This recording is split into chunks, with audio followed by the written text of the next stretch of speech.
Yo, this is Set with Set Media, man. I'm here to talk to you about our partner, Kalshi. Kalshi is the largest legal prediction market in the United States with over 1 million users. It's available in all 50 states. They are a real money market, people trading on what they think will happen. You can build a position and trade in and out of almost any prediction you think. Kalshi facilitates trade between people kind of like the stock market. There's no limiting your trades just because you're winning. Kalshi will pay you interest on your position. So if you make a long-term trade, you can earn a return even before the market is resolved. If you want to try out Kalshi, go ahead and give them a try, guys, at my link, kalshi.com/setmedia. Get $20 when you trade 20, so it's 20 for 20, guys. Once again, that's kalshi.com/setmedia. Go ahead and use my code setmedia to get $20 when you trade 20. Let's go ahead and take a look here at Kalshi, because like I said, it is a trading market where you can put in your prediction and you can go ahead and earn interest on that. You can make money off the knowledge that you know, and if you put $20 in, you get $20 back. So all right, guys, make sure to go check out my guy at Kalshi, because you can get in on good trades like who will Trump nominate as Fed chair, will Ali Khamenei be outed as the supreme leader, and will the US confirm that aliens exist before 2027. So if you want to get in on this action, once again, go ahead and go to my partners at Kalshi. Go ahead and use the link, or you can hit the QR code above and use Set Media to go ahead and get $20 when you trade 20. This is Set from Set Media, and shout out to Kalshi. Yo, and we are live. Yo, this is Set with Set Media, coming back with another one, man. All right, we got some pretty breaking news. Iran and Israel has struck Iran, and Iran is now retaliating, hitting U.S. bases in Bahrain and other, Arab countries. And but before, Israel and the U.S. carried out a preemptive strike in Tehran, decimating military targets. Let's go ahead and get right into it with a word from our president. Ago, the United States military began major combat operations in Iran. Our objective is to defend the American people by eliminating imminent threats from the Iranian regime, a vicious group of very hard, terrible people. Its menacing activities directly endanger the United States, our troops, our bases overseas, and our allies throughout the world. For 47 years, the Iranian regime has chanted death to America and waged an unending campaign of bloodshed and mass murder, targeting the United States, our troops, and the innocent people in many, many countries. Among the regime's very first acts was to back a violent takeover of the U.S. Embassy in Tehran, holding dozens of American hostages for 444 days. In 1983, Iran's proxies carried out the Marine barracks bombing in Beirut that killed 241 American military personnel. In 2000, they knew and were probably involved with the attack on the USS Cole. Many died. Iranian forces killed and maimed hundreds of American service members in Iraq. The regime's proxies have continued to launch countless attacks against American forces stationed in the Middle East in recent years, as well as U.S. naval and commercial vessels and international shipping lanes. It's been mass terror, and we're not going to put up with it any longer. From Lebanon to Yemen and Syria to Iraq, the regime has armed, trained, and funded terrorist militias that have soaked the earth with blood and guts. Let's be real. I thought it was about their nuclear capabilities. Then we X that out. Then we move on to their ballistic missiles. Now it's no longer about the ballistic missiles. Now it's also about their proxies. And here's the thing. All those are a danger to, most of them are a danger to Israel and not the U.S. Let's just be honest right there. That's one of the reasons why Israel took that preemptive strike. And then here's the concerning part. As we speak, there are military bases being struck in Bahrain. I mean, here's a video right here. Let's go ahead and get right into the video. This is in Bahrain. That was a U.S. military base. Okay. All right.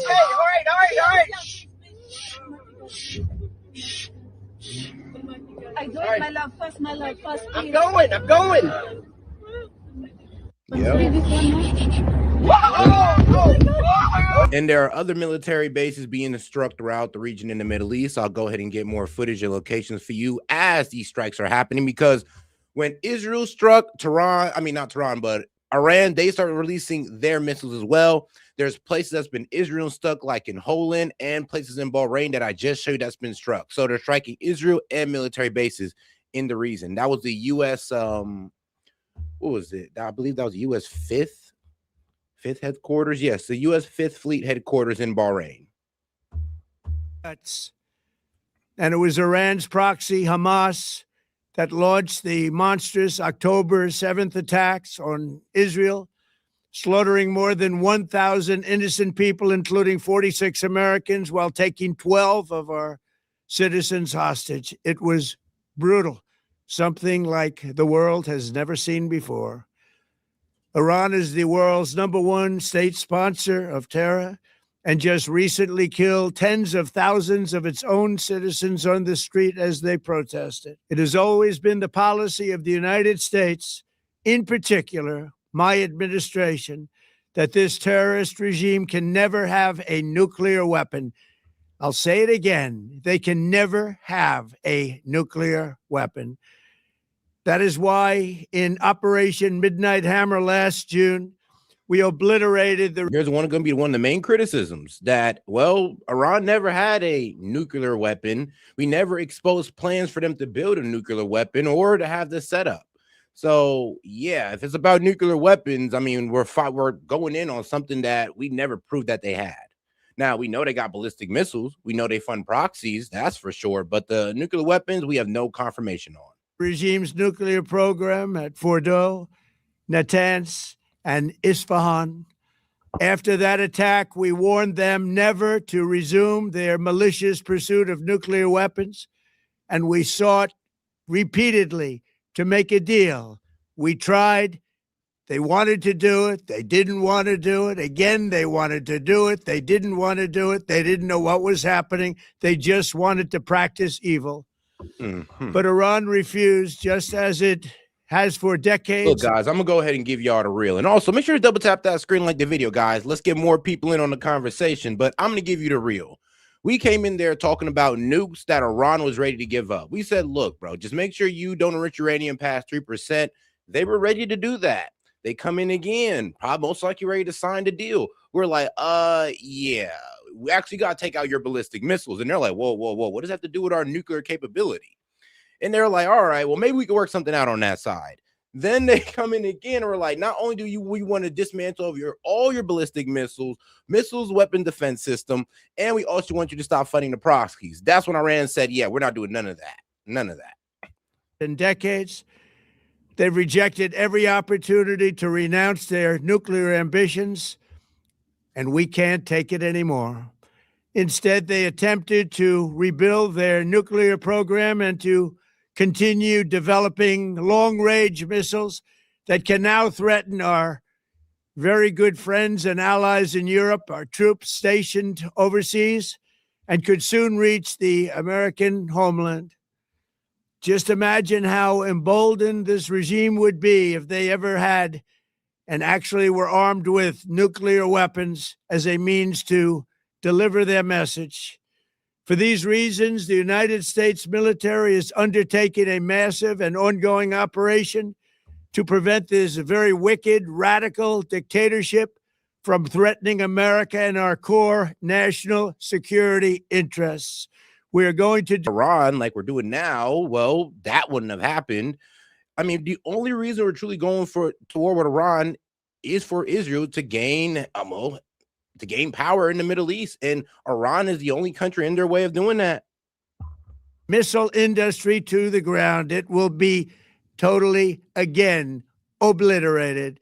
We're going to annihilate their navy. We're going to ensure that the region's terrorist proxies can no longer destabilize the region or the world and attack our forces, and no longer use their IEDs or roadside bombs, as they are sometimes called, to so gravely wound and kill thousands and thousands of people, including many Americans.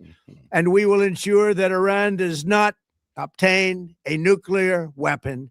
It's a very simple message. They will never have a nuclear weapon. There's never going This to. regime will soon learn that no one should challenge the strength and might of the United States Armed Forces. I built and rebuilt our military in my first administration, and there is no military on earth even close to its power, strength, or sophistication. My administration has taken every possible step to minimize the risk to U.S. personnel in the region. Even so, and I do not make this statement lightly, the Iranian regime seeks to kill.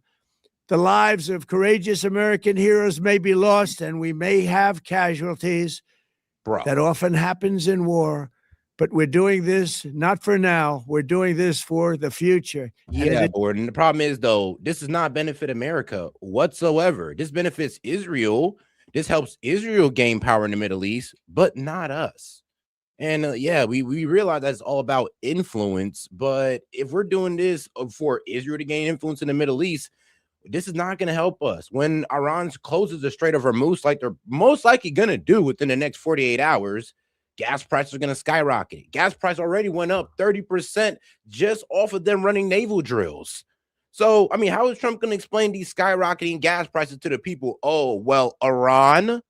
Like, we're not hearing that. But, well, let's get ready for the gaslighting, people. Is a noble mission. We pray for every service member as they selflessly risk their lives to ensure that Americans and our children will never be threatened by a nuclear-armed Iran. We ask God to protect all of our heroes in harm's way, and we trust that with his help, the men and women of the armed forces will prevail. We have the greatest. All right, and we also got a military base in Iraq. Yeah, a military base in Iraq that was attacked possibly by Iranian-backed groups. We got the video right here. So this is it right here. So, and that's it in the background. And like I said, guys, I'm getting it as it comes in, all the war footage, or well, pretty much all the bombing footages. So we got places in Iraq that's been bombed so far in Bahrain. Let's go down to another one. Breaking footage of Iranian missiles hitting Jerusalem. الله أعلم هدول شظايا ولا صواريخ. Yeah. هايهم بجورة العناب يا أولاد العم، بجورة العناب نزلوا. الله أعلم هدول شظايا ولا صواريخ. Oh, guys, make sure to double tap that screen, like the video, guys. Let's get more people on the conversation by double tapping that screen, because who else going to give you it like this? All right, and then there's missile impacts in Holon, Israel. So like I said, when they did that preemptive strike on Iran, they immediately responded. Immediately. This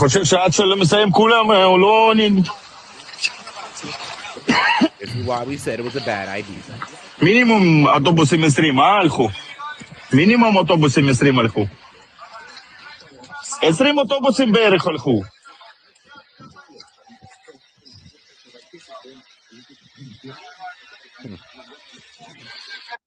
All right, though, let's go ahead and get back to President Trump.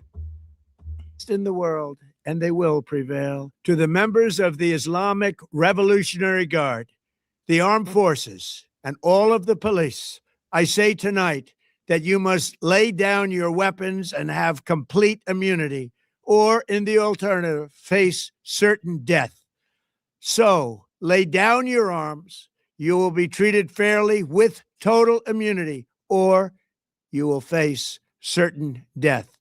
Finally, to the great, proud people of Iran, I say tonight that the hour of your freedom is at hand. Stay sheltered. Don't leave your home. It's very dangerous outside. Bombs will be dropping everywhere.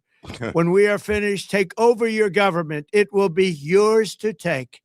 This will be probably your only chance. Oh, no, it won't be theirs to take. Israel's going to take it. That's going to be the worst part about it. But, hey, history remember Trump saying this. We'll be like, well, I thought it was going to be for the Iranian people to take.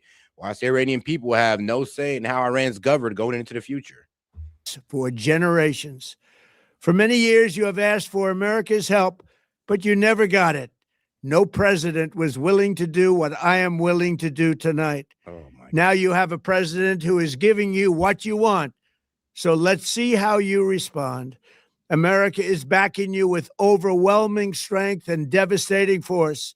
Now is the time to seize control of your destiny and to unleash the prosperous and glorious future that is close within your reach. This is the moment for action. Do not let it pass. May God bless the brave men and women of America's armed forces. May God bless the United States of America. Here's the worst part. It's just like, look, yeah, I mean, y'all said, oh no, this is for the citizens. Well, when the Iranian army starts fighting inside these civilian buildings, you bomb them and kill civilians, then what? You're gonna hit us with the Hamas excuse for every civilian death when we told you this was what was gonna happen. But hey, it is what it is. But all right, guys, let's go ahead and get on over to Fox News. Initial targets in Iran attack revealed. So let's go ahead and get into it. Fox News Chief National Security Correspondent Jennifer Griffin. Jennifer, good morning. The operation has. Oh, guys, make sure to support the stream with any question, comments, jokes, or disagreements. I'll be happy to read it out loud and engage with it. Just $2 and up, or you can go ahead and hit me on the Venmo, which doubles the support. Began, and you have some insight on what may have been some of the initial targeting. That's right, Griff. But before I get to those initial targets, we can confirm that there were sirens not only in Bahrain, but also Qatar. That is significant because it suggests incoming missiles into both of those countries where the U.S. military has key bases. In Bahrain, of course, home to the U.S. Navy's Fifth Fleet, we are hearing reports that there is smoke rising on the horizon in the vicinity of that base. We also understand that, you know, again, Qatar would be a logical target because Al Udeid would be the largest U.S. air base in the Middle East. They obviously have removed a lot of the airframes and warplanes from that base in anticipation of this. Americans who are living in Bahrain, UAE, Qatar have been told to shelter in place.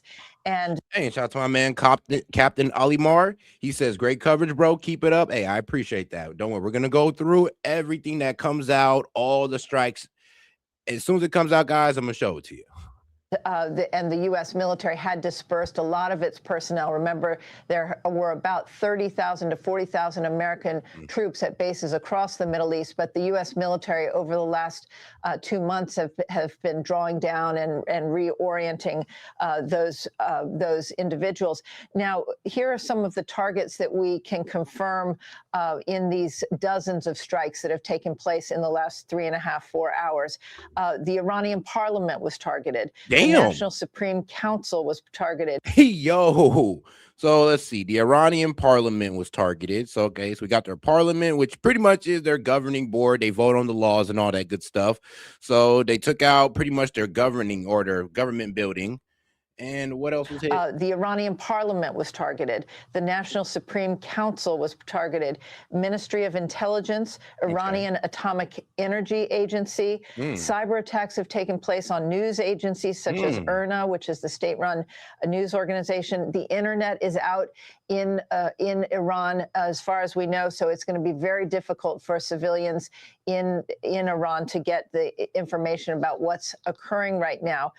There are unconfirmed reports that Iran's defense minister was targeted, as well as the head of the judiciary. That would be significant because the head of the judiciary would have delivered many death sentences, thousands of death sentences to protesters over the years. So it would be logical that he. All right, so pretty much blew up what would be their Congress building, you know, in relation to us, and pretty much took out their intelligence building, like somebody striking our FBI or CIA buildings. And then, of course, what was the last thing she talked about was would have delivered many death sentences, thousands of death sentences to protesters over the years. So it would be logical that he would have been a target.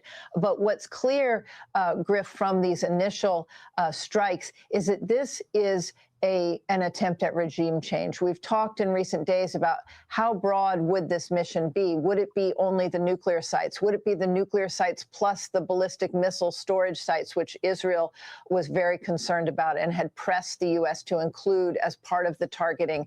Now it is extremely clear that this is a targeted, the strikes are targeting Iran's leadership, including the supreme leader, Ayatollah Ali Khamenei, who Lucas Tomlinson was reporting took power over 37 years ago. He took over in 1989. He's the longest serving leader in the Middle East. And his compound was targeted in the early hours, in maybe even the first strike that took place. That is symbolic and that is significant. And you heard the president appeal to the Iranian people, saying that this moment is a moment in history that you should seize. After the bombing stops, he appealed to them to rise up, and he said, the hour of your freedom is now. Yeah, he pretty much told the Iranian people, like, look, once we're done striking, take over your institutions, take them all over. But then it's just like, yeah, that'd be nice. But we're acting like Iran isn't shooting back right now. Like they've been disabled from firing back, and they're firing back as we speak, aka the military is still a go. We didn't disable their military. We struck key facilities, but all these facilities that we struck doesn't really, hinder their military capability, as we're seeing now.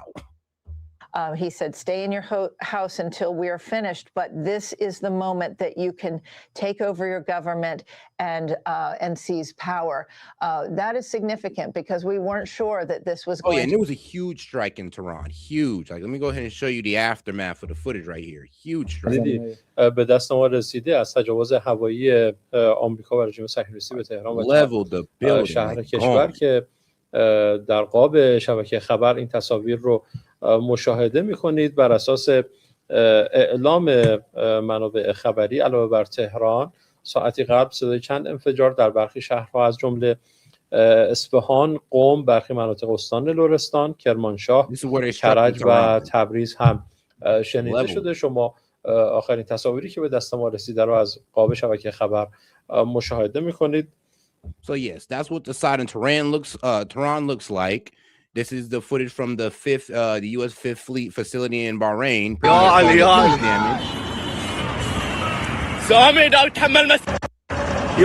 يا علي ضربت يا علي يا علي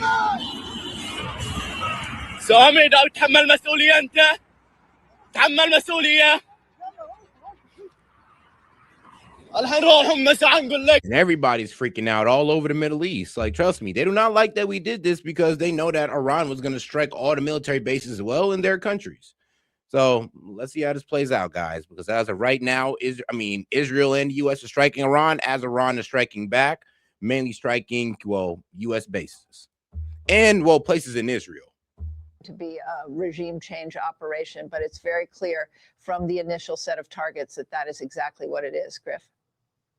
Jennifer, just as you were starting your reporting there, we're seeing on the wires that Bahrain is confirming the headquarters of the U.S. Navy's Fifth Fleet has been targeted by a missile attack, and the president adding in that video message that American casualties are a real possibility here as we wake up now and learn of this major joint combat operation between the U.S. and Israel is launched.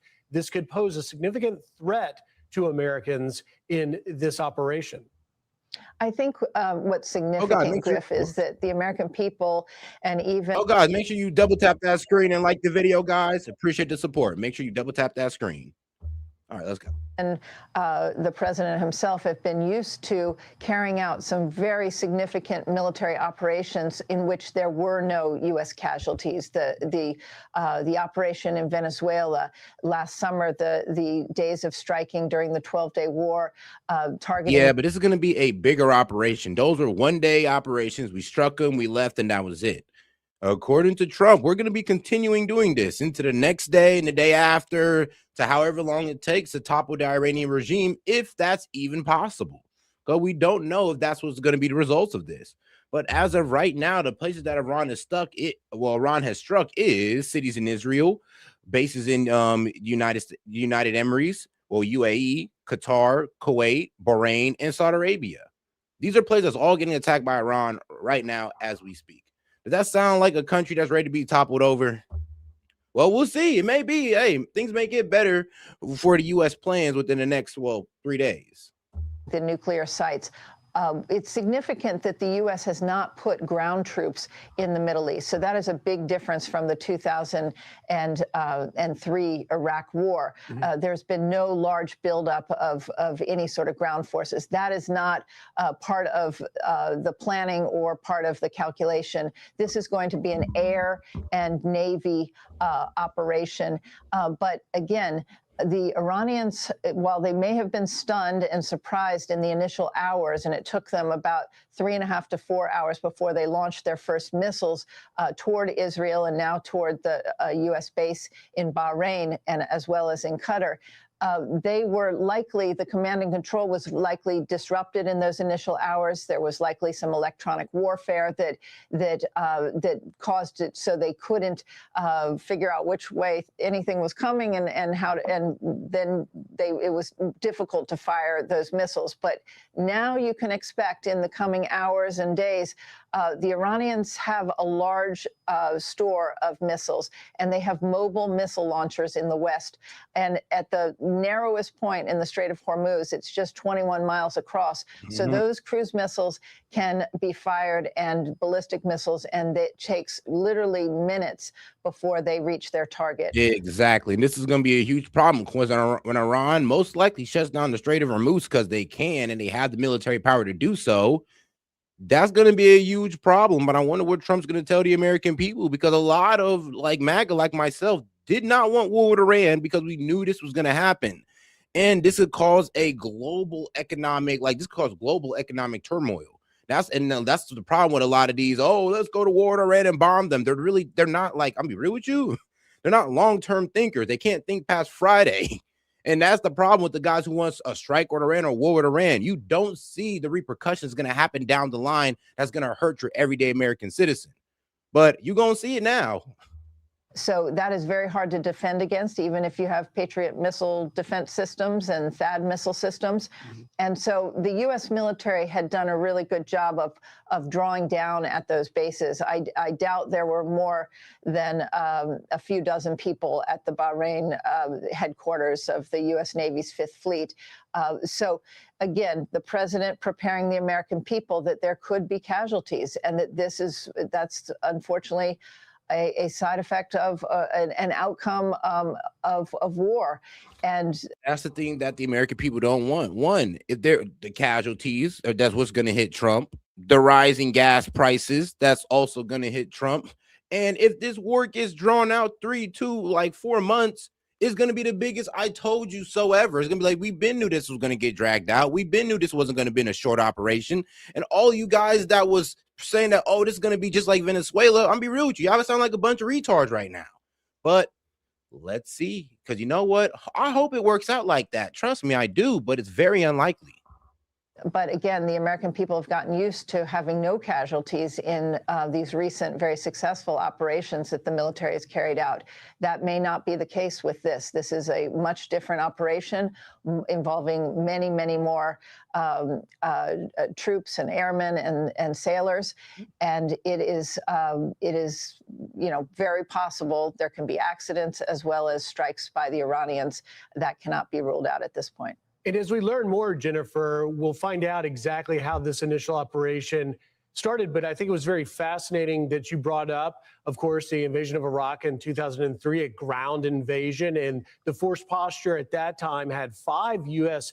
carrier strike groups in the Mediterranean, in the Arabian Sea, and the Persian Gulf. This time we've had 2, the Lincoln in the Arabian Sea and the Ford in the Mediterranean, a different posture, But one thing that we have now that we didn't have then is the technology to advance map some of those defense systems that Iran has, particularly using our F-22 Raptors, seeing that unprecedented positioning of a dozen Raptors sitting on the tarmac and Ovid Air Base in Israel. And talk to me about the technology of how the F-22, the Raptor, and its technology to go in and map their defense systems, working in conjunction with our elite F-35s. It's been described as a little bit of a 1-2 punch. You've got a quarterback, the F-35, and the F-22, the assassin, how that may have played a role here in helping critically disable Iran's missile defense system. Well, I think it's probably premature to say that their missile defense system has been disabled at this point. Certainly last summer, it was degraded significantly from those strikes. And you're right that F-22s and F-35s would have been involved in. Yeah, their missile defense system has been degraded, but oh man, the propaganda starts already. But yeah, their missile defense system is degraded, but they're striking places in where? Israel. They're striking military bases, but oh no, their missile to weapon defense system has been degraded. I mean, come on now. Come on. Taking out some of those missile launchers. But as we mentioned, many of these missile launchers are mobile and they're very difficult to track down. You're right that the U.S. has been mapping the sites as well, the fixed sites, as well as much of using, I mean, we have the National Geospatial Agency uses satellites, and those satellites, you can see, you know, a pin on the ground. They are so clear. And so they have been mapping using numerous surveillance technologies in recent months and over the past year. So the F-22s, what's significant about that, Griff, is that this is the first time in history that the F-22s have been deployed and based in Israel. In the past, the U.S. military would not base warplanes to take off from Israel. But what we're seeing, because of the lack of runways and airspace and tarmacs, because they have drawn down from Al Udeid and Al Dhafra in the Gulf. Oh, yo, and shout out to Connie for sending in a flower for 30 jewels. Appreciate the support. Oh God, you have any question, comment, jokes, or disagreements? I'll be happy to read out loud, engage with it. Just $2 and up, you know, help us get to that $100 goal so we can open up the call in line. Having to find more space for those planes, but the F-22s being in Israel, along with those 14 air refueling tankers, that suggests to me that this is going to be happening over a number of days, if not longer, and there are going to be waves of strikes. And we have just seen the first launch. And as I was mentioning earlier, most likely the initial launch was carried out by Tomahawk missiles. You would do that, and you would also use standoff weapons that can be fired from outside of the outside of Iranian airspace to protect your forces and your planes while you see what the Iranian missile defense and air defense systems, which ones have survived, how many have survived, and you'll know that pretty soon after this initial launch. And just lastly, Jennifer, as our viewers are waking up with combat operations just starting, let's talk about sort of the last we heard of negotiations. The foreign minister to Oman, Badr al-Busaidi, did an interview with CBS's Margaret Brennan saying that peace was still within reach and saying that Iran was possibly willing to give up their enrichment program. What do you make of that? Well, I think the problem is... No, they were willing to give up their enrichment program. The problem is that, well, Israel kind of saw a different threat. They were like, oh, well, we thought it was only your nuclear weapon program that was a threat to us, but honestly, it's your ballistic missile program that is too, because the 12-day war proved that when all of their, well, a good amount of their missiles was actually landing inside of Israel, regardless of the Iron Dome. So that's why we have this goalpost move from nuclear enrichment to their ballistic missiles, because it's a threat to Israel, not us, but Israel. But all right, let's go ahead and see what Bibi Netanyahu got to say, or what the Israelis are saying. Let's get over to Al Jazeera. Minister Benjamin Netanyahu, Israel's Prime Minister Benjamin Netanyahu has also made an address to the nation saying that the attack on Iran has been launched to remove, quote, an existential threat. Netanyahu added a call for the Iranian people to take their fate into their own hands. Israel and the United States launched a joint campaign, Operation Lion's Roar. The objective of the operation is to put an end to the threat from the Ayatollah regime in Iran. At this time, the IDF is attacking targets of the oppressive regime, facilities of the Revolutionary Guard, along with the United States military, targeting ballistic missile sites that threaten both Israel and U.S. forces. This operation will continue as long as necessary. In recent months, the tyrants in Iran have been plotting to rebuild their nuclear and missile capabilities and to bury them underground, where we won't be able. Oh my God, BB! Like once again, with no proof whatsoever that Iran was going towards a nuke, they've made laws saying that they will never go towards a nuke, and they've stated that we have the right to maintain a peaceful nuclear program, which they do. They do. And they have the right to defend themselves and have ballistic missiles. But according to Israel, that's a right that, I mean, they just don't have, apparently. They don't have a right to defend themselves. And that's really the argument that they're putting before the Iranians. Pretty much saying that you don't have a right to have a nuclear enrichment program. You don't have the right to defend yourselves or to proxy. You know what? I'm in agreement with the proxy. But to the right to defend themselves, I mean, come on now. You actually thought they were going to accept that? Even if, and I know as Americans, we wish they would accept that. But we all know they wasn't. Able to strike them. If we don't stop them now, they will become invulnerable. To that end, the representatives in negotiations are trying to buy time, attempting to buy time in fruitless and deceitful negotiations with our American friends. Whoever lays down their weapons, including among the regime forces, will ensure their safety and secure their future. The Iranian people in all their diversity, Persians, Kurds, Azeris, Baluch, Abkhazians, and all other citizens of this wonderful nation, this is your opportunity to establish a new and free Iran. Take your destiny. Well, some Israelis have expressed their support for the decision to attack Iran. So once again, just like Trump, they're saying, look, we're striking them. We need you guys to take over, or this isn't really going to work out the way we want. And it's kind of like, you know, the U.S. and Israel both admitting that, yo, these strikes aren't enough to take out your government. We know that. We acknowledge that. So we need the Iranian people to go in there and take over once we weaken the government. I mean, basically, we're trying again. We couldn't do it with the so-called revolution with the Mossad agents and the CIA agents giving the protesters weapons. We couldn't do it like that. So now we're just going to use full-on military force in hopes that it weakens the regime enough for the people to take over. Let's see if it works. Everything is going to be okay. It's about time. I don't want to wait anymore for what's coming. Now it's coming. Let's finish it and let's start the day. We've got Purim in 3 days, celebration of freedom. And it's kind of the history repeats itself because it was with Iran in Diamond Passion and it's coming back. The attack about Israel and the American attack on Iran, that I think it's something we had to do. We see our enemies trying to get us back into war and to attack and threaten us, and they didn't have enough. And we need. Iran didn't threaten nobody. Iran has threatened nobody. That's the wildest part about this. If anything, Iran has actually shown more restraint than Israel. Israel's the one that attacked like 7 countries in the past 2 years. You know how much Iran attacked?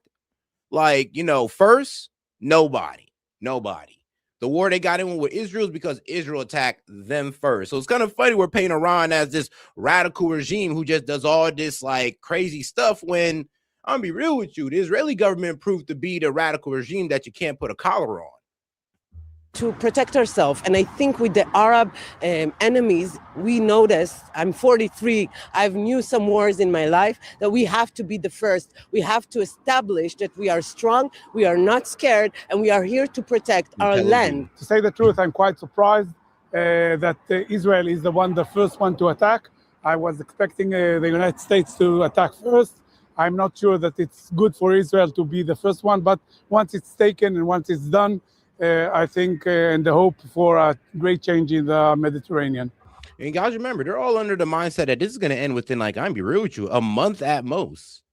They're under that mindset. And you know what? I hope they're right, because if they're not, it's going to be terrible for Israel, because they're going to get relentlessly struck by missiles, relentlessly. We're going to be sitting over here in America just kicking back, watching it, but they're going to be the ones really going through it. Let's bring back Noor O'Day in Ramallah once again. Noor, very interesting from what we heard there from that sample of Israelis. One woman there saying it's something that we had to do. We have to establish that we are strong. This is something that the Israeli government has been feeding to Israelis time and time again. Yep. That Iran is just this radical regime. They're going to attack us any minute. Oh, remember? Oh, they're 5 days away from a bomb. And that was told to us like, what, 20 years ago? And then repeatedly told to us. And we never had no proof that they had a bomb. But for some reason, we got people who are just, I'm going to be honest with you. Like, I wish some people were a little smarter because the pattern recognition was so obvious. Like, bro, it's the same thing they used for Iraq that they used for Iran. It's the copy and paste, and we fell for it again. Weapons of mass destruction that were not there. Oh, Iran got nukes that we know they don't got. We know what they don't got it. Now it's about what? Ballistic missiles. And they said, oh, when we take out Saddam, positive reverberations throughout the Middle East. Oh, we take out Khomeini, positive reverberations throughout the Middle East. Did that happen when it came to Iraq? No. But for some reason, you don't realize the pattern recognition of what's going on right now. Crazy. Absolutely. Attacking Iran, opposing Iran, trying to topple the government in Tehran is basically a point of consensus in Israeli politics. We even heard from Yair Lapid, the head of the opposition in Israel's Knesset a few days ago, saying if there is a confrontation with Iran, there would be no government and opposition. Israel would be united. And Benjamin Netanyahu is banking on that. He understands that nobody can oppose a confrontation with Iran, the most favored enemy, if one can say that, for lack of a better word. This is a confrontation that Netanyahu is framing as existential, even though there is no evidence that Iran has nuclear grades weapon capability, that Iran has never initiated an attack on Israel. Israel, a nuclear power, has, on the other hand, attacked Iran several times, but the doctrine in Israel is one of dominance. The doctrine in this Israeli right-wing government is one where Israel must be the dominant hegemon, militarily, politically, and economically. Confronting Iran and changing the regime is in line with that policy, with that doctrine, and there is jubilation in political circles that Donald Trump has agreed with Benjamin Netanyahu on that issue. All right, Noor, thank you for now. Noor O'Day in Ramallah there for us. Well, all right, though, let's go ahead and get over to the next video here at ABC News. But let's talk about just these past few months, from the demonstrations in Iran that were taking place, but also these negotiations between U.S. and Iran that were also going on. They have been ongoing, these negotiations, but if you remember, President Trump at first threatened to go after Iran in the last month because of the massive protests that you saw across Iran, and thousands killed, thousands of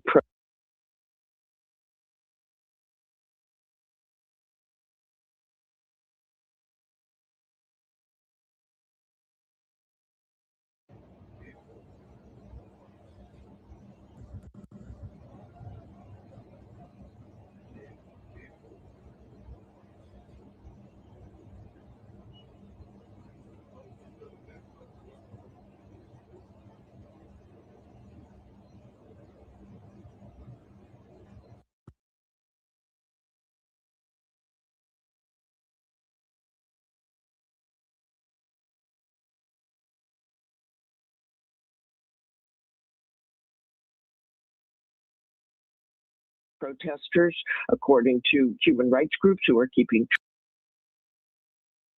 My bad, guys. My bad. What I was pretty much saying was, isn't it kind of funny how they were sitting here talking about, oh, Iran's nuclear defense, well, not nuclear, but missile defense has been degraded. Really? You sure about that? Because they done struck like 4 countries within the past 2 hours, guys. I just want to let y'all know this.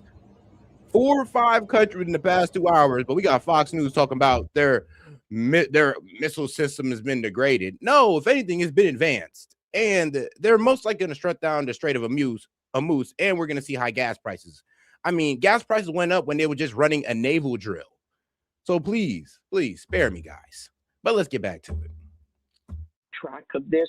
The president threatened Iran, and then he has talked very little about the protests, that is not the reason that President Trump wanted to go into Iran. He talked about these nuclear sites.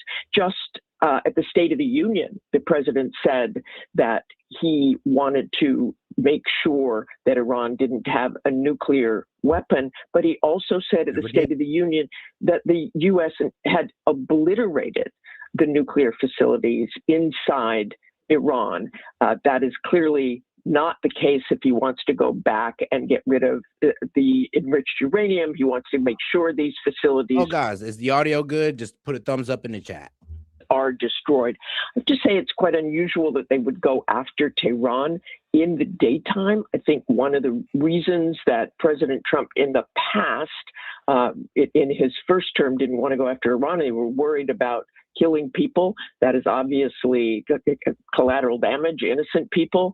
We don't know what we are looking at in terms of the strike in Tehran. But it is clearly in broad daylight and people are likely on the streets.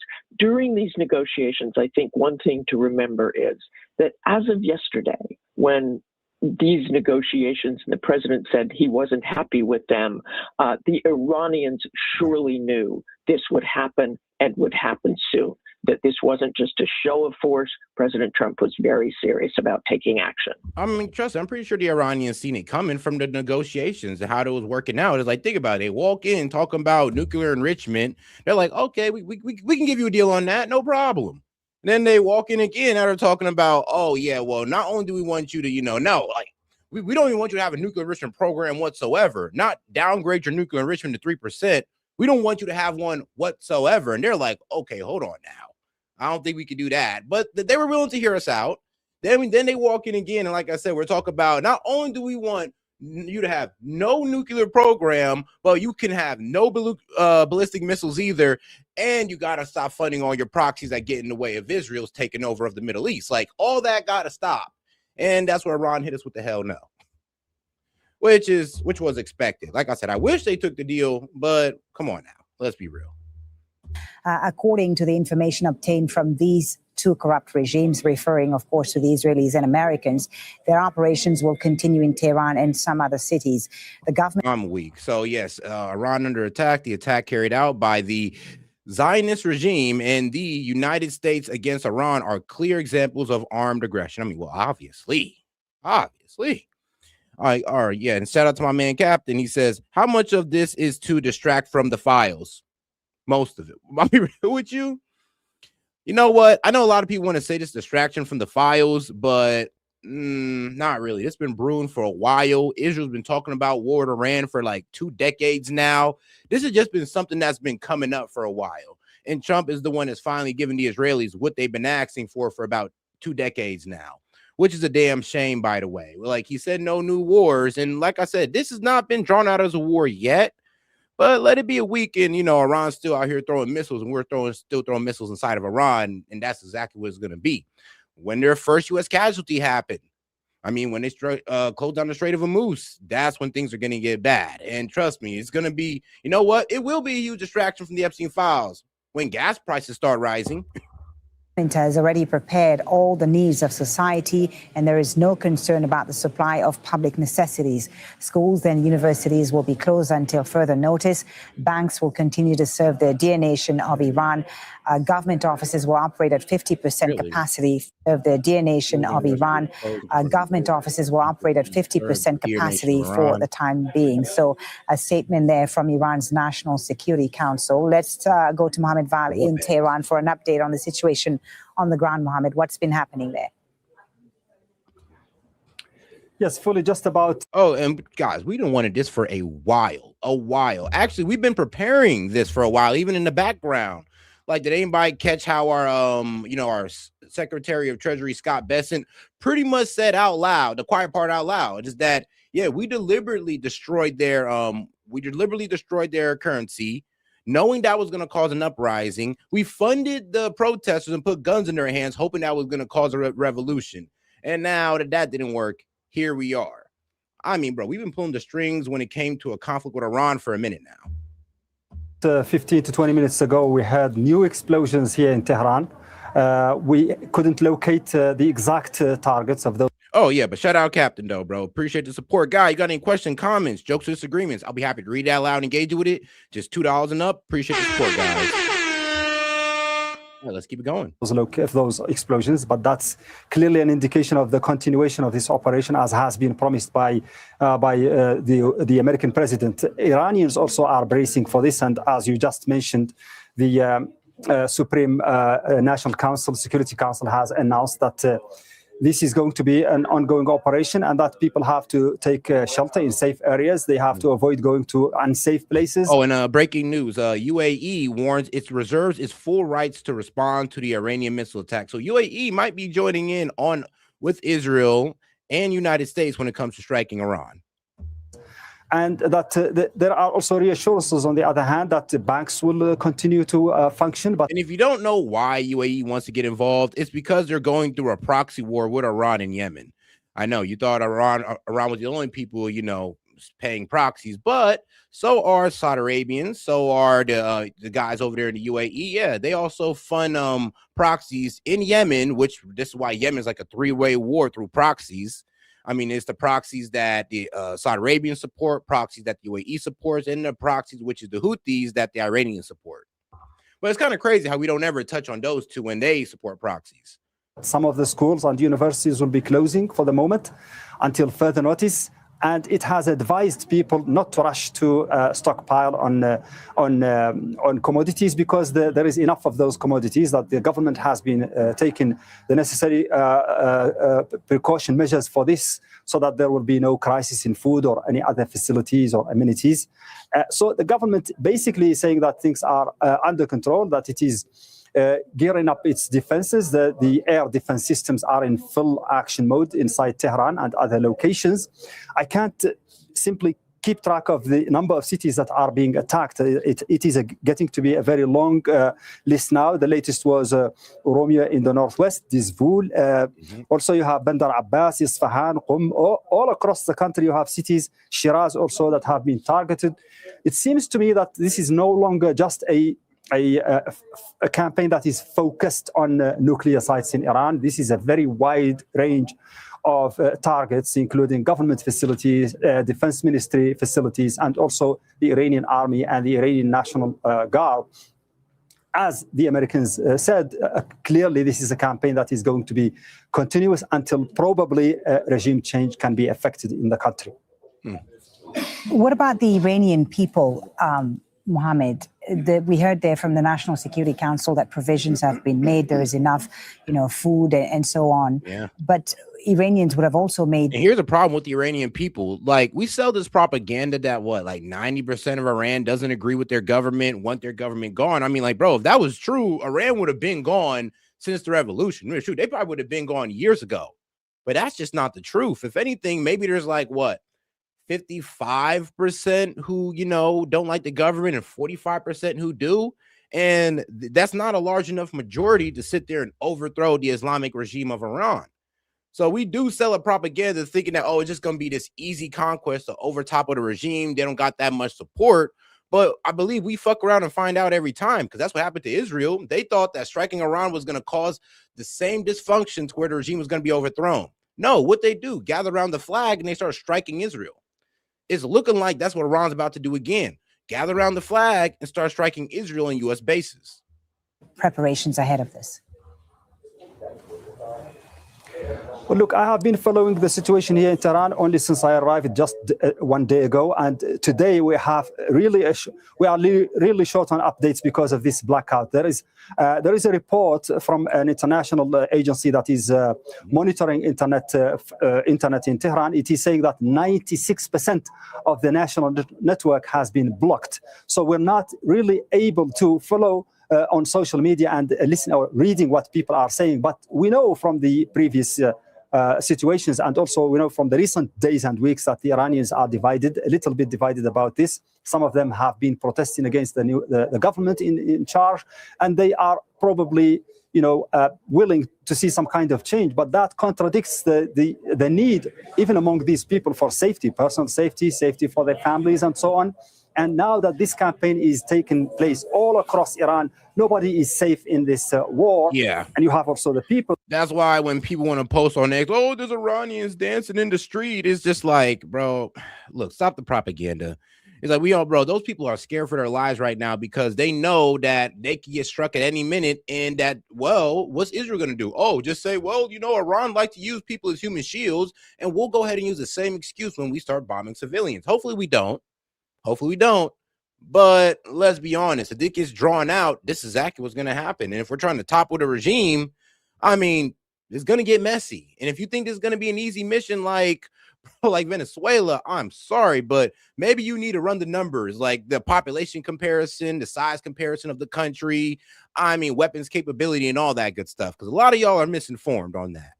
The millions of people who are supporting the regime, and they have been demonstrating in the streets. We have seen that on occasion. They are also against this war. Everybody is preparing for the worst. Everybody wants to stay safe, but everybody also is dreaming of some kind of outcome that suits what they like to see happening in the country. Yeah, everyone, as you say, Mohammed, preparing for the worst, including people in the region, not just in Iran and Israel.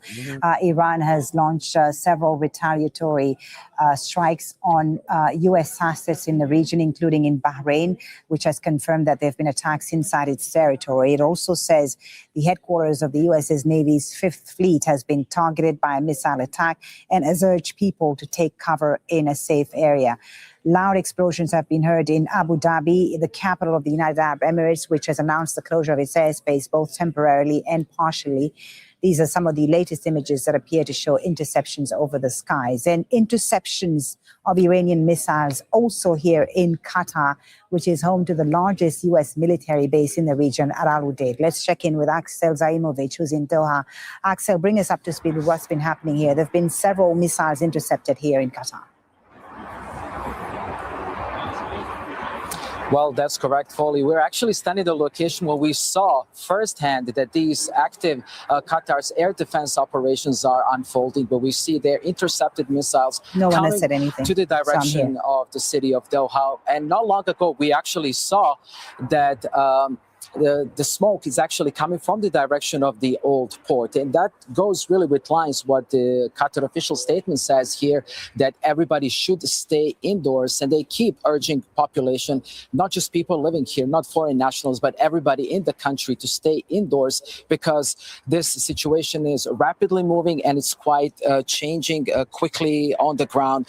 But we also have another warning coming from the U.S. Embassy. Actually, that's the warning that was in place early morning. They told people here in Qatar to take cover, to take shelter, and also to follow official channels of communication, because, as I said, the situation is rapidly moving here. But for now, what we saw is Qatar's air defense are intercepting missile and projectiles coming to the directions in Qatar. And of course, it's really important to mention that it really goes with the context of Al Udeid air base. That's the largest American military installation here in the Middle East. And that's the reason why we saw smoke coming from the direction of the old port, but also we cannot independently confirm this report that the base itself has been hit in any of these attacks. Okay, so we can't just... But there has been a direct hit in Doha, though. There has been a direct hit in Doha and Qatar.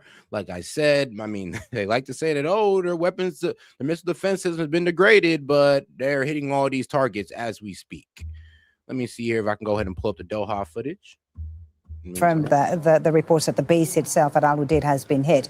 We do know, though, that Qatar has closed its airspace, and so has the UAE and Kuwait. Qatar Airways, Axel, announcing the suspension of flights from Doha. This is going to cause a huge disruption across the region. That's true. And Qatar also issued a statement saying that all the flights are canceled until further notice. And people who have scheduled flights to leave the country or come in the country should remain indoors. But also the government is urging population here to not to go out in any public gatherings, to stay indoors, to make sure they have enough supplies until the situation. Oh, guys, make sure to double tap that screen, like the video, guys. Let's get more more people on the conversation by double tapping that screen. You got any questions, comments, jokes, or disagreements? I'll be happy to read out loud and engage with it. Just $2 and up. Appreciate the support, guys. Let's keep it going. Is more clear, but from the perspective, what I'm seeing here is standing at this live position, I still see that the traffic in Doha is ongoing. It's slightly subdued for a weekend here in Qatar, but it's really, really important to follow official channels of the communication, and the government is urging everybody not to cause panic and not to take any unnecessary journeys in this particular moment. So, Axel, what are Qatari authorities saying briefly, if you can, in just a minute, if you can, about what might happen tomorrow, whether, schools and offices will be open tomorrow, whether the airspace will reopen soon?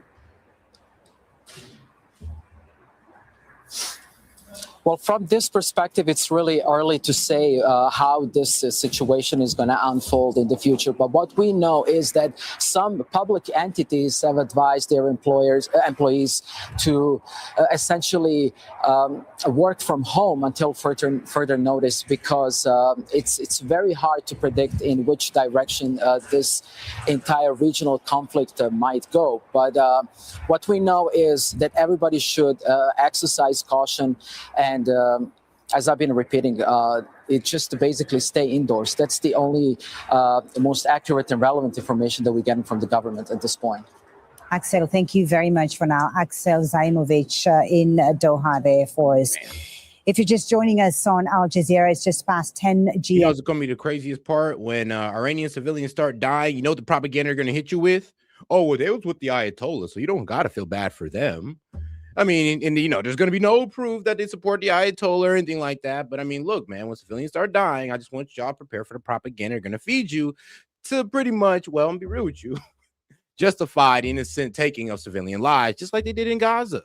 But all right, though, this is what's happening in Doha, Qatar right now.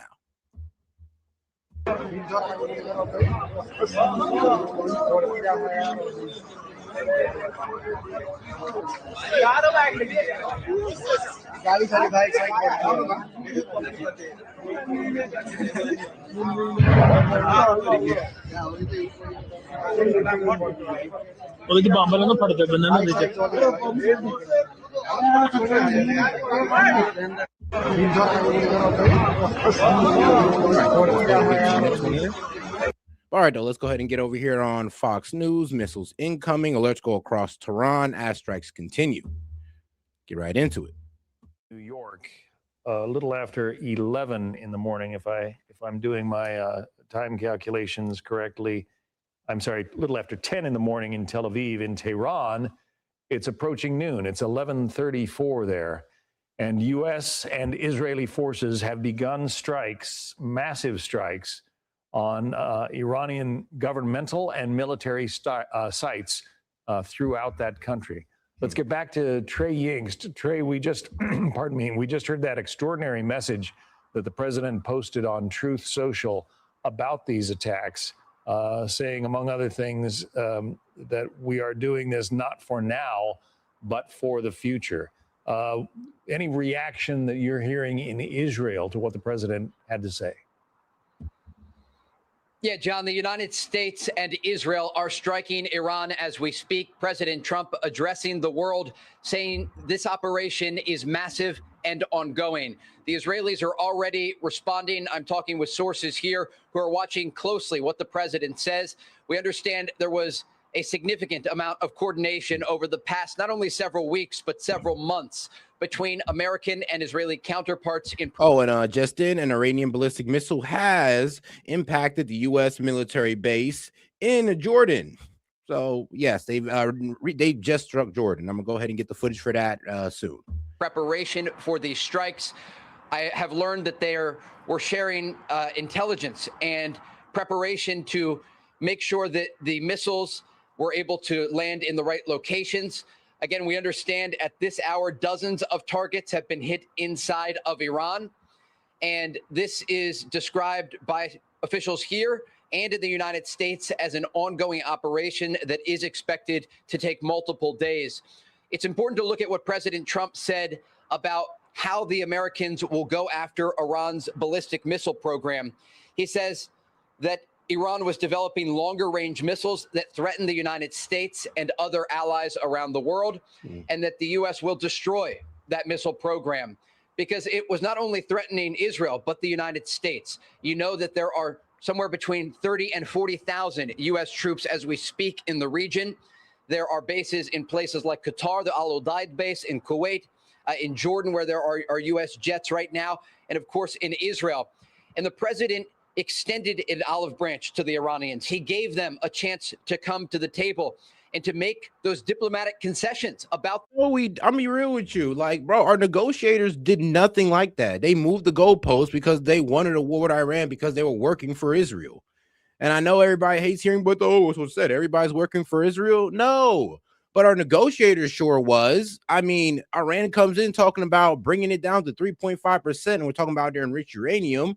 They say, okay, then come back and be like, oh, that's not enough. Then they want to talk about ballistic missiles and proxies when they told us that the main concern was their nuclear weapons capability or the nuclear program that could evolve into a nuclear weapon, which they never, we never, no proof that they are building one whatsoever.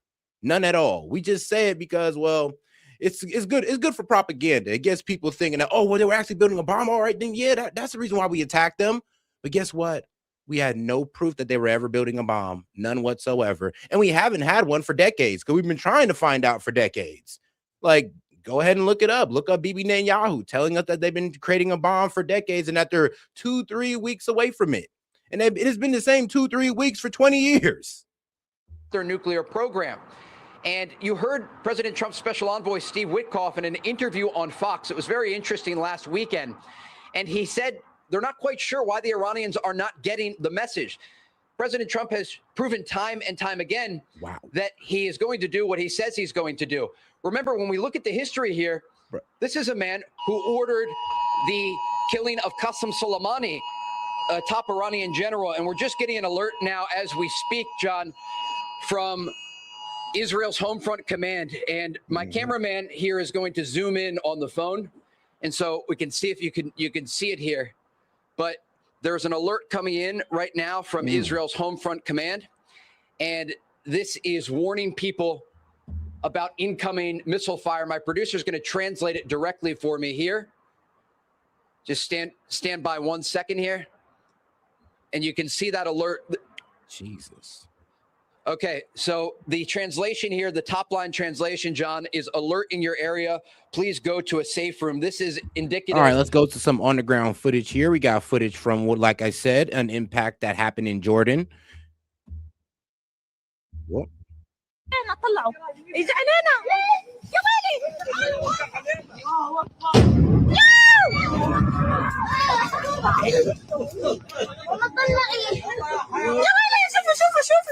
Ooh, in the background right there, you can see it.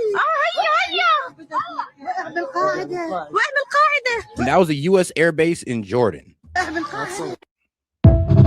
Yeah. All right, now let's go ahead and go into Iranian. This is in Iran on the ground right now. So let's get 45 seconds in here.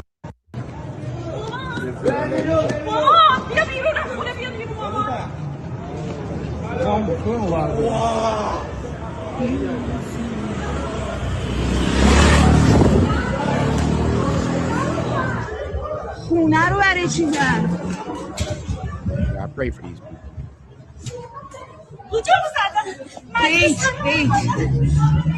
And shout out to my man, Captain Alimar. He says exactly 20 years of fear mongering about Iran's nukes.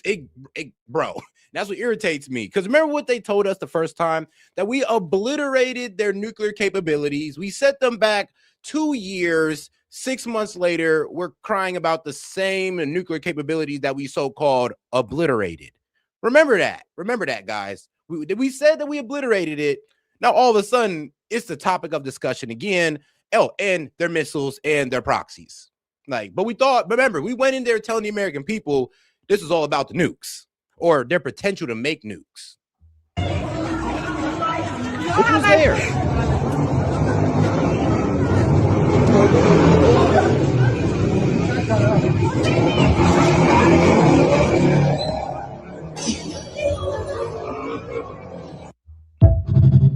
So that's what's going on in Iran right now. And this is happening. This would happen in Iran. Like, remember, they said their missile defense systems have been weakened, right? I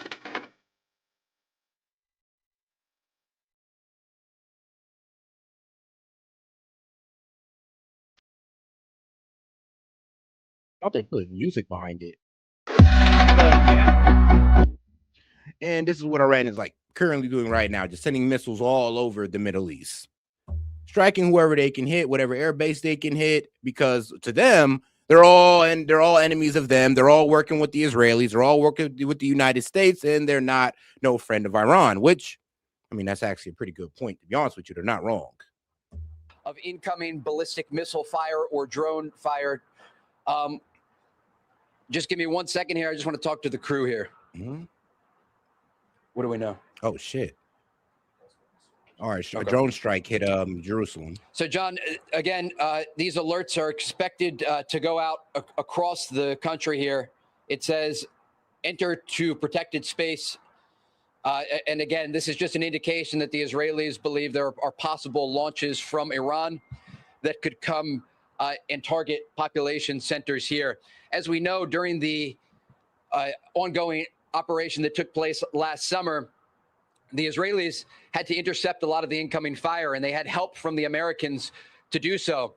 There are a number of alerts that go out, and we're going to stay up with you here, John, as we go back and forth talking about this situation with the latest information, because normally how this happens, and you can see there are a lot of moving parts here. We have to take a lot of things into consideration, but the emergency alert goes out on the phones, and then as any sort of incoming fire gets closer, the sirens will sound across major cities like Tel Aviv, Israel's second largest city, and that is considered the last alert amid the incoming fire.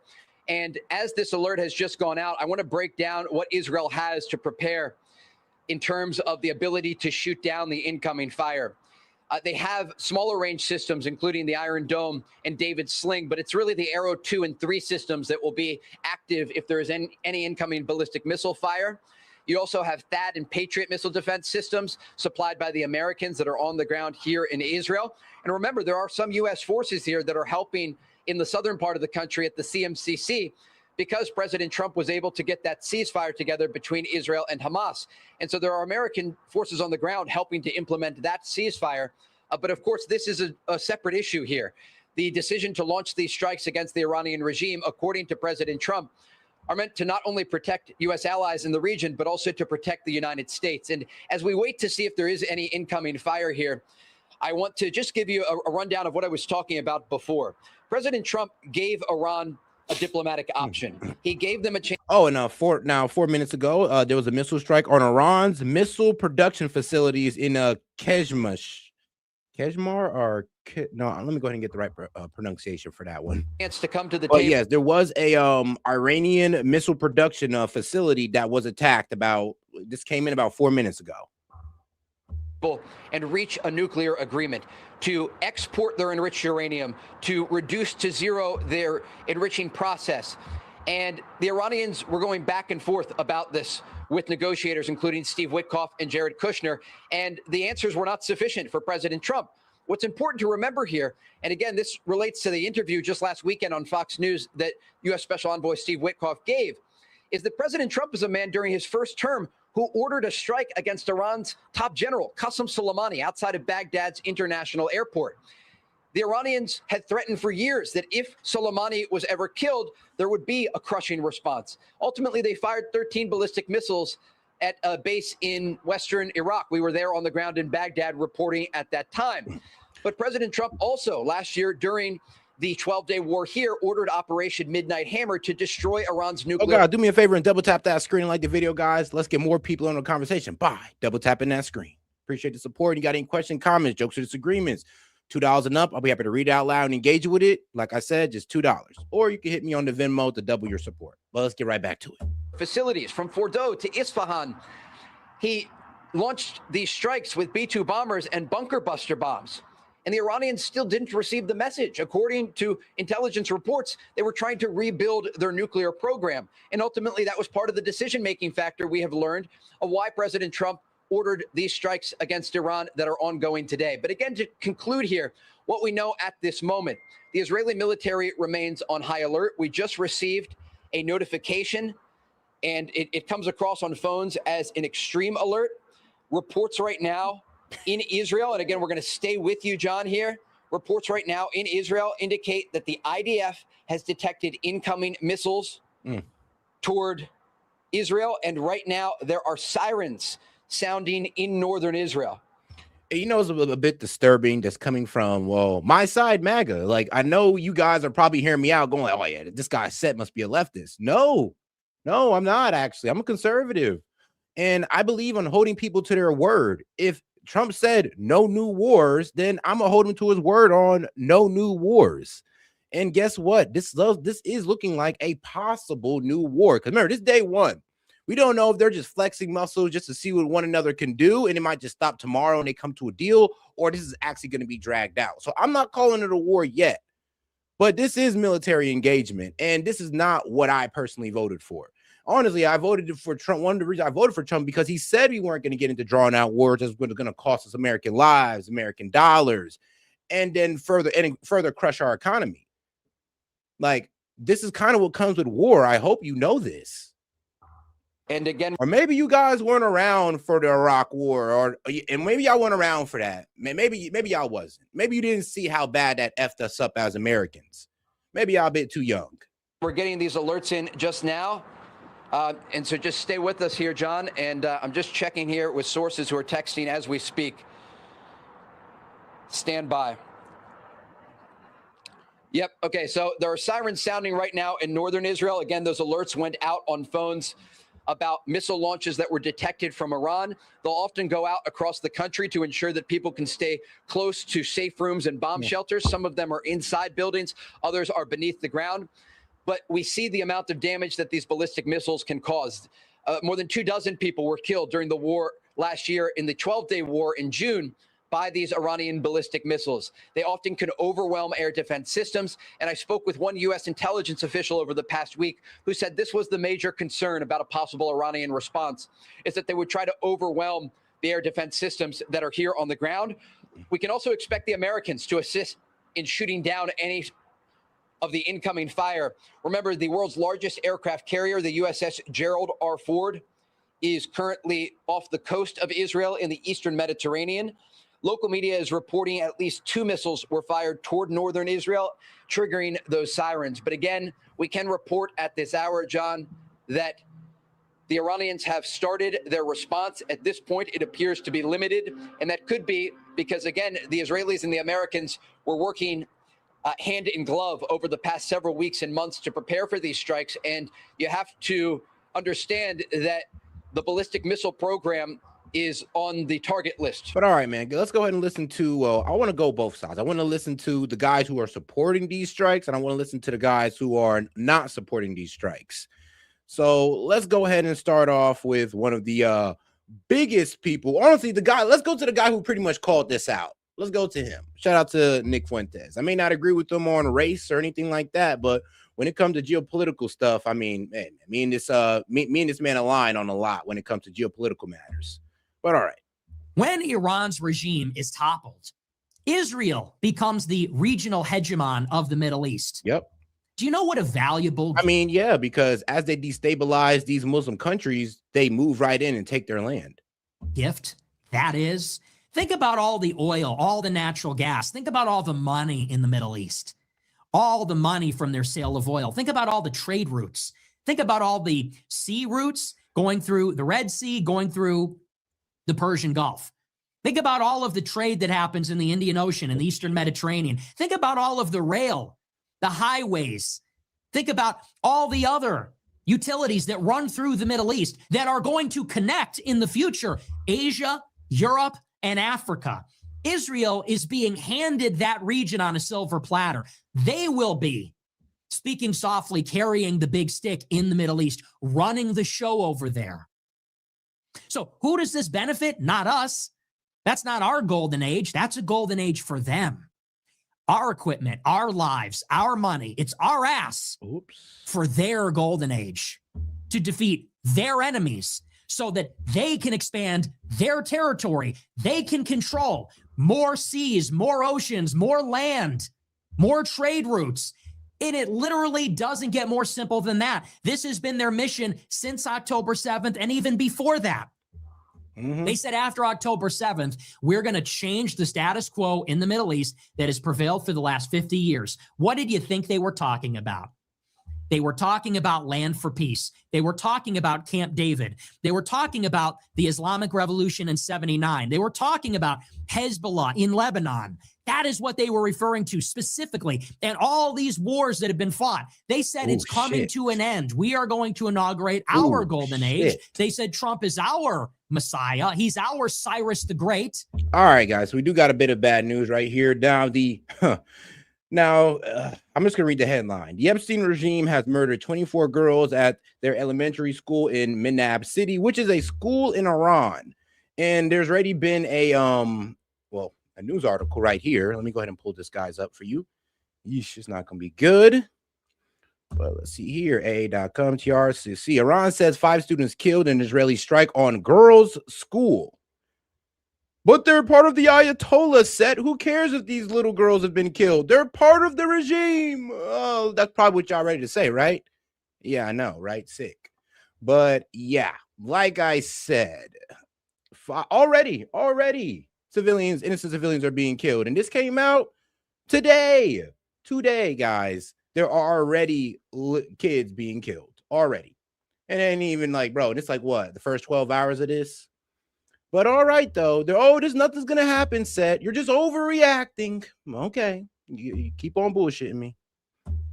Trump is, and they were talking about Hezbollah in Lebanon.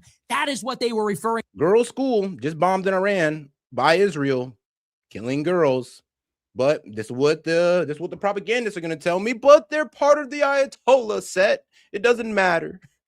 To specifically, and all these wars that have been fought, they said it's coming to an end. We are going to inaugurate our golden age. They said Trump is our Messiah. He's our Cyrus. Oh yeah, you can't bomb schools, by the way. That is a war crime according to the Geneva Convention. If you forgot, Cyrus the Great. Remember, we didn't do it. Israel did. Because remember, our military is way more humane than Israel. Let's be real. So we didn't do it. Israel did. So I'm not happy that it happened. I'm just happy that we didn't do it. Trump is our pagan Goy leader who will defeat the Persians and deliver a Jewish golden age. That's literally who it's for. And that's why Jewish billionaires paid for it. That's why the Jewish media stood down and acquiesced to Trump's return to power. And that is why you have the Republicans in Congress saying what they're saying. Look at Mark Levin on Fox News. Mark Levin is on Fox News telling everybody. Bro, Mark Levin is a complete effing liar. He was trying to tell people on Fox News that, Iran has a nuclear tip ballistic missiles. Nuclear tip ballistic missiles. I'm like, bro, please quit lying. Like, he completely lied to the American people, making it seem like Iran already had a nuclear weapon when they don't. You don't love America if you don't want Americans to die for Israel in the Middle East. It benefits them. And I told you this was going to happen. I said this in 2024. I said a vote for Trump is a vote for a war with Iran. And think of how they tricked you. This is part of it. These Zionist Jews, they LARP as right wing. That's what that is. Stephen Miller is a LARPer. They're all LARPers. Mark Levin is a LARPer. They drape themselves in the American flag. They drape themselves in the Constitution.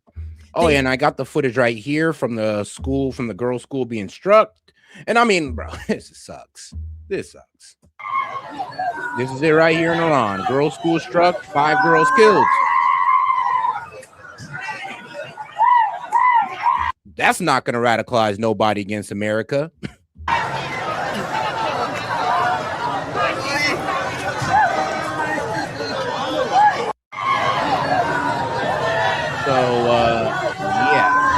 Yeah.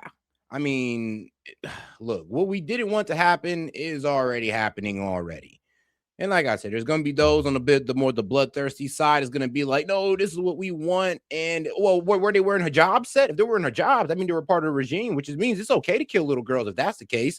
I mean, it's okay to kill kids if they're Palestinians or they're part of the Islamic regime set. Don't you know? No, No, I don't. I'm sorry. That's not what the Bible says. But okay, you can run with that if you want to. Not me, but you can. For the Americans and the Israelis. And so they are likely going after. Oh, my bad. I was on this guy, Nick Fuentes, pretty much going off. Here we go. It benefits them. And I told you this was going to happen. I said this in 2024. I said a vote for Trump is a vote for a war with Iran. And think of how they tricked you. This is part of it. These Zionist Jews, they LARP as right wing. That's what that is. Stephen Miller is a LARPer. No. They're all LARPers. Mark Levin is a LARPer. They drape themselves in the American flag. They drape themselves in the Constitution. They hide behind President Trump because they know he's popular. And they do all of this so that they can wrap their arm around your shoulder and say, hey, we need to go to war with Iran. We are in business together. We're going to make a deal. Trump is our president. This is what they do. They tricked you. They told you in 24, the Jews woke up after October 7th, and we realized that DEI isn't good. We realized censorship and the left are out of control. And that's why we now support Trump. And you fell for that. Man, and honestly, man, shout out to this guy, tweet, Jake GTV. Man, this is crazy because I've been seeing this too. It's a level of disconnect that's hard to comprehend. You have people celebrating the destruction from the comfort and safety of their homes while the people actually living there go through terrified. That's going through these strikes. They're terrified. They're celebrating is a betrayal, which is crazy. Yeah, any Persian, Iranian saying that, oh, yeah, strikes on Iran, this is a good thing. We'll be friends after. You're literally calling for the killing of your own people, like just letting you know. But yeah, like it's absolutely sick. And then they turn to real suffering to their people. I mean, yes, why the Iranians who left Iran while they were kids, never lived under the Islamic regime, not one day in their life, are over here talking about, in the comfort of America, talking about how we just need to topple this regime and it's going to be best for the people that they don't know, that they don't live around, that they never even communicated with, that we just need to go ahead and regularly bomb these people. And it's going to be all good. It's just sick. It is sick, guys. But all right, though, let's get back to Fox. After many of these positions early on to try to suppress any sort of possible response from the Iranians. But again, we understand the attack against Iran is ongoing at this hour. These strikes taking place in what President Trump says is going to be a massive and ongoing operation after he says Iran tried to rebuild their nuclear program. And he is preparing the world for the reality that this is not going to be an easy conflict, that American lives could be lost, he says, because the Iranians have the capability to fire. I mean, it's kind of funny how Trump admits that this could be drawn out, but there's guys in MAGA who just can't comprehend that. Like, bro, even Trump is saying that, yeah, this could be a drawn out conflict. Lives could be lost. The economy the economy could take a toll. But here's the Trump, well, bro, and this is what scares me, bro. Like, trust me, I'm MAGA. I voted for Trump, but I ain't vote for this. And there's some of you guys who are just too brainwashed to a certain point where y'all just like, oh, well, I know we said we weren't voting for this, but since Trump is doing it, it's all good. Like, bro, no. Even if Trump does it, it's bad. And if the results don't go out to the way we want, it's going to look even worse. And I'm going to be real with you. We probably just lost the midterms just doing this alone. At jets overhead, for example, they have the ability to fire at U.S. naval assets that are currently off the coast of Iran near to the Strait of Hormuz. They have anti-ship missiles. And so this is a country that is massive. It's a country of 90 million people. And when you think about the amount of things that have to be targeted in an operation during the initial wave of strikes, it is significant. And that is why the president is describing these strikes as ongoing at this hour. And just to conclude here, John, the Israeli military just put out an alert saying defensive systems are operating to intercept the threat. Again, an indication that missile fire has begun. John. Yeah, Trey Yingst reporting live from Tel Aviv. Trey, thank you very much. All right, now let's get over and see what's popping off on Al Jazeera.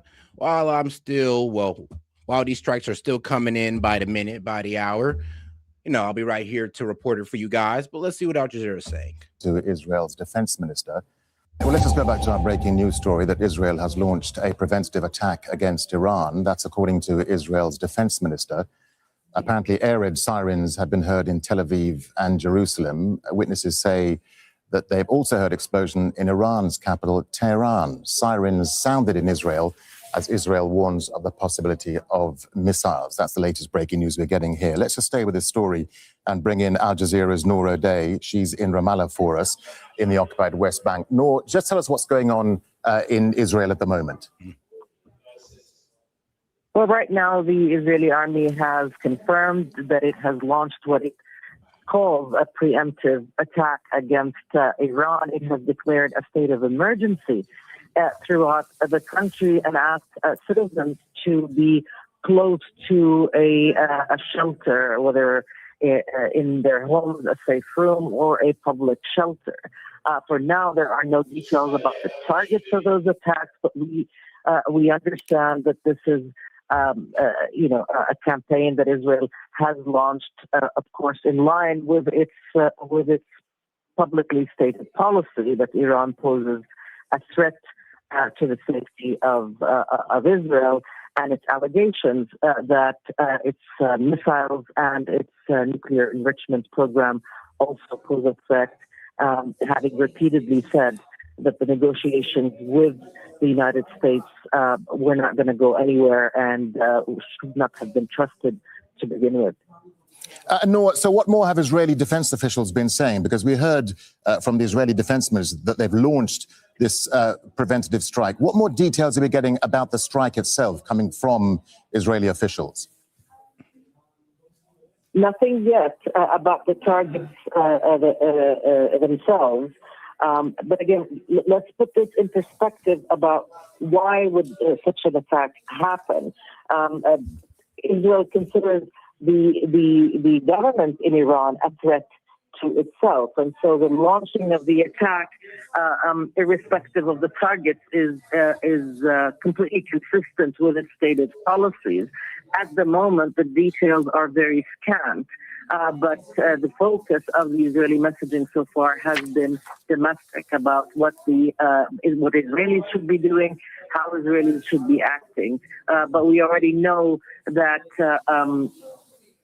foreign flights of foreign airlines that are on their way to Israel have started to turn back to their destinations. And this was, of course, a long time coming.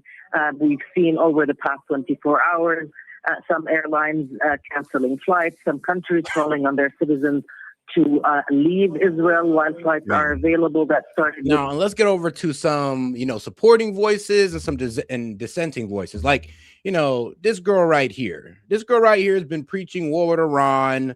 I mean, she hates Muslims and all this crazy stuff. But let's be real. What MAGA guy don't hate Muslims at this point? But all right, though. So she's a huge supporter of the war. And this is how you know. I mean, look, when you're reposting Lindsey Graham, I mean, tell me you're a warmonger without telling me you're a warmonger. Oh, all you got to do is repost my man Lindsey Graham. That's all you got to do. But yeah, these are one of the main supporters of the war. So funny how she supports this war. You wonder where she lives at, guys? Supporting this war while, soldiers go out there and possibly put their lives in danger. She's from Canada, account based in Canada. And this is what I mean by there's a lot of these so-called Iranians in the UK, Canada, that pretty much trying to guilt trip us into going into war. Well, guilt tripped us into going to war with Iran. And here they are sitting comfortably in Canada, UK, wherever. But it ain't in Iran and it ain't nowhere near the Middle East. Ain't that crazy? As they sit there and push war to you. And man, it's pathetic, but some people actually fall for this. All right, let's go to one of the dissenting voices, our guy Owen Schroeder. Used to be a huge supporter of Trump, but he kind of turned his back on Trump after, a couple F-ups. Let's get into it. Evening, guys. It is 12:50 Saturday morning, 12:50 a.m., February 28th, 2026. And Israel has just bombed Iran. It's midday in Iran on a Saturday, people going about their lives in the capital city, and Israel has just bombed them. Keep in mind, just yesterday, Israel bombed Lebanon. part of 7 countries that Israel has been bombing in the last 7 years. Of course, the United States military, President Trump has been building up some of our military assets surrounding Iran in the last month or so, in what was assumed going to be a U.S.-Israel joint effort of strikes or regime change in Iran. Now, there are reports that this was a joint strike. Those have not been confirmed as of yet, but sirens are now going off in Israel, as I anticipate they are expecting retaliation. I mean, we all expected here's the thing. It's like I said, it's only the guys who were just completely delusional that didn't think that Iran was going to strike back. Like, that's the crazy part. And now they're moving the goalposts to like, oh, well, we said Iran was going to strike back, and now that they are, well, don't worry, Set. This won't last for too long. Okay, man. Okay. But let's get over to Ryan Matta. America needs to pay attention to where they're at right now, right here today at this exact moment in time. Everything in our life has officially changed forever. President Trump, on behalf of Netanyahu and the psychopaths around him, got us into World War III. We are now at war with Iran. President Trump just said this. Oh, and P.S. We're going live on YouTube right now to cover this story. Drop some comments below. I'll see you guys over there. A short time ago, the United States military began major combat operations in Iran.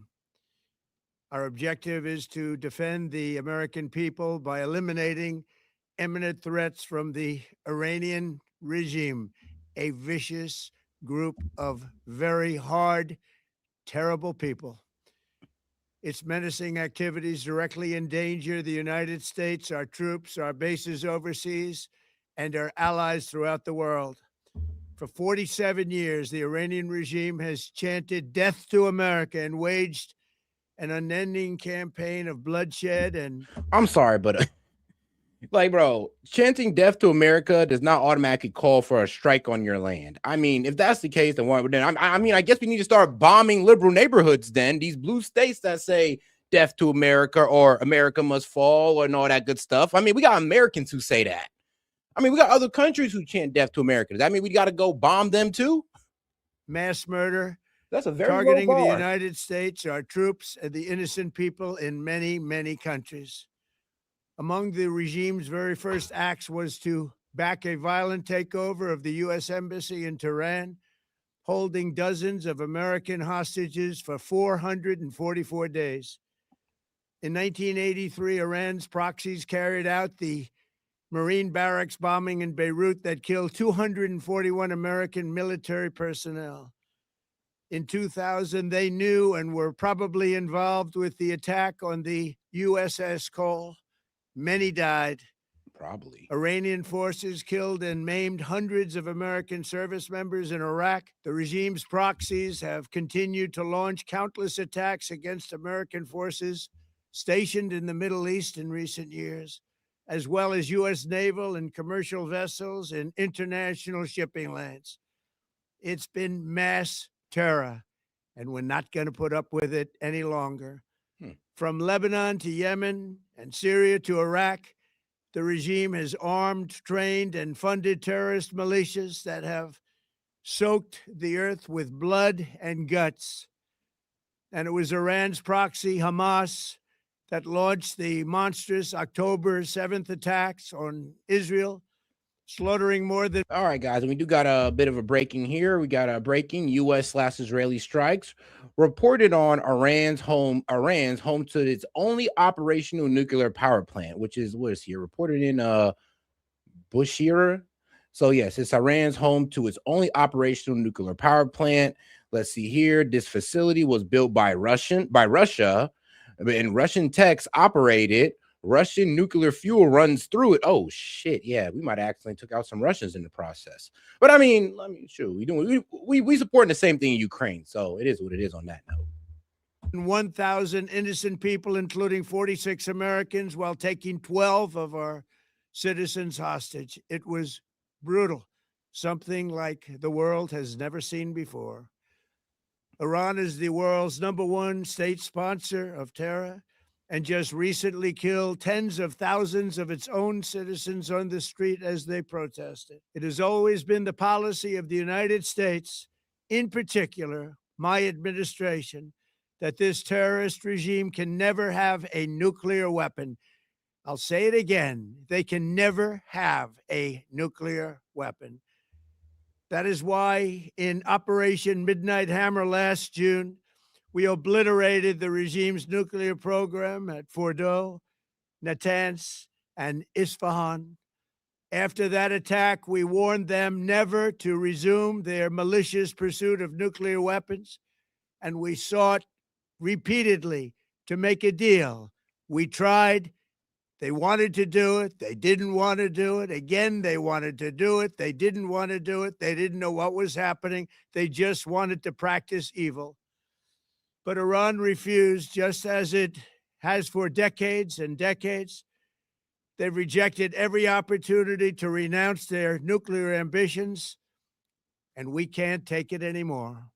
Instead, they attempted to rebuild their nuclear program and to continue developing long-range missiles that can now threaten our very good friends and allies in Europe, our troops stationed overseas, and could soon reach the American homeland. Bro. Just imagine how emboldened. I mean, bro, Iran has admitted many times that they cannot strike, the American homeland. Like, let's be honest. They admitted so many times that, we have no missiles, no weapon capability that can strike the U.S. So we don't even know why people say that all the time. Like, oh, well, Iran's going to strike us next. They don't have the capability to. I mean, bro, they're not making nukes. They don't have the capability to strike us. Y'all been fed propaganda about Iran for decades, and for some reason, now you guys think it's true. We've been told about a nuke for years.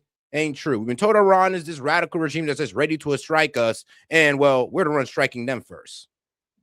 This regime would be if they ever had and actually were armed with nuclear weapons as a means to deliver. And shout out to my man Jet. He said, it's too early for this shit. Still got crusties in my eye. Bro, I feel you. Trust me. I woke up to this like, are you serious? Like, no, bro. We might have lost the midterms because of this. And like I said, if this doesn't end soon, we're going to see the effects on the economy. I mean, when gas prices start shooting up, I'm going to be real with you. Americans aren't going to be trying to hear, but oh, the Ayatollah. Deliver their message. For these reasons, the United States military is undertaking a massive and ongoing operation to prevent this very wicked, radical dictatorship from threatening America and our core national security interests. We are going to destroy their missiles. And please, show me any proof that Iran's been making nuclear weapons. You can't. Not even our own government can provide proof. So it's kind of funny how people will sit there and be like, well, Russia's just doing it. You just don't know. It's like, bro, it's been being said for 20 years and they still ain't got it. I mean, like I said, some of y'all are just that naive. And raise their missile industry to the ground. It will be totally, again, obliterated. We're going to annihilate their navy. We're going to ensure that the region's terrorist proxies can no longer destabilize the region or the world and attack our forces and no longer use their Look, man, if we could do that with no casualties, no rapid rising of gas prices, I mean, if we could do it within a couple days, great. I'm all for it. But if this gets dragged out, then, I mean, Trump, you done bushed it. You done bushed it for the Republicans. You done sunk it for them. EDs, or roadside bombs, as they are sometimes called, to so gravely wound and kill thousands and thousands of people, including many Americans. And we will ensure that Iran does not obtain a nuclear weapon. It's a very simple message. They will never have a nuclear weapon. This regime will soon learn that no one should. Oh, guys, make sure to double tap that screen, like the video, guys. Let's get more people on the conversation. Bye. Double tapping that screen. If you've got any questions, comments, jokes, or disagreements, I'll be happy to read out loud and engage with it. Just $2 and up helps towards the call-in goal, so we can open up the call-in line. And I can hear some of the supporters and the naysayers on the Iraq conflict. All right. I'll be happy to hear some of your voices on it. Challenge the strength and might of the United States Armed Forces.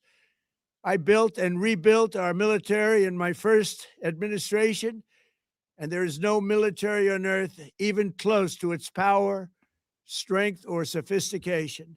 My administration has taken every possible step to minimize the risk to U.S. personnel in the region.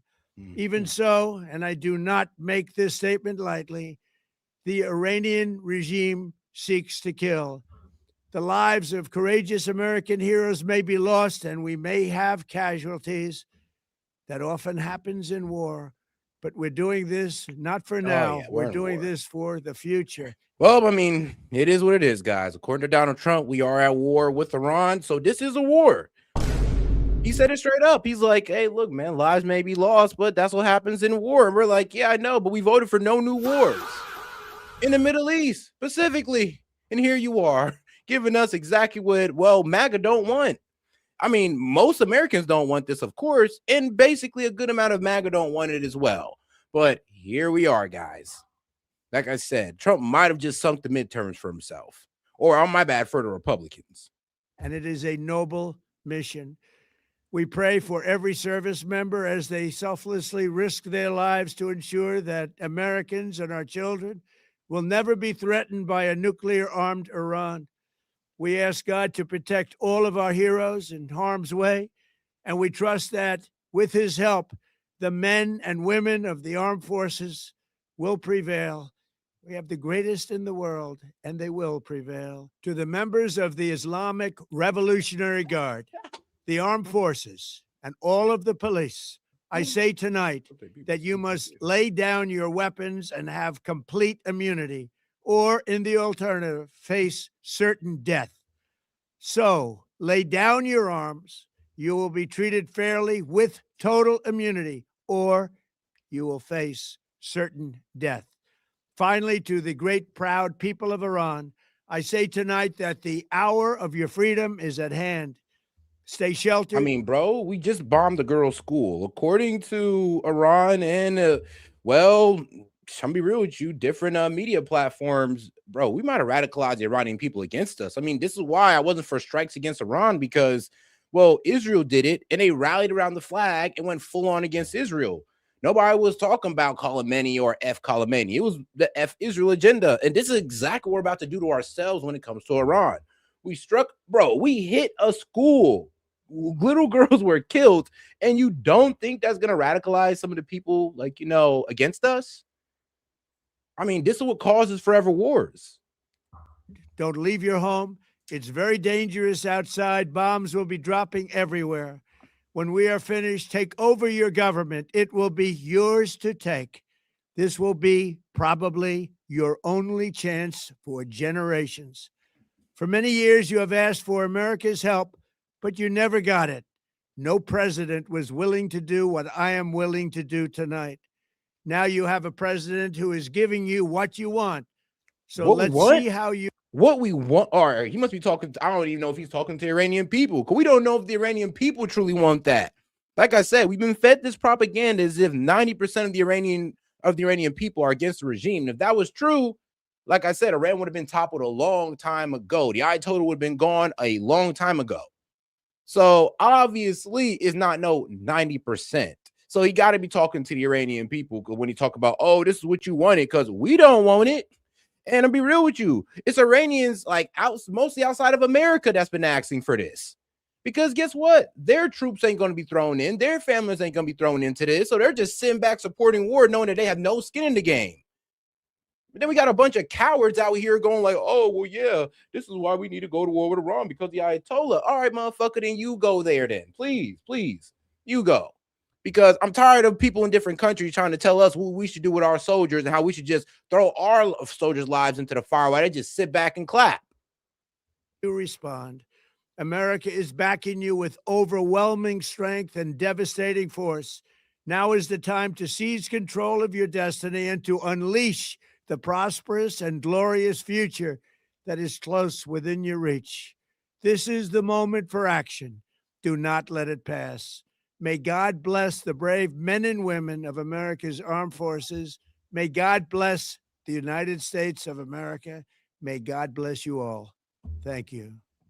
Trump, fuck you on behalf of every single American citizen. You absolute dirtbag piece of shit. You are going to send our sons and daughters off to die in some third world hellhole because you are cucked by the J, right? You are cucked out to fucking Israel and God's chosen people. They have you fucking wrapped around a spoon, you Israel sucking dick motherfucker. You pedophile piece of shit. You're on Epstein's Island, you scumbag motherfucker. Nobody fucking likes you. You're the fucking worst president in our fucking lifetime. You sold us out to some fucking third world hellhole Middle East motherfuckers. You don't put America first, you put America last. Now you want us to send our sons and daughters off to war? Fuck you, motherfucker. Get your billionaire sons out of their fucking hellhole, out of their fucking apartments, and send them to fucking war. We're not sending our fucking kids off to die every single for a war that don't even benefit us in the slightest. Like, at least with Venezuela, we benefited by taking their oil. We're not taking no oil from Iran, bro. We're not.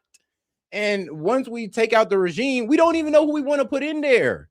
Like that Reverend Pavlov guy, you know, the monarchist that want the Shah back in. Bro, most of the Iranian people don't want that guy in there, but we got a bunch of people who live outside of Iran telling you that they want the king back, but they don't. We don't even know. We don't even got a plan for, oh, well, when we take out the Ayatollah, what do we do next? Oh, just let them fall into civil war? How's that going to benefit us? But I'll tell you who does benefit, Israel. Why did just sit there and take land? Sons and one of our daughters and sons that comes home in a body bag, that blood's on your fucking hands. Motherfucker, dude. What an absolute dirtbag piece of shit. Our entire life's about to fucking change. And the fucking dollar's going up in smoke. What, now we're going to take Cuba? We're going to take Venezuela? We're going to take fucking Iran? Fuck you, Trump, you dirtbag piece of shit. They have fucking peace and prosperity, and the fucking citizens love their fucking country. You are such a scumbag, dude. You are so cucked out to the fucking Jew. Fuck you. Now, I don't share the same harsh feelings, but I do believe that, bro, Trump, he's effing up. Like, bro, you're effing up if you think this is going to go our way.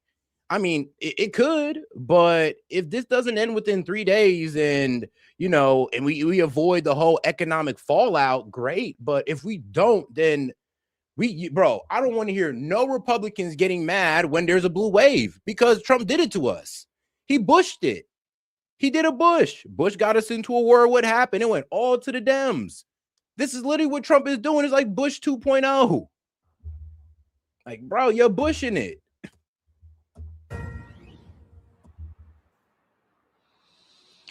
We join you right now with breaking news from the Middle East. Israel has launched preemptive airstrikes against the Islamic Republic of Iran, going after a variety of positions inside the country. Israel's defense minister, Israel Katz, declaring... And here's the thing. I know a lot of people are going like, but Seth, why is it all about Israel? Why is it all about Israel, Seth? Well, if you've been paying attention to the Likud party, well, who leads it, Bibi Netanyahu, they've been talking about greater Israel for a while. Mike Huckabee just said it out loud during his interview with Tucker that, oh, it'd be great if Israel took all of the Middle East. So Israel's plan has been to destabilize these countries in the Middle East and take their land, destabilize regions in their own country that Palestinians live in and take their land. This is what they've been doing. This is why nobody believes that, oh, this war with Iran's for us. I mean, oh, what, Iran's going to strike us? They don't have the capability to. They're going to build a nuke.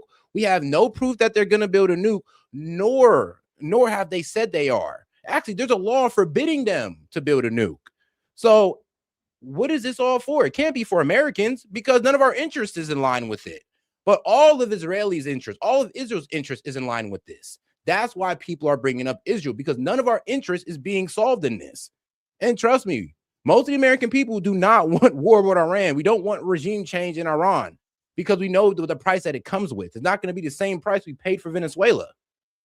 A special state of emergency across the country. Just moments ago, air raid sirens were sounding here in Israel's second largest city of Tel Aviv and across major population centers here in the Middle East, warning civilians to stay close to protected areas, to bomb shelters, understanding that in the minutes and hours ahead, Israel may come under direct Iranian attack. We are getting a new statement from Israel's defense minister, Israel Katz. He says, in part, the state of Israel has launched a preemptive strike against Iran. Defense Minister Israel Katz declares a special and immediate state of emergency across the entire country. The state of Israel has launched a preemptive strike against Iran to remove threats to the state of Israel. As a result, a missile and UAV drone attack is expected against the state of Israel and its civilian population in the immediate time frame. Remember, there has been an ongoing U.S. military buildup across the region for the past 2 months. The world's largest aircraft carrier, the USS Gerald R. Ford, is now just off the coast of Israel, near to the northern city of Haifa. You have the USS Abraham Lincoln Carrier Strike Group in the Arabian Sea, a variety of U.S. destroyers. All right, now let's go ahead and see what's going on over here with our guys over here in Al Jazeera. Let's see, more explosions heard in Qatar's capital, Doha, in second wave of attacks. Man. Yeah. The sounds. Yeah. The interceptions. And I'm going to hold you there, Ali, because as you just alluded to, we have been hearing in the last few minutes more explosions in Qatar. I want to show you some of the latest pictures that we have that show some smoke rising over the capital of Doha. You can hear them again. I'm not sure if you could hear that. So let's cross over now to Zain Basravi, who is live for... Guys, make sure to double tap that screen, like the video, guys. Let's get more people in the conversation. If you have any questions, comments, jokes, or disagreements, I'll be happy to read it out loud and engage with it. Just $2 and up. Let's keep it going. In Doha. Zain, can you tell me what you've been seeing where you are? Absolutely. It is 2:51 p.m. local time right now here in Doha. Between around 2 or 2:15 p.m., we observed at least 2 rounds of interceptions of... Oh, man, I didn't even see it. Yo, shout out to my man Daniel Welch. Appreciate the support, bro. Man, I hope you're staying safe out there, brother. But yeah, shout out to my man Daniel Welch. And guys, bro, look, I know everybody thinking like, S.E.T, bro, but I thought you were a supporter of Trump, and I am. But when it comes to this move right here, I can't support it. It low-key shoots us in the foot. It shoots our progress in the foot when it comes to economic gains. This is not going to help us out. I mean, and let's be real. We could have worked things out with Iran. We did not have to go to war. Somebody asked me, yo, S.E.T, what would you have done? I'd have made sure Iran only did 3.5%. I'd have let them keep their ballistic missiles, but I'd have honed down on the proxies. I'd have been like, all right, bro, look, we'll let you keep the enrichment. We'll let you keep the missiles, but you cannot be supporting terrorist groups. And they'd have probably took that deal. But telling them that they can't do a damn thing, what do you think was going to happen? You really think that Iran was going to take, you can't have a nuclear program. You can't have ballistic missiles to defend yourself. So we pretty much told them that they don't got a right to defend themselves. And then they also got to stop supporting all their proxies. You really think they were going to accept that, even though I truly wish they did? Like, come on now. Missiles. So multiple explosions, about 3 or 4 at a time in the skies over the city.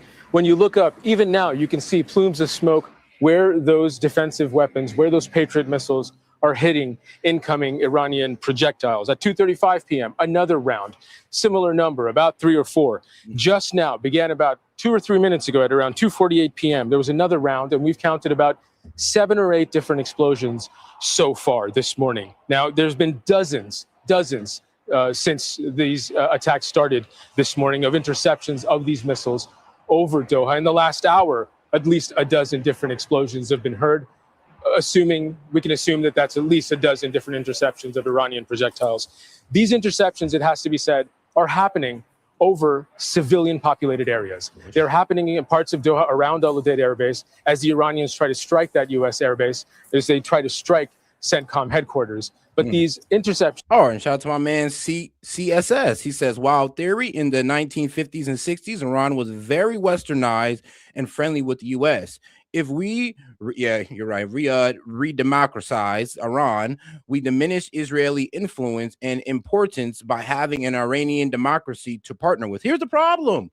Like, I actually have to study Iran's government, and people say that Iran has, no democracy or anything. Iran hold elections for presidents. Now, even though their president has to be confirmed by the Ayatollah, they have 5 candidates that they have to vote for as presidents. So when people say that Iran's not a democracy, I'm like, well, they do vote for the president of Iran. Like, just want to let y'all know that. And I mean, here's the thing. Iran, the reason why we overthrew Iran, even though they were westernized, it kind of goes to show you that our duplicity behind things, but it's because they wanted a better deal for themselves when it came to their oil. They wanted to, and they wanted to try to go outside of the central banking system. And that's 2 things that's going to get your ass overthrown, is getting a better deal for yourself when it comes to your oil, going outside the dollar, and being outside of the central bank or the central world banks. If you do that, your ass will get regime change no matter what country you are. That's why we did to Venezuela, because they were trying to go outside the dollar. I mean, we did it to Iran because they wanted a better deal for their oil and they wanted to go outside the dollar. So those three things is going to get your ass, well, attacked by the U.S. every single time. And it don't even matter what excuse we got to lie to y'all about to make it happen. Are happening around civilian areas. The last time that Iran tried to hit El Udeid in June of last year, we saw debris falling onto people's yards, on side streets, people posting videos showing parts of missiles and rockets. And what we are seeing now is at least two separate videos that are still pending confirmation. We can't confirm what we're looking at, but smoke rising over part of the city and seemingly a missile hitting the ground as well. But we're still waiting for confirmation on whether or not these can be verified. But what we do know for certain is that so far this morning, dozens of missiles have been fired at Qatar from Iran, and there have been dozens of interceptions. Okay. All right, though. Let's go ahead and get over here. I do believe, what was it? Yep. Fox News. Trump said he's taking actions no U.S. president has done before. I mean, did you forget about Bush? Announced a massive and ongoing operation against Iran. This is a combined operation between Israeli and American forces. We did hear President Trump talk about Iran during the State of the Union address, although his notable, Griff, it came about 90 minutes into his speech, and he did reiterate Iran will never get a nuclear weapon. We heard a bit of history there from President Trump about this regime going back 47 years, the Iranian Revolution, taking Americans hostage at the embassy in Tehran for 444 days. He referenced the Beirut barracks bombing in 1983, killing 241 Americans, mostly U.S. Marines. And now President Trump is fighting back. He's saying he's taking action that no U.S. president has taken before. All right, now, guys, let's go to let's go to a comedian's word on this. I know you're like, said a comedian. Well, you know, shout out to Charleston White. He's actually pretty damn funny, and he gave a pretty good breakdown on what's going on. So let's get into it. See, the fools don't back America. See, the fools don't back America. America always back the fools. But America don't know China sitting back waiting.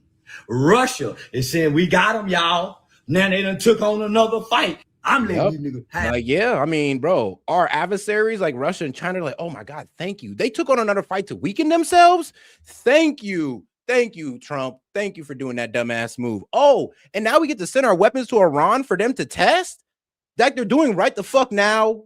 Yes, China sent in missiles, radars, all to be tested against American weaponry. And if it works, well, they got their answer. Russia sending weapons to them to be tested against American weaponry. While we're spending billions of dollars on these operations, while we're putting our lives in danger, and of course, while we're also putting the threat of higher gas prices on the American people. And you know what our adversaries are doing? Chilling back, selling weapons to Iran, making money, and hoping for the best as they watch their weapons get tested against us without actually having to test it against us up front. We're doing everything our enemies want us to do. The raw, unadulterated truth, because I see this is a group of black people don't know nothing about North Korea. They don't know that when President Trump was in power, that they killed a high-ranking motherfucking general in the Iran army over there in Saudi Arabia. They said a drone strike, and it was an unfair attack. Let me bag it up again. Y'all must forgot when President Trump was in power, they killed a high-ranking Iranian general of the army. He was a bad motherfucker that they killed. And the people loved him because he come from the bottom. And he was the army general. He was a bad, and they killed him with Israeli intelligence given to the white man with an unfair drone attack. It wasn't no real war, how they killed the general. They killed him in an unfair drone attack. So them Iranians swore. Hey, all is fair in love and war. To their God, they swore to their people, and they swore to the world that they was gonna get revenge. What's the best way to get revenge on this fracker white boy that play like he's a God-loving human? Get them Israeli motherfucker that they playing like it's the get them. That's how you get that white boy. Shake them up. Get them motherfucker. And that's what they did. All right. They got their lick back. America did this. Fuck is y'all talking about? And now here come the fool out there. See, the fools don't back America. America always back the fools. So the fools done something to the Palestinians. So the Palestinians said, come on, man, they done something to y'all, they done something to us. Let's get both of them. And here we go. So now America want to get in. But America don't know China sitting back waiting. Russia is saying, we got them, y'all. Now they done took on another fight. We got them. They still wore down from Afghanistan, y'all. They still wore down from Afghanistan. How they go involve themselves in this motherfucker here? But no, it's not that we're woe down from Afghanistan. Is that we kind of have a missile shortage. We have a missile shortage from our support of Ukraine. Like, we don't have enough missiles to keep this going for like longer than 2 weeks, is what I've been told. Like, we don't got enough missiles just to keep this going, guys. That's the main problems. And I mean, the fact that Iran's been producing missiles for like months on months. Like, we produce what, 400 missiles a year? They produce 300 missiles a month. That's the problem. Iran got missiles for days to throw at us. Well, to throw at our military bases in Israel, sadly. But all right, let's get back to Fox News. And this massive ongoing operation against Iran comes 8 months since Operation Midnight Hammer. We heard you talking about those F-22s earlier. Just to recap some history, Griff, the F-22s are always the last to go in, these fifth-generation stealth fighter jets. They arrived 4 days before Operation Midnight Hammer, and you and I have been watching the deployment of these Raptors. They arrived in Israel for the first time in history just a few days ago, along with 14 aerial refueling planes. We're also seeing some open source reporting, some videos from Iraq showing Tomahawk cruise missiles. These are subsonic missiles, pretty slow by missile standards, coming from what appears to be the USS Gerald R. Ford strike group. A lot of people thought this was a defensive move, putting Ford so close to Israel. It is in part.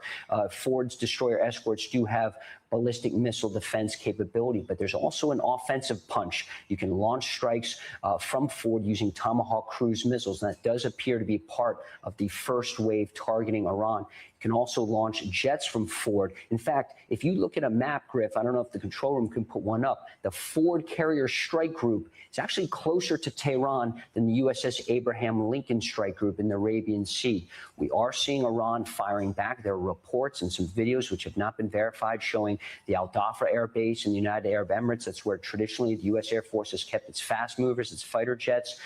That base has come under attack. Also, the U.S. Navy's Fifth Fleet, headquartered in Bahrain. We understand there were some evacuations from there beforehand. In fact, not just the F-22 deployment, but when we saw the announcements of these evacuations from the U.S. Embassy in Jerusalem, from different embassies in the region, from U.S. military bases, including Al-Udeid, the largest base in the Middle East in Qatar, which has also come under attack. In fact, we just heard from leadership in Qatar saying they've intercepted an Iranian missile with a Patriot battery. Of course, those are U.S. made, not clear if U.S. forces directly were involved. The Qataris also know how to handle them.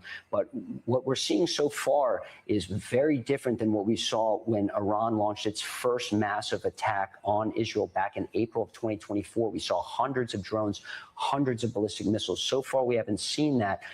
Part of the reason could be strikes decapitating Iran's command and control, its radar networks.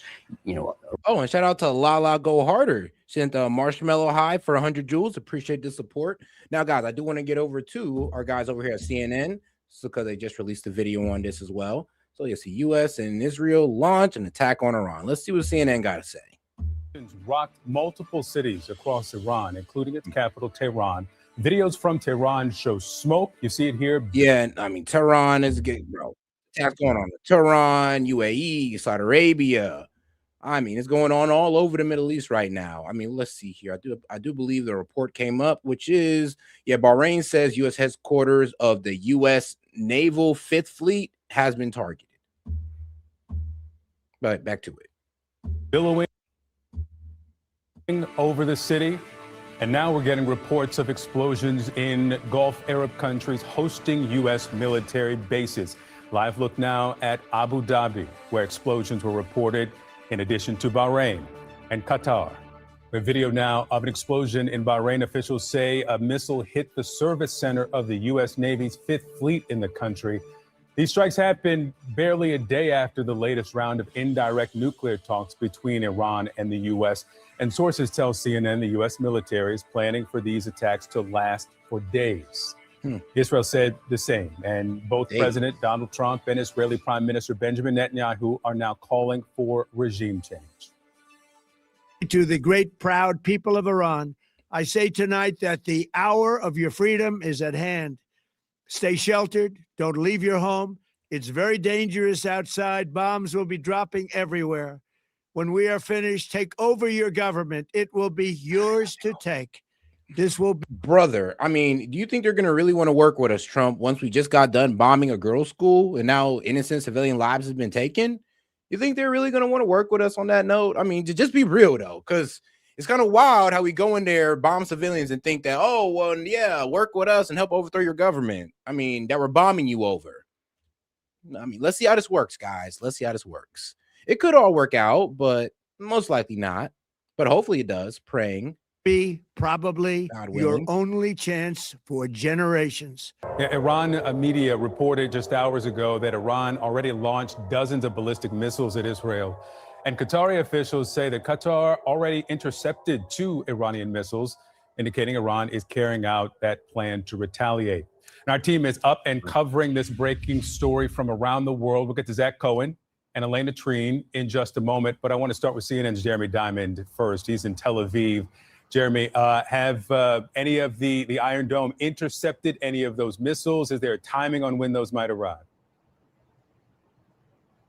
Well, we certainly know that Iran has already fired a barrage of ballistic missiles at Israel. We had sirens going off not only here in Tel Aviv, but also in Jerusalem, in northern Israel, in southern Israel, pretty much Israelis everywhere across the country, millions heading to bomb shelters as those ballistic missiles came in. It does appear that there were several intercepts. We have not yet gotten reports of any actual impacts as a result of those ballistic missiles. But all of this kicked off this morning around 8:15 a.m. local time. Israelis were woken to the sound of sirens, not announcing incoming missiles, but rather alerting Israelis to this new state of emergency that is in place as Israel announced that it had struck targets in Iran. We then quickly learned that it was not just Israel, but that these are joint strikes carried out by the United States and the Israeli militaries, targeting a range of targets inside of Iran. I'm told that there were dozens of targets that were struck by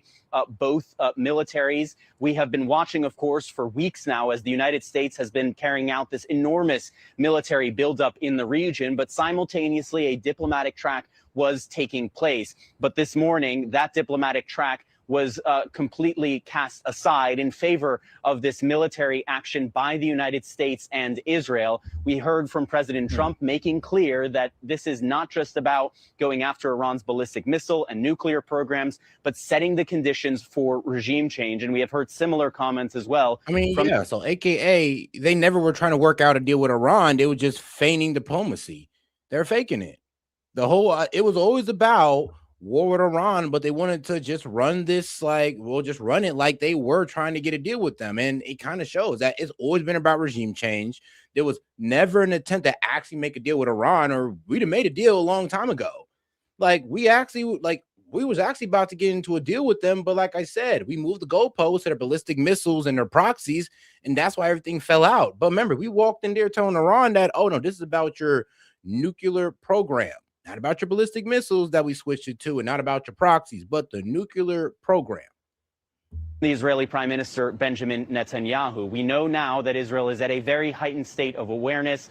Most Israelis are either in their bomb shelters or very close by, awaiting the ramifications of this, as we are already watching Iran launch missiles not only here, but at other sites across the Middle East. Victor.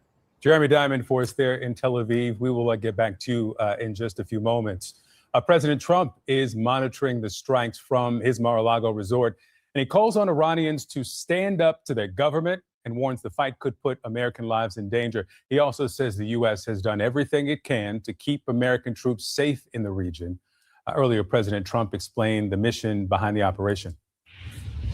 Our objective is to defend the American people by eliminating imminent threats from the Iranian regime, a vicious group of very hard, terrible people. Its menacing activities directly endanger the United States, our troops, our bases overseas, and our allies throughout the world. For 47 years, the Iranian regime has chanted death to America and waged an unending campaign of bloodshed and mass murder, targeting the United States, our troops, and the innocent people in many, many countries.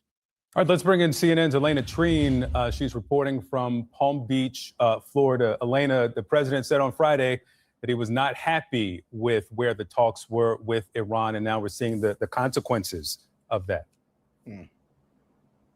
Absolutely. And I think you're right to point out that the context of all of this is incredibly important. We had been hearing of Victor in recent days, really in the lead up until this strike, these strikes this morning, the president saying that he wanted diplomacy. He was hoping a deal could be reached. And from all the conversations I had with people at the White House, that was sincere. But of course, at the same time, you saw the Trump administration and the president directly order the most massive military buildup in the region since essentially the 2003 war with Iraq. And so that leverage was there. And I think a lot of people were waiting to see whether the president would move on that. And of course, he did. I also found it very remarkable just to see the president in that video statement giving it and releasing it on social media, having that be the way that he delivered it. But look, there's a couple things I took away, Victor, from those remarks from the president. One is that he said that this is going to be a massive and ongoing operations. And that comes as sources are telling our colleague Zach Cohen and I that the United States is planning for there to be several attacks or several days of attacks. This is going to be a long operation and could ultimately be the largest military operation the president has ever overseen, including during his first term. But another moment that I found very striking as well is that he essentially and effectively called for regime change in Iran. The president said in those remarks, quote, "When we are finished, take over your government." That was a message directly to the Iranian people. "It will be yours to take. This will probably be your only chance for generations." That is a huge statement, particularly as really over the past year or so, ever since the president went into office for his second term, all of his top advisors were trying not to say that directly. And even though the president didn't say it directly, he came as close as he ever really has to acknowledging that one of the goals in this larger operation is to potentially see if the Iranian people can use this weakened state that the regime now finds itself in to kind of overthrow and push against the government there. So that was a remarkable thing as well. I also think it's worth pointing out, and you mentioned this, Victor, just how disappointed and frustrated the president seemed yesterday when talking about the negotiations that were going on just 2 days ago in Geneva between the president's top advisors, Steve Witkoff, and his son-in-law, Jared Kushner. Yeah, because there was only two options. It was so it's either Iran, you give up everything, nuclear program, or missiles, proxies, or we want regime change. And Iran pretty much said, all right, well, it's best you just try to do regime change then. And then here we are. With the Iranians and intermediaries in Switzerland saying that they did not go far enough. Oh, and just updating right now, we got 6 countries that Iran has struck so far: the UAE, Israel, Qatar, Kuwait, and Bahrain and Saudi Arabia are the countries that have been struck by Iran, well, within the past 12 hours or so. Let me see here, little footage.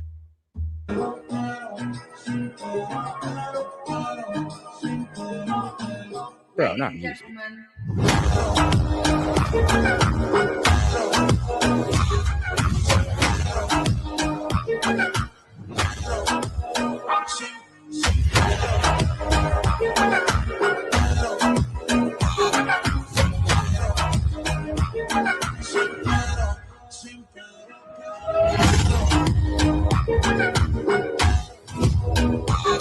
So far, 5 countries. God damn. All right. So far, Iran's hit 5 countries, and the United States and Israel's hit inside of Tehran, a school in Iran that has been reported now as updates are flying in. See, what I told you guys says Iran says 5 students killed in an Israeli strike on a girls' school. People are now saying it's like 35 to 40 girls that's been killed in that strike. So, God pray for them. Let's pray. But all right, though, let's get back to it. And what we know that the United States wanted from Iran was to, one, be very clear that they had no goals and did not want to ever make a nuclear weapon, and also that they would commit to zero enrichment of uranium, things that the president argued they were not able to get to. And so that is what's led us to this moment. But of course, so many big questions, I think, that many Americans still have about what the future of this is going to look like. And that has been a big struggle for a lot of people I know in the White House and the top levels of the administration. There are a lot of Americans and a lot of Republicans, I should say, many members of the Republicans base who do not want the United States involved in another foreign war, and particularly a protracted, long engagement. And we've actually heard some of that pushback from members of Congress this morning making that point. And so that is going to be a crucial thing that the president and this White House needs to do moving forward, is to articulate exactly what their goal is as we move ahead in the days ahead with these operations. Yeah, we'll expect that the recorded message that the president posted will not be the last we hear from him on justification for these strikes, considering that his promise to the American people was that there would be no new wars ahead of his 2024 reelection. Elena Treen for us there near the president's resort in Florida. We'll get back to you. Thank you. And we're getting reports of dozens of explosions across the Gulf, including Abu Dhabi, Bahrain, Qatar, all home to major U.S. bases. A senior official in Qatar says that the country intercepted 2 Iranian missiles fired toward its territory. Let's bring in now CNN's Zach Cohen. Zach, what have you learned? Yeah, Victor, U.S. officials really only describing the retaliatory strikes by Iran as an active situation. But as you mentioned, it does appear that multiple U.S. bases in the region have been targeted in response to this ongoing U.S.-Israeli operation targeting the Iranian government, it seems. And look, this is a risk and a potential threat that Donald Trump was well aware of before he ordered this ongoing operation targeting Iran, which he says is intended to carry out effectively regime change, or to facilitate regime change. He was very concerned about the potential risk to U.S. forces in the region, and he even alluded to that in his video message, saying and acknowledging in a very frank way that this operation could result in U.S. casualties. And we've reported previously that that was a major concern of Donald Trump's top general, Chairman of the Joint Chiefs, Dan Kane, that he voiced concerns about the potential for U.S. casualties ahead of this operation. But still, obviously, that concern not outweighing what Donald Trump says that he wants to carry out here, and that is to encourage the Iranian people to rise up and take back their government. But we've also reported that there is not really a clear indication inside the U.S. government of what would come next, even if they can successfully facilitate regime change in Iran. So while we know that this operation is expected to go on for several days, or at least the Israeli and U.S. sides are both planning and preparing for that possibility, what would happen after that is very, very unclear at this stage. All right, now let's go ahead and get into the next video, guys. All right, shout out to this guy. War with Iran would be, and you know, if you know him, then I think he's pretty popular on TikTok, and he's definitely a MAGA. Such a complete and total catastrophic mistake, such a complete betrayal of everything that the MAGA movement was supposed to stand for, and everything that Trump has been standing. Literally, no new wars. Now all of a sudden we're getting into it with Iran, and all these guys are promoting this war like, oh, like this is what Trump always talk about. He did say Iran can't have nukes. Well, Iran don't got nukes, and we're still going to war with them. And we haven't even proved it. There's no proof that Iran has any nukes.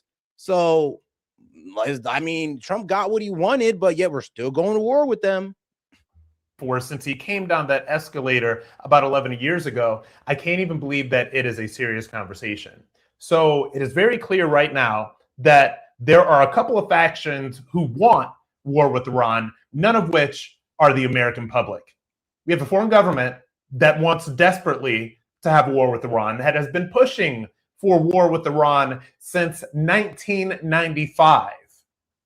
So they obviously want war with Iran.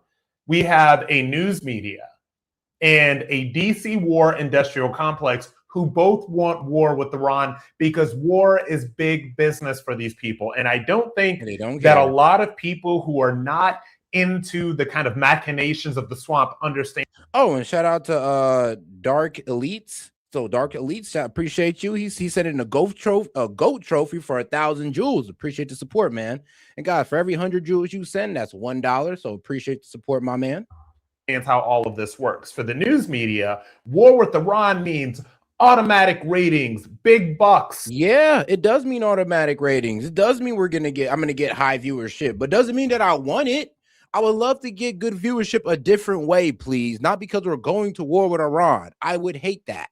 But I mean, that's what happened during the 12-day war. I was seeing record viewership during then, and I'm probably going to see the same thing now, reluctantly, because I really don't like how the way it's playing out right now. You know, you've got their little correspondents who've never really done anything, who can't wait to throw a little flak jacket on that says press and to go play war reporter overseas. Oh, they live for this because they've never served before. They've never been to actual war. The only thing they know how to do is go play war for cable news. So they can't wait to go play war for cable news. You have the DC war industrial complex, who are the slimiest, snakiest, sleaziest people. Lindsey Graham, I mean, Mark Levin, Randy Fine. Yeah, you know, just a couple of guys that's just been trying to talk us into this war, and now it's pretty much getting what they want with the most vilest rhetoric out there, honestly, especially that guy, Randy Fine. Will ever meet in your life who see war with Iran as a way to make more millions of dollars, because all these people want is more, because the millions and millions that they have is not enough. And you better believe that they're moving their stock options at the ready. You better believe that they are making sure right now they are completely financially primed to benefit from a war with Iran. And if you think that what they're saying about insider trading, all the stuff that Trump said about insider trading at the State of the Union, all the things that Anna Paulina Luna, our great congressman from Florida 13, has been saying about insider trading over the past couple of years, oh, this is nothing compared to the kind of insider trading. Oh, and shout out to my man Sleepy Lounge. He sent 100 for 2 jewels. Appreciate the support, brother. That will happen in Congress should we have a war with Iran. These people trading stocks that are tied to defense systems. I mean, yeah, this war keeps going on. Make sure to buy Raytheon and all the weapons companies. Make sure to buy these stocks because they're about to be going up. About to be the only stock going up. It is demonic. It is gross. It's disgusting. And it's what all these people cannot wait to do. You know, it seems like the only people who don't want war with Iran are the American people. And I'm not even entirely sure if we even matter anymore. Bruv. In terms of how these conversations are happening in Washington, D.C. I voted for Trump multiple times. I'm a supporter of President Trump. I'm a supporter of this administration. And at this point, there should be no litmus test, no loyalty test. Oh, you're not being sufficiently loyal to Trump. Literally, and I'm hating it right now. It's like, well, you're not being loyal enough to Trump. You should support the Iran strikes. I'm like, whoa, bro. I walked in here for no new wars. Now, you're not going to sit here and try to gaslight me and say, oh, I'm not being a good enough supporter because I'm not supporting this war. Like, I'm not supporting the possible taking of American lives and the current taking of innocent civilian lives in Iran. And most likely in all these other countries. You don't think that there are people working at these bases or near these bases that might have gotten hurt? Yeah, it's the reckless taking of lives that I will always be against. Don't care who the fuck's doing it, because I'm consistent with this. But all right, let's get back to my guy here. Oh, and shout out to, let's see here. Let's see, was it Rigid? Well, whoop, I might be reading that wrong. Yeah, I think it's Rigid. Oh, and they said, S.E.T, you're doing a great job reporting on this. Thank you. Hey, man, I appreciate that. And shout out to all the supporters, man, in the chat. Don't worry, we're going to keep it going. Trump, because you don't agree with war with Iran. At this point, we're way beyond that. And as a supporter of the president, as a supporter of this administration, and as a supporter of America above all else, should we get into what I think is a disastrous, catastrophic war, I will have no choice but to support the moves that this administration in America decides to make, should it get there. But I'm going to be on the record unequivocally 100% that what is being fed about what a war in Iran would look like is completely false. Thank you. Because if you've ever been to a war theater, if you know the ins and outs of all of this stuff, you know that Iran is not Iraq. We lost upwards of 3,000 American soldiers in the war with Iraq. And about 150,000, which is smaller than Iran, has less people than Iran, is less military capable than Iran. But look, we lost during that. Okay.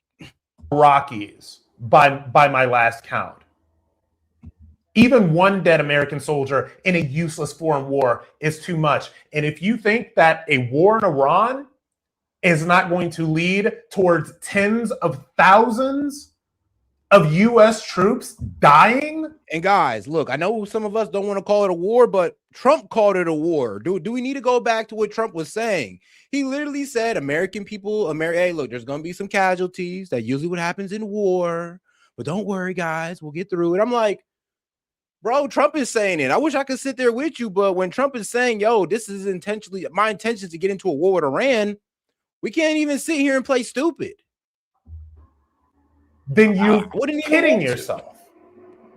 This is the same crap that was sold to me and to this country when I was 20 years ago and fought in Iraq. When I was 20 years old and fought in Iraq. The same crap.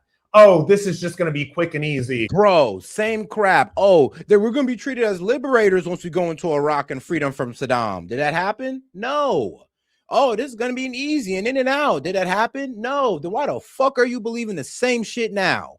Tell me how that works, bro. You got lied to by our country one good time. I can get over that. But they're using the same thing, same lie, word for word, bar for bar, and you're going for it again? And some of y'all are old enough to understand this, old enough to honestly compare the two. Like guys in their early 20s or in their late 20s, I can understand. They were young. But guys who are 30 and up, we should know better. This is going to be over in a couple of weeks. We're going to be great.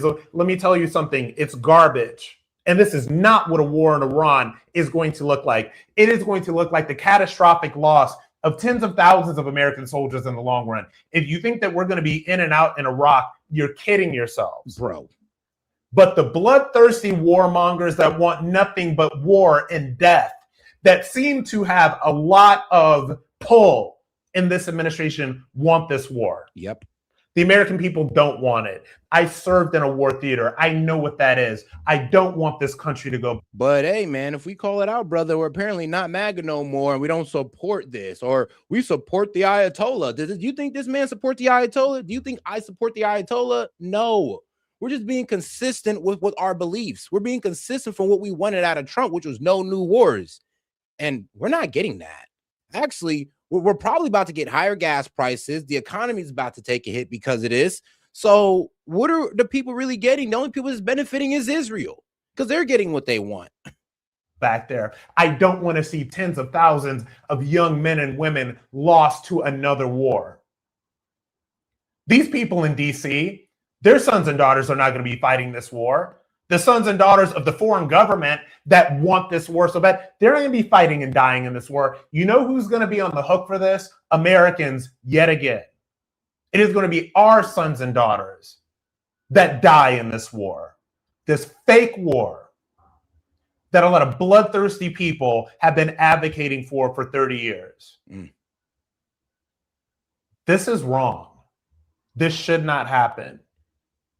If it does happen, I will have no choice but to support what the administration decides to do and what this country decides to do. But I will tell you this, you will mark my words that through my platforms for the remainder of however long this happens, if it does happen, you will see the stories in the faces of every single American soldier that is lost to this. They will not be lost to the mainstream media industrial complex where they just give you a number or a name school on the bottom of the screen. On my platform, as long as I have breath in my body, if we go do this and we start losing tens of thousands of American troops. Bro, if that's the case, I'm making a list. I'm making a list and I'm praying to it every day. I'm for the sad losses. I'm gonna be like, bro, this is what y'all said wasn't going to happen, right? For all you dumbasses that said, oh, no lives will be lost, it's going to be easy. I'm going to read off the names of every American life lost. And then please repeat that same dumbass statement again. You will see their faces and you will hear their names from my mouth on my platforms. I hope to God that I am wrong. But let me be on the record as telling you that I think that this is wrong. I think that we should not have war with Iran. And I do not care whatever smears people throw at me, whatever you say about me, whatever lies you want to tell me. And I'm telling, bro, they're going to tell lies about this guy because he's actually out there. But let's be real. They're going to start saying he supports the Ayatollah. He was never MAGA. He supports terrorists.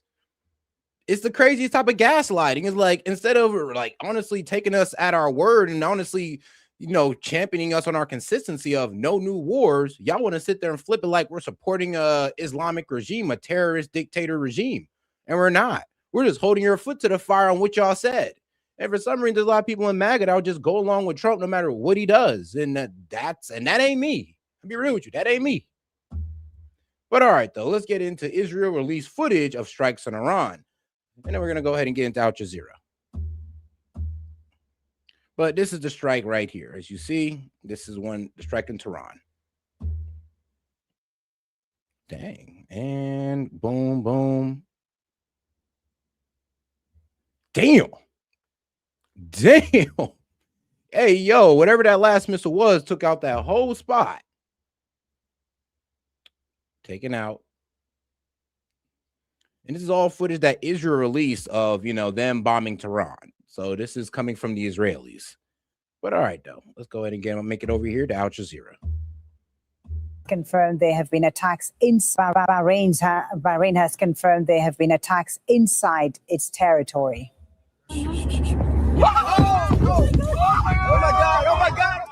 This is a moment a missile hit the U.S.'s Fifth Fleet headquarters in Bahrain's capital, Manama. Bahrain's National Communications Center has confirmed other attacks targeting sites and facilities within its borders and has condemned those attacks. Let's bring in Rory Challenge in Amman, Jordan, for more on what's been happening in the region and the reaction, Rory. Yeah, well, certainly for people here in Amman, in the capital of Jordan, it was a pretty noisy morning with the sounds of jet fighters you could hear quite clearly up in the sky, and then repeated booms, presumably of air defense or similar things reverberating around the skyline. We have heard from the Jordanian military that 2 ballistic missiles were intercepted and successfully neutralized by the Jordanian air defense systems. And indeed, there has been footage that emerged of some flaming debris that apparently landed on a house or near a house in the Marj al-Hammam area of the capital, but no injuries have been reported. Now, Jordan. Shout out to Rob on Rumble. Appreciate the follow, my man. And you can also follow me on Rumble, guys, if you want to. Many parts of this region, many countries in this region hosts US military forces. Now, the Jordanians have a big airbase, Muwafaq Salti Air Base, which is about 100 kilometers east of the capital. That has lots and lots of US planes, or certainly did very recently. 60 to 70 combat aircraft were documented there. There were Chinese satellite pictures that showed very clearly where they were on the air apron and on the strips of that airbase. The Iranians put out an AI video showing that this airbase was going to be targeted in the event of any attack by the United States or by Israel on Iran. And this has been part of Iran's wider pressure campaign against countries like Jordan, like UAE, like Saudi Arabia, etc., to basically tell them, if you are hosting US military capabilities, regardless of whether you are letting those military... Oh, man, we got Ayatollah Khamenei to give a speech very soon, according to Iranian news. And let's see, several major oil companies and trading houses have suspended oil and fuel shipments through the Strait of Hormuz. So that's currently being shut down as we speak. So, yeah, but don't worry, I'll be back with you with more. Capabilities be used in any attack on Iran. It doesn't matter to Iran. Iran will still see those as legitimate targets and will strike back. Now, I have to say, for the moment, Jordan seems to have got away relatively unscathed. But, this is very early on in this conflict, and things are certainly able to escalate. Other countries in the region, we've been seeing attacks in Bahrain and UAE, in Saudi Arabia and Iraq as well, are not quite have not escaped as quite as unscathed as Jordan has at the moment. But I think we have heard about 40 minutes ago the all-clear air raid siren going out, suggesting that the danger has passed for the moment, but we understand that there could be fresh barrages on the way at any moment. Rory Challens live for us in Amman, Jordan. Rory, thank you. All right, let's go ahead and get over to the next one here. Qatar's foreign ministry has released a statement. It says the state of Qatar expresses its strongest condemnation of the targeting of Qatari territories with Iranian ballistic missiles, considering it a flagrant violation of its national sovereignty, a direct assault on its security and the safety of its lands, and an unacceptable escalation that threatens the security and stability of the region. The Ministry of Foreign Affairs affirms that the state of Qatar reserves its full right to respond to this targeting in accordance with the provisions of international law and in proportion to the nature of the aggression, in defense of its sovereignty and to safeguard its security and national. Like Andy, back to Iran being Christian is hilarious. See, and it's the problem. People want to make it about Islam and Christianity when it's not. It has nothing to do about religion. This has everything to do with, influence in the Middle East. I remember my man Monty was trying to argue that position. Oh, it's a religious war. No, it's about influence. It has nothing to do with religion. Now, if you want to bring up Hamas, that has something to do with religion, to the Alex Hamas and all that good stuff. But this right here has everything to do with Iran's influence in the Middle East and how they want to topple that. And it's not about Iran being a Christian nation or not, because let me be real with you. We support Israel and they got less Christians than Iran does. They got less Christians than Jordan does. They got less Christians than Qatar does. So if this is about Christians, we're running up behind an ally that don't respect Christians whatsoever, that they get spit on, persecuted, mistreated, all in Israel. But in Qatar, they're doing well. In Iran, they got higher numbers of Christians in Iran than in Israel, but look who we're backing. So this ain't about Christianity, because if it was, trust me, this will be looking a lot different. Interests. The Ministry of Foreign Affairs emphasizes that the state of Qatar has been and remains among the first to call for dialogue with the Islamic Republic of Iran and has advocated for continuing on this principle as the optimal foundation for addressing differences and resolving disputes through peaceful means, thereby sparing the region of the risk of escalation. Let's take you now to Axel Zaimovich, who joins us now from here in Doha. So, Axel, Iran had already said that it was ready and able to strike U.S. bases and assets in the. Oh, and shout out to RKSI on Rumble. Appreciate the follow, guys. Like I say, go ahead and follow me on Rumble if you want. Region, of which there are many. Bring us up to date with what you've been seeing where you are along the waterfront in Doha. Well, right now, the situation seems to be really calm, but some 15 to 20 minutes ago, we heard a large, massive bang here at the sky. We can actually see that one of the rockets were intercepted, and it really goes to show that this is not over. But what we understand that the Qatar's air defense is still full swing in a coordinated attack to repel any potential threat and any missile that coming towards Qatar. But also, we have official statements confirming that the attacks are taking place and they have been successfully taken down. But also what we understand, there are no casualties and there's no damage to residential areas. And the public is being urged that to stay away. You know what? There is something I do want to touch on that I know people in the chat are touching on as well. People want to say, talk to actual Iranian people. And little do you know, I talk to both sides. I talk to the Iranian people who support the government and the Iranian people who don't support the government. And that's what you guys are missing. If you're going to do any real type of honest reporting, you have to talk to both sides. You just can't talk to the anti-government guys and think you got a clear picture of what's going on in Iran. Bro, that's like talking to a liberal with TDS. Bro, if you talk to a liberal with TDS and you live outside of America, you're going to think we're a dictator regime, bro. Like, let's be honest. But if you sit there and talk to a MAGA guy, you're going to be like, okay, I got a better view of America. It's the same way with Iran. If you talk to somebody who supports the regime, you're going to be like, okay, so according to you, it's not as bad as they say. But if you talk to an anti-regime guy, they're going to go ahead and tell you all the horror stories you want. Just like I said, if you were outside the American, you talk to a liberal that has TDS, what are you going to think of America?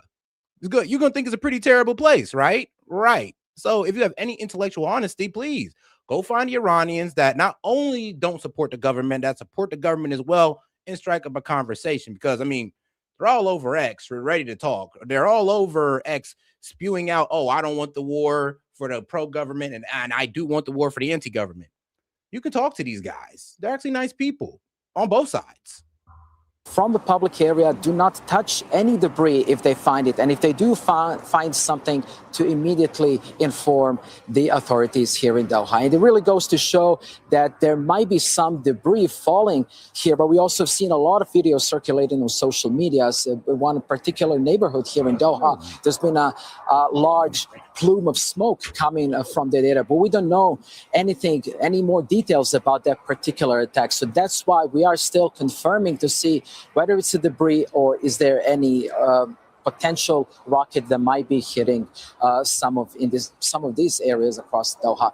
And it really goes to show, Riley, to explain that the whole situation is taking a toll on civilians in the country in a way that all the flights have been suspended. Mm-hmm. And we also have a confirmation from Qatar Airways. They officially say that all flights have been suspended for the time being. And the airline has confirmed that the operations will be stopped due to the complete closure of the Qatari airspace. And they said they are working closely with the government and also deploying additional staff to the Hamad International Airport to help those passengers stranded in Doha.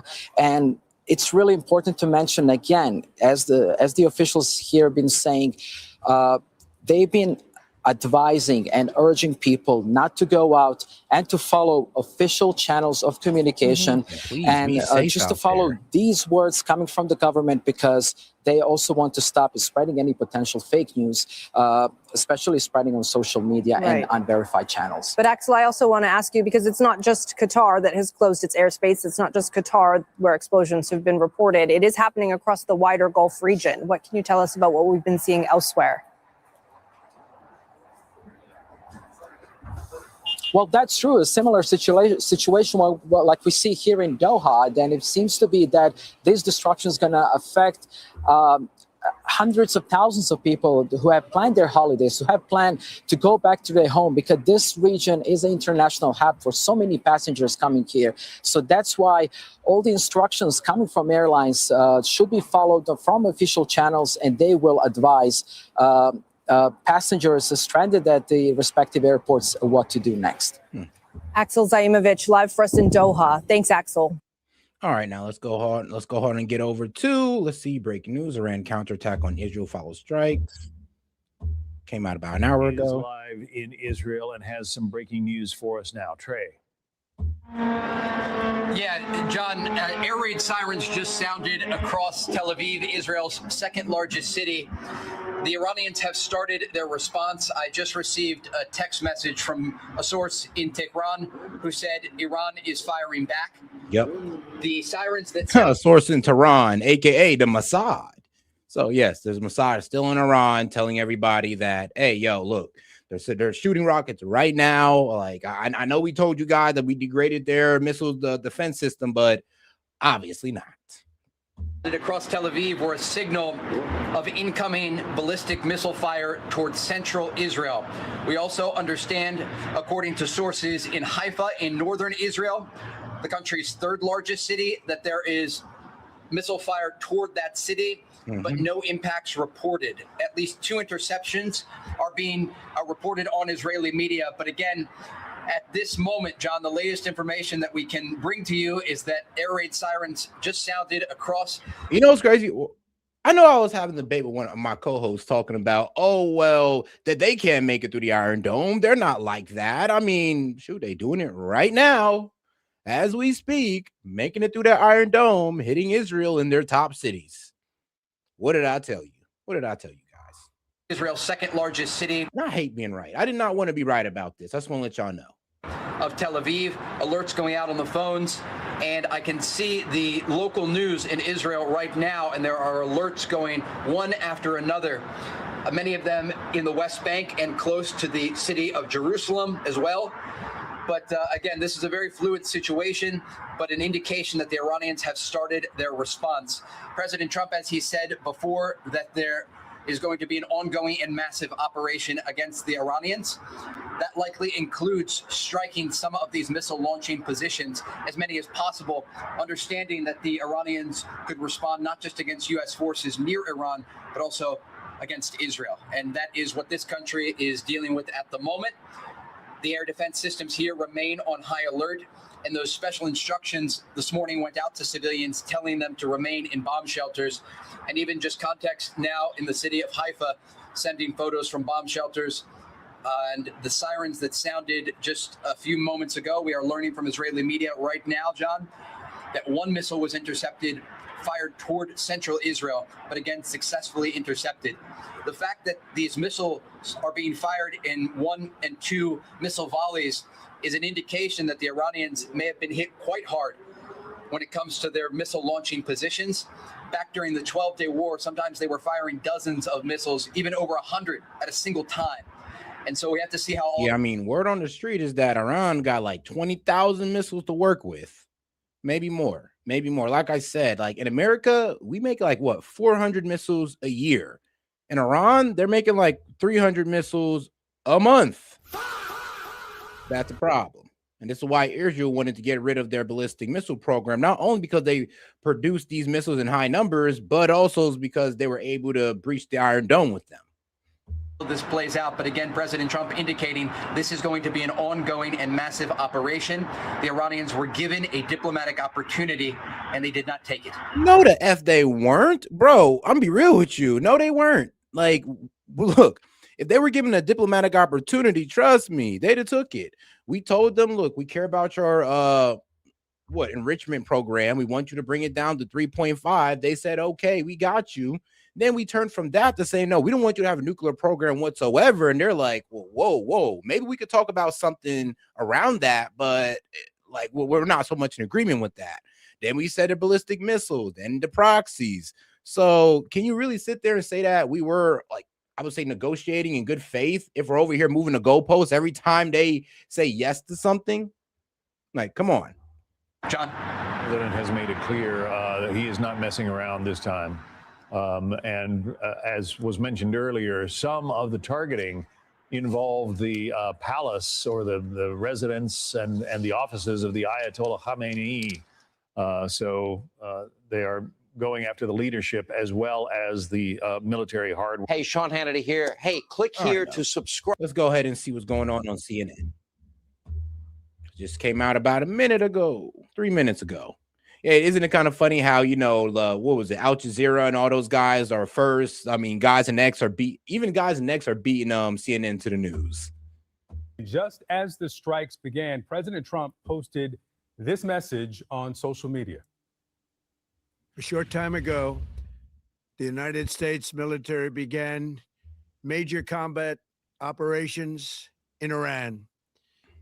Our objective is to defend the American people by eliminating imminent threats from the Iranian regime, a vicious group of very hard, terrible people. Its menacing activities directly endanger the United States, our troops, our bases overseas, and our allies throughout. Oh, and shout out Tove. She says, morning, I got Kalshi. Oh, shout out to Tove. Appreciate you for getting that. I got a deal going on with Kalshi. Shout out to my partner, Kalshi. I'll probably play the ad later on in the stream. But shout out to her. She says, morning, got Kalshi last night, just waiting on deposits to go through. Also, I feel like this is something to steer us away from civil war.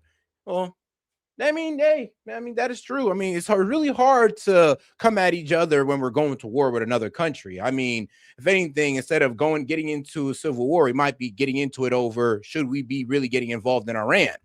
So I can see how that would steer us away. And shout out Tove. And guys, oh yeah, let me give out a quick shout out to my partners over there at Kalshi, guys. You want to go ahead and get in on that deal. And if you already know what Kalshi is, you can go ahead and use my promo code.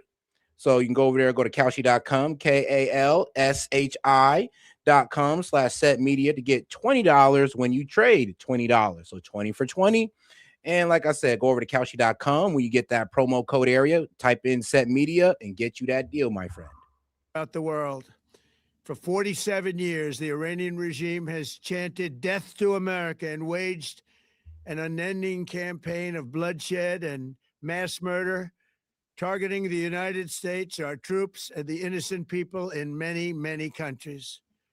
Among the regime's very first acts was to back a violent takeover of the U.S. Embassy in Tehran, holding dozens of American hostages for 444 days.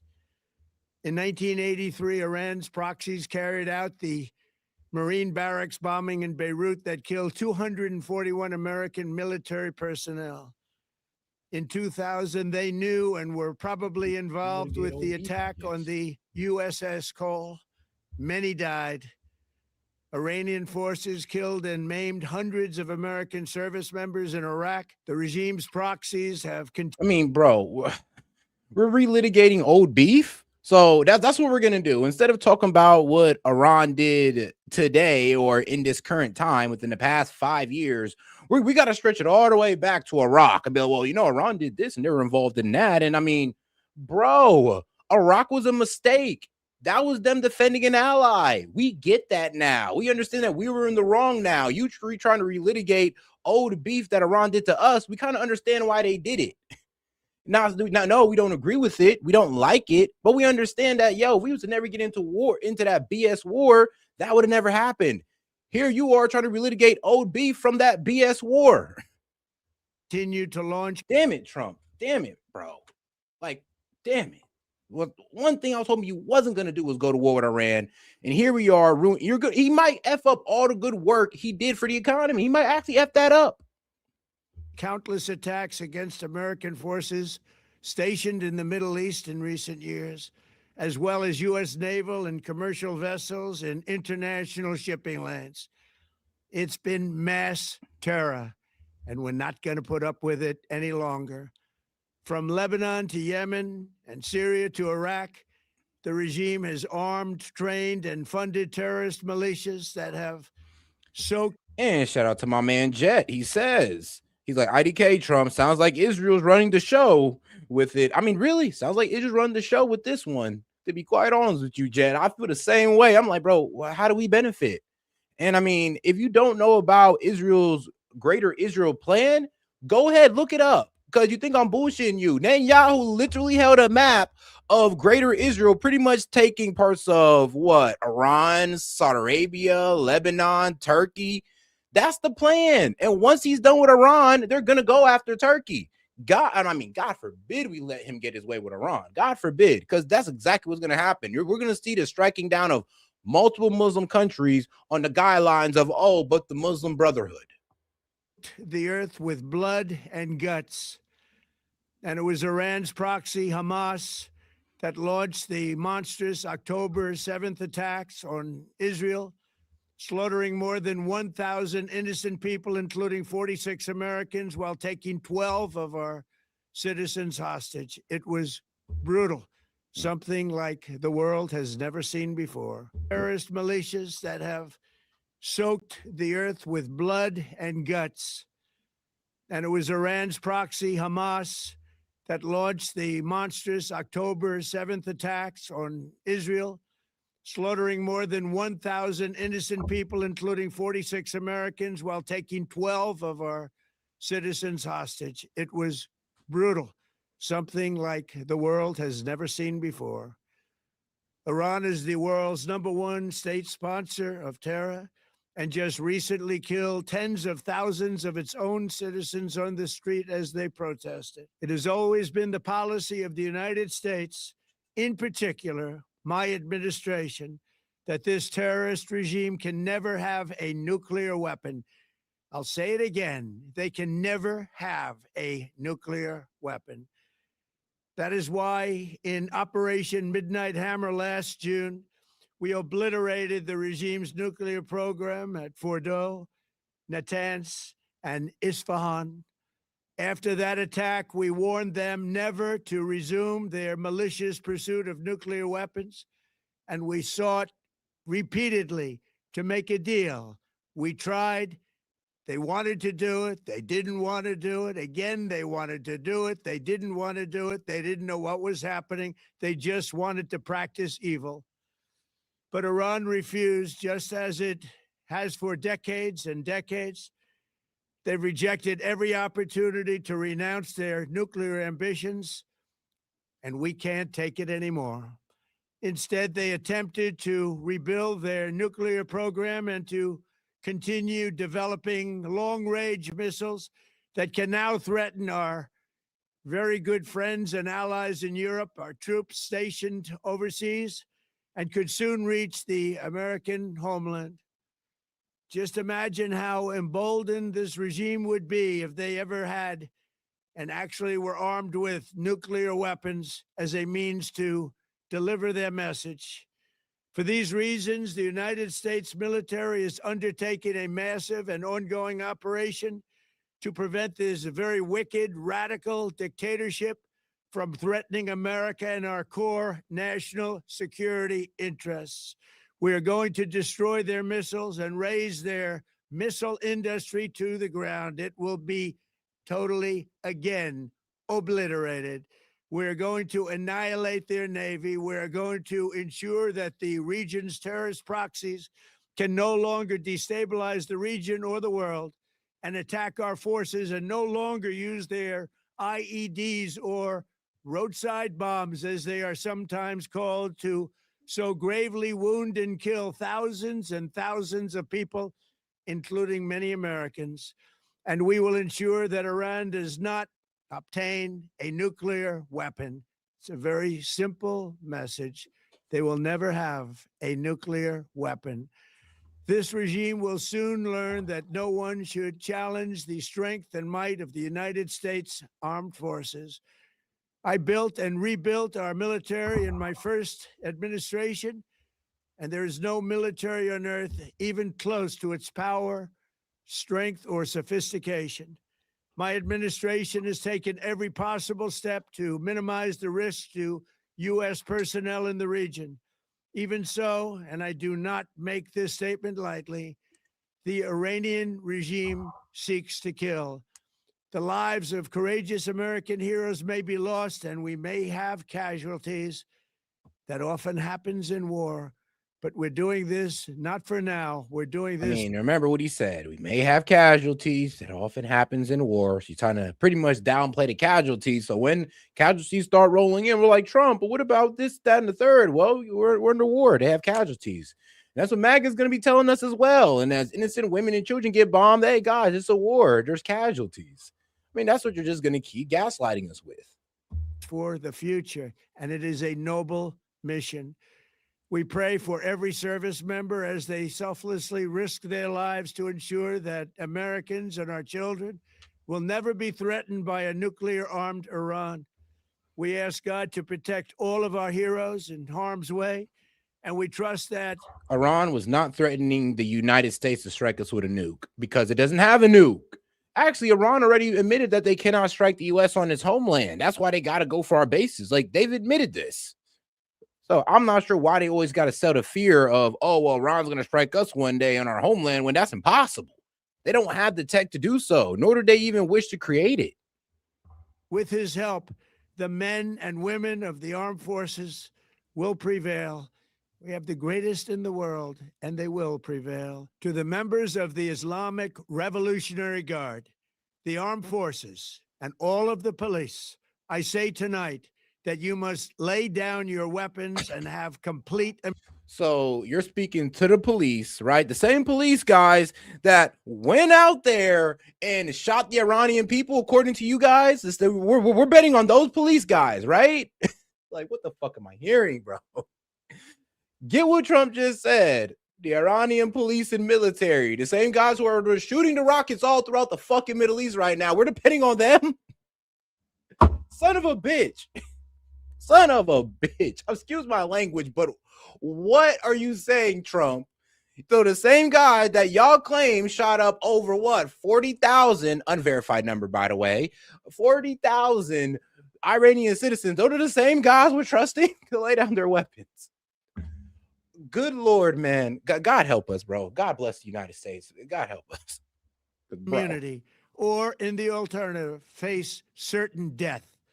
So lay down your arms. You will be treated fairly with total immunity. Oh, and shout out to my man, Dr. Luke the GOAT. Long time no see, my friend. Happy you're still with us. I enjoy supporting you, Set. You got it. Hey, I appreciate that. You pretty much saying you got our backs, hey, and you got mine. I appreciate that. Because trust me, what I'm saying right now, I'm about to take a lot of heat from my own side, which I kind of already was. But especially when it comes to my stances on Israel. But I'm about to take a lot of heat from my own side because of my anti-war stance. And that's perfectly fine. I don't give a damn. Because I'm going to stick to my convictions. I'm gonna be consistent about what I believe. And I ain't just going to switch up because of Trump. Like, I believe that we should not be in war with the Middle East, and we should be looking for peace in the Middle East, because none of these countries want it with us. It's not even Iran, as much as we try to fearmonger and say they do. They don't.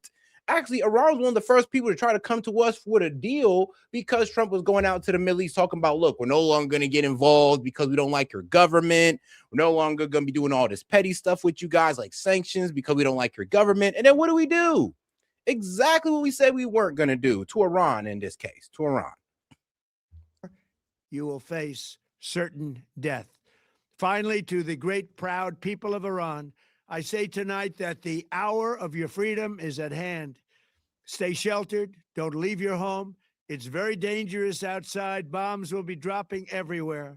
When we are finished, take over your government. It will be yours to take. This will be probably your only chance for generations. For many years, you have asked for America's help, but you never got it. No president was willing to do what I am willing to do tonight. Now you have a president who is giving you what you want. So no, you ain't giving us what we want. You're giving what Israel wants, and I mean, I guess the anti-government guys or the anti-regime guys in Iran. And I mean, so we're gonna put other Iranian lives in danger. I just want to know what's going to be the excuse for the bombing of that school for girls. I just wonder what the excuse is going to be. Well, they're part of the regime set, so their lives don't matter. I'm just waiting for that one right there. Let's see how you respond. America is backing you with overwhelming strength and devastating force. Now is the time to seize control of your destiny and to unleash the prosperous and glorious future that is close within your reach.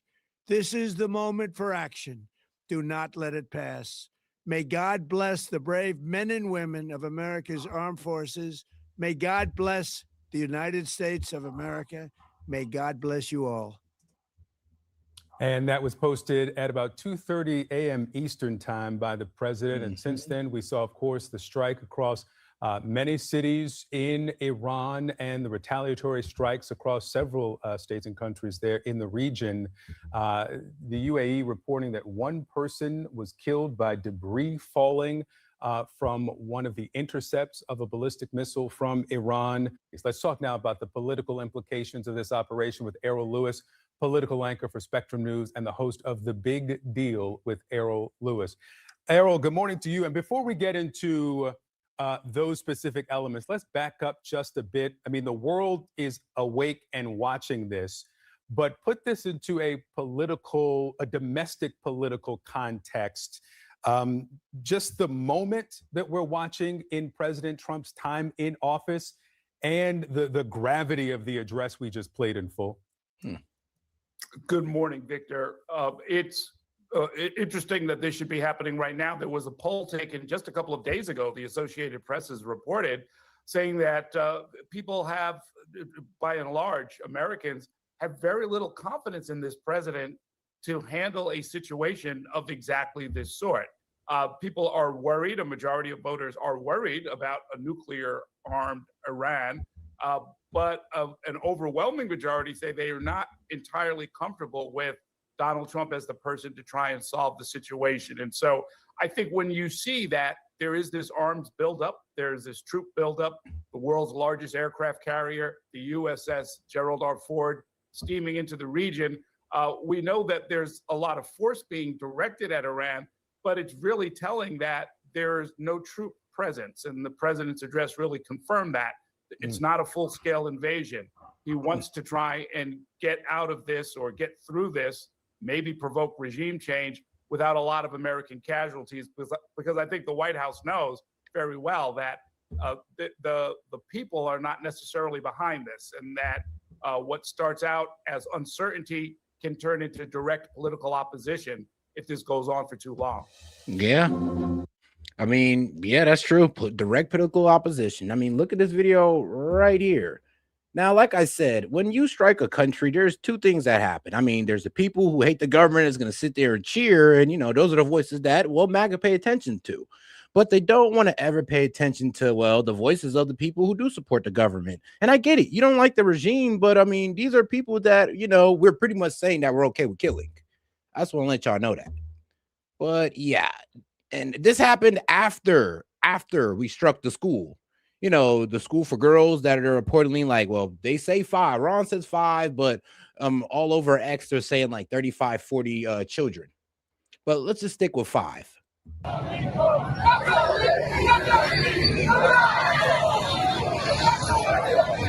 Don't show you this. I know they want to make it seem like there is zero support for the government. I ain't saying there ain't no anti-government. Of course there is. But when you paint this lie, making it seem like there is no support for their government, yeah, that's what you get. That's when you start tricking American people into thinking that we're doing the right thing here when you don't even want to show the other side.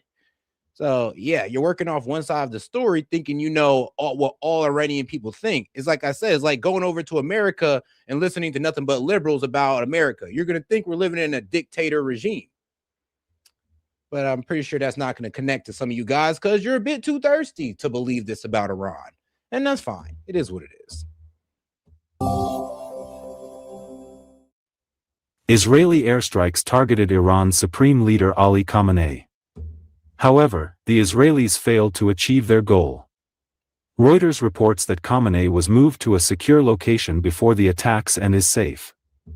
Israeli airstrikes are targeting the cities of Tehran, Qom, Karamabad, and Isfahan in Iran. Majid Akwan, a spokesman for the Civil Aviation Organization, told a Mer correspondent that the entire country's airspace has been closed until further notice. The attack on Iran had been in preparation for several months, and the launch date was set several weeks ago, according to an Israeli Defense Ministry spokesperson. The Mossad's official Persian-language Telegram channel calls on Iranians to help return Iran to its glory days. The Associated Press news agency reported that the strike in Iran's capital happened near offices of Supreme Leader Ayatollah Ali Khamenei. Iran's semi-official Tasnim news agency reported that explosions also occurred in Tehran's northern side Khandan area. Israel's Defense Minister Israel Katz described the attack as preemptive in order to remove threats to the state of Israel.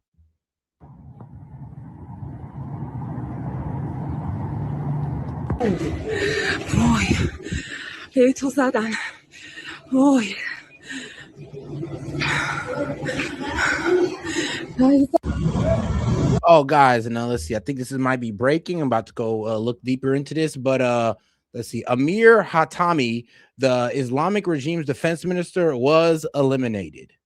All right, nice.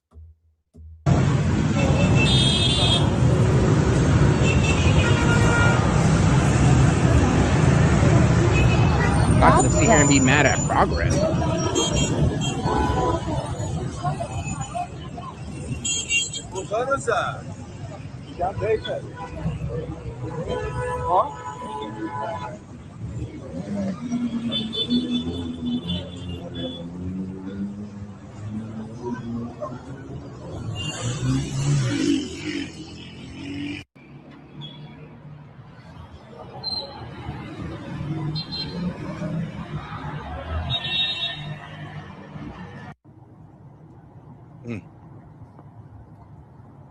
Damn.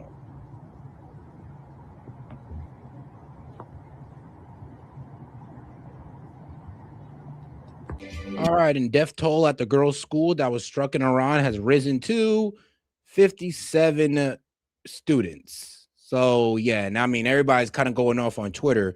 They're calling Trump what was it, the Epstein regime? Yeah, I know. The Islamic regime versus the Epstein regime, and that's what they're calling us because, well, we just bombed the school for girls. Well, Israel bombed it, but I mean they're kind of throwing us in there as well. But yeah.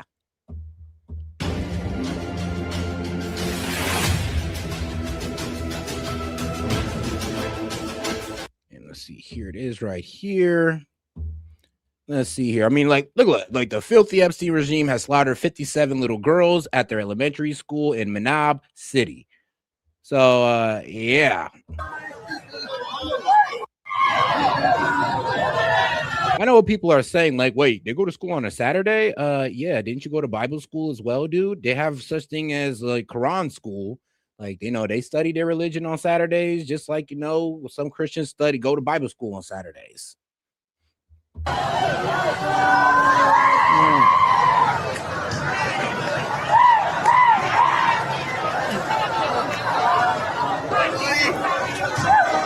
I mean, was this what you guys wanted? The innocent bombing of children? Like, is that what y'all wanted? I mean, because this comes with it. I mean, if you didn't know that came with it, then that's pretty naive for you not to know that. But all right, though, let's get to the next video here. Because man. All right, here it is. Russian foreign minister. Ministry said Russia urges an immediate stop to the in a statement. The foreign ministry said Russia urges an immediate stop to the attacks on Iran. It says the situation must be returned to the path of political and diplomatic settlement. Let's get more now from Dmitry Medvedenko, who joins us now live from Moscow. Dmitry, Russia is one of Iran's biggest allies. Tell us more about what the Kremlin's been saying. Well, we've just learned that Iran's Foreign Minister Abbas Araghchi called his Russian counterpart on the phone. He talked to Sergei Lavrov and discussed the situation and said that he's going to be initiating an emergency UN Security Council meeting. Sergei Lavrov condemned the attacks on Iran and offered his assurances that Moscow will be aiding Iran in finding a peaceful resolution to the situation, including in the Security Council. Now, in this statement that you've mentioned from the Foreign Ministry, the Foreign Ministry has called the attack on Iran a reckless step. It said that Moscow has no doubt that it is a premeditated and unprovoked act of aggression against the sovereign nation in violation of international law. I mean, yeah, it is unprovoked. I mean, Iran didn't attack them whatsoever. They was in talks. So when Israel and the United States struck Iran, yeah, you can sit there and say it's unprovoked. And of course, you can also sit there and say, well, the talks didn't go through and all this good stuff. But yeah, that's not really a good reason. It's still unprovoked if you strike a country without them, having any type of, I guess, military aggression towards you. And it's still unprovoked. It also said that Washington and Tel Aviv bear full responsibility for all negative consequences in the region and around the world as a result of this attack. Now, Moscow has also said that additional condemnation should come from the fact that the attack happened under the cover, as it said, of peace negotiations with the United States, and contrary to signals coming from Israel that Israel does not seek any military confrontation with Iran. Now, the Ministry of Foreign Affairs says that Israel provided these signals to Moscow. Now, let me quote also two lines here from the statement. The international community, including the leadership of the UN and IAEA, must immediately give an objective and uncompromising assessment of the situation aimed at these irresponsible actions aimed at destroying peace, stability, and security in the Middle East. And Washington and Tel Aviv have once again embarked on a dangerous adventure that is rapidly bringing the region closer to a humanitarian, economic, and possibly radiological catastrophe. This is an important part because the only nuclear power plant in Iran is in Bushehr. It is a plant that Russia helped build and helps operate. And it has been struck. Yeah, it has been struck already. And it is a plant that Russia builds. Russians operate in there. So when we struck there, we might have accidentally taken out, Russians as well. Which, I mean, according to Lindsey Graham, I mean, hey, that's a good thing. According to Lindsey Graham, of course. Russia provides the fuel for the plant and also takes in the spent nuclear fuel. So the situation around that, because we have had reports that one of the strikes came on Bushehr. We don't have any reports of damage there. Moscow is obviously concerned with what happens with that nuclear power plant. It evacuated some of its staff in the June attacks last year. Okay. Dmitry Medvedenko, thank you for that update from Moscow. All right, then. All right, now let's go ahead and get into our Iranian deputy foreign minister says timing of attacks deeply troubling. All right, let's get into it. Saudi Arabia is condemning the Iranian strikes on the UAE, Bahrain, Qatar, Kuwait, and Jordan as a breach of sovereignty. Abdulaziz Al-Ghashian is a senior non-resident fellow at the Gulf International Forum.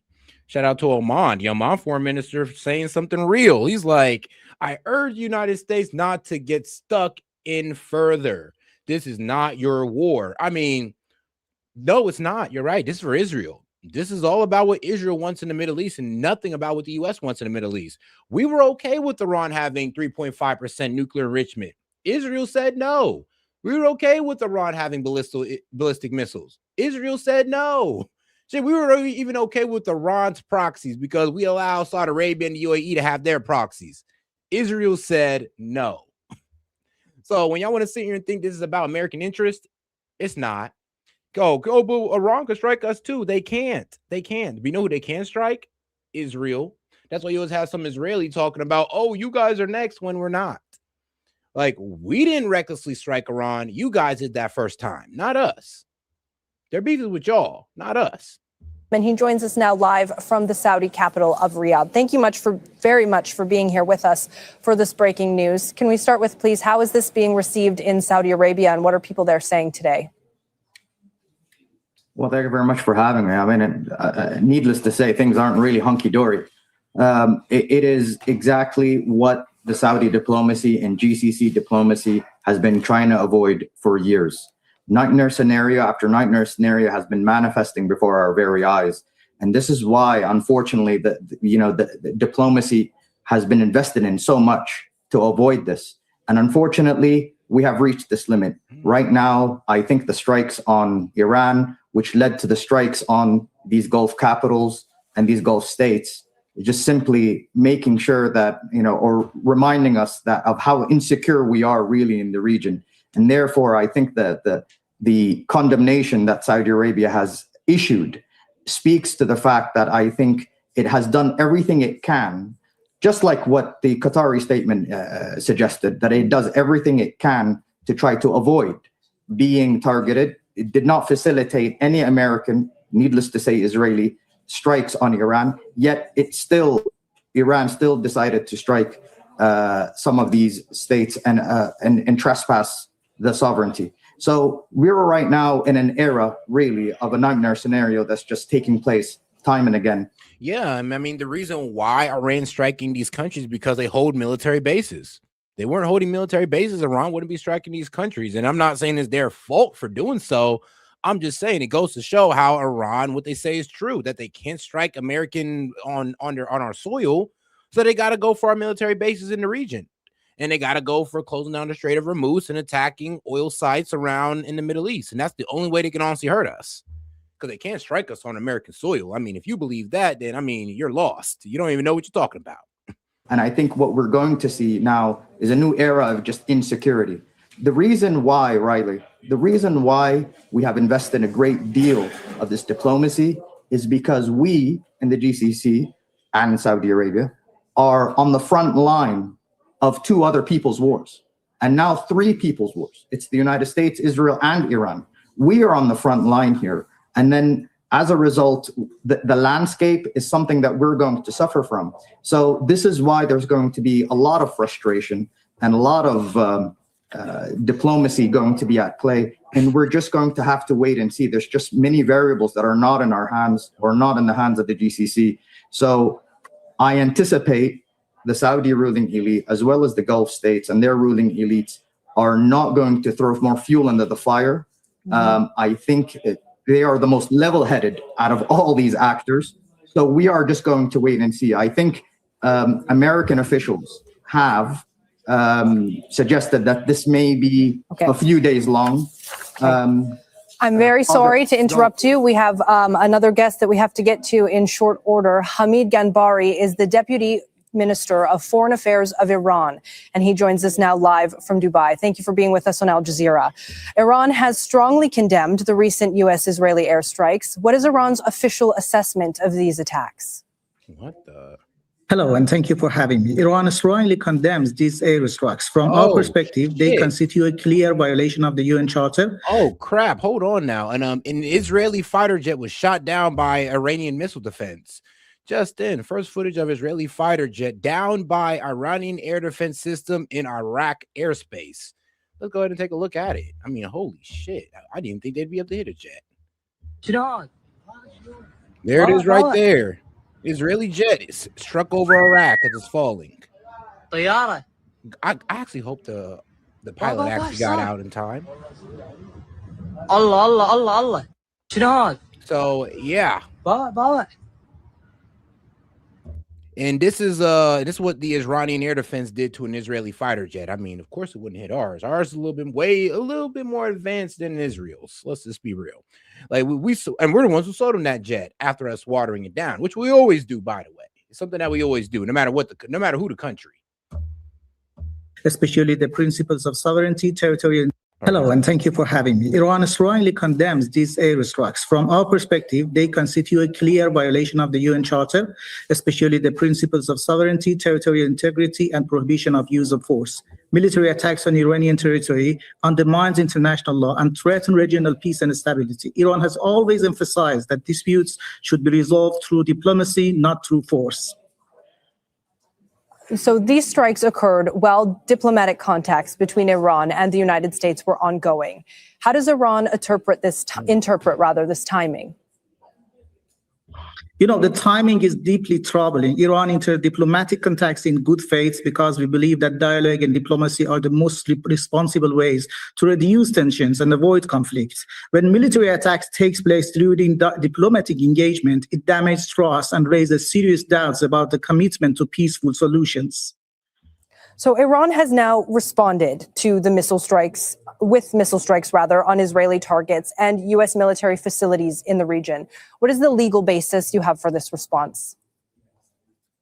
Iran's response is based on the inherent rights of self-defense under Article 51 of the UN Charter. When a state faces an armed attack, it has a right to defend itself and its people and territory. At the same time, we deeply regret that human suffering caused by this escalation. One of the most painful tragedies occurred in the city of Mina, where an elementary girls' school was stuck during the attacks. According to the latest reports, around 40 people have been killed, many of them young school children and school staff. This is not only a military issue. This is a humanitarian tragedy. Hold on, don't tell me he confirmed it. Has a right to defend itself and its people and territory. At the same time, we deeply regret that human suffering caused by this escalation. One of the most painful tragedies occurred in the city of Mina, where an elementary girls' school was stuck during the attacks. According to the latest reports, around 40 people have been killed. Damn. So yeah, the school was attacked, which, I mean, that's a war crime, by the way. According to the Geneva Conventions, you're not allowed to blow up hospitals or a school. Israel, but once again, they did it, and we're going to sit by and allow them to do it. So what's y'all excuse for that? How will you guys defend the Holy Land on that ground right there? Please tell me. I want to hear it. Many of them young school children and school staff. This is not only a military issue. This is a human. Please tell me how you're going to defend the killing of these little girls. Please tell me. Oh, well, they're Muslim set, so it's okay. So it's okay to kill Muslims now, guys. Like, that's how hateful we became. Please tell me. How can you justify it? Humanitarian tragedy. Children, schools, and civilians must never become victims of war. The loss of those young lives is heartbreaking and reminds the world that the human cost of conflict is always the heaviest for the most innocent. Some of these strikes targeted U.S. bases in Gulf countries. How does Iran... Bro, you already see the propaganda? You remember when Israel hit that school, hit the hospital, and it was proven that Israel hit the hospital, but everybody tried to say it was an Hamas rocket that hit the hospital? You see how they use the same shit over and over again and people fall for it? Because look what he just said. Oh, it was an Iranian missile fire that blew up their school. No, it was an Israeli strike that blew up the school, bro. Sorry. Address concerns from the regional states about this. Iran respects the sovereignty and territorial integrity of all regional countries, especially our neighbors in Persian Gulf. Our actions were not directed at those states or their people. They targeted specific foreign military facilities that were used in operations against Iran. Iran remains committed to regional dialogue, mutual respect, and cooperation with neighboring countries. At this point, is Iran expecting that the United Nations or the international community will play any role at this stage of the crisis? Definitely, Iran expects the United Nations and the international community to uphold international law and to protect civilians. The tragedy in Mina, where children lost their lives in school, shows why the world must take humanitarian law seriously. Schools, students, and civilians must be protected. You know what's so crazy? I guarantee you, in the next couple of days, they're going to try to put all the propaganda around this story to try to make it seem like it was Iran that attacked the school full of girls because they're just such a radical, evil regime, guys. They attack little girls while they're at school. It's like, oh my God. Like, trust me, that's the propaganda coming up next. When we all know Israel's the one who bombed it. But I mean, look, man, it kind of does seem like, and I'm sorry, Mag, I'm gonna have to tell you guys, but y'all aren't willing to be wrong. Y'all are not willing to be wrong about this. This is wrong. And if y'all gonna sit there and justify the killing of little girls, I'm gonna have to walk out. At all times. The United Nations Security Council has a responsibility to address this situation, to prevent further escalation, and to ensure accountability for attacks that harm civilians. Do you see, looking forward, any possibility for de-escalation or a route to de-escalation in the near future? Actually, Iran does not seek escalation. Our priority remains peace, stability, and diplomacy. But the escalation requires the attacks to stop and that Iran's sovereignty and rights are respected. The world must remember that behind political tensions, there are human lives, including children, whose futures should never be destroyed by war. If aggression stops and respect for international law returns, there would be hope for, coming back to de-escalation. Look, I mean, look, and we already see where some of the American people are coming from. Some people actually think these people deserve to die because they're Muslims, because they have this fantasy that Islam is here to take over the world when they can't even prove how that's true. They say it's in their book. You pointed out how it's not in their book, and they sit there and they have a malfunction. They start like twitching, like, but Islam is evil. It's like, yeah, okay, bro, okay. Respecting the territorial integrity of countries and coming back to the international relation based on the rule of law. Thank you very much for your time. Thank you for joining us here on Al Jazeera. Hamid Ganbari is the Deputy Minister of Foreign Affairs of Iran. All right, though. Let's go. We'll go see what's going on with Israeli media. But first, let's check out Newsmax. I want to bring in retired Air Force Brigadier General and Newsmax contributor Blaine Holt. Blaine, good morning to you. If you, and like everyone else, were waking up to this information of these massive strikes, get your first reaction to obviously what's going on, which the president called major, massive. He used the word war, and it's also very clear these are decapitation strikes. It is. And, we saw all these hordes running throughout the week getting to this place. You can never be 100% sure of what the timing of one of these things is going to be like, but the market's closed. So you want the weekend to lessen the instability to what's going to happen financially in this world. And then you had luminescence, meaning the moon.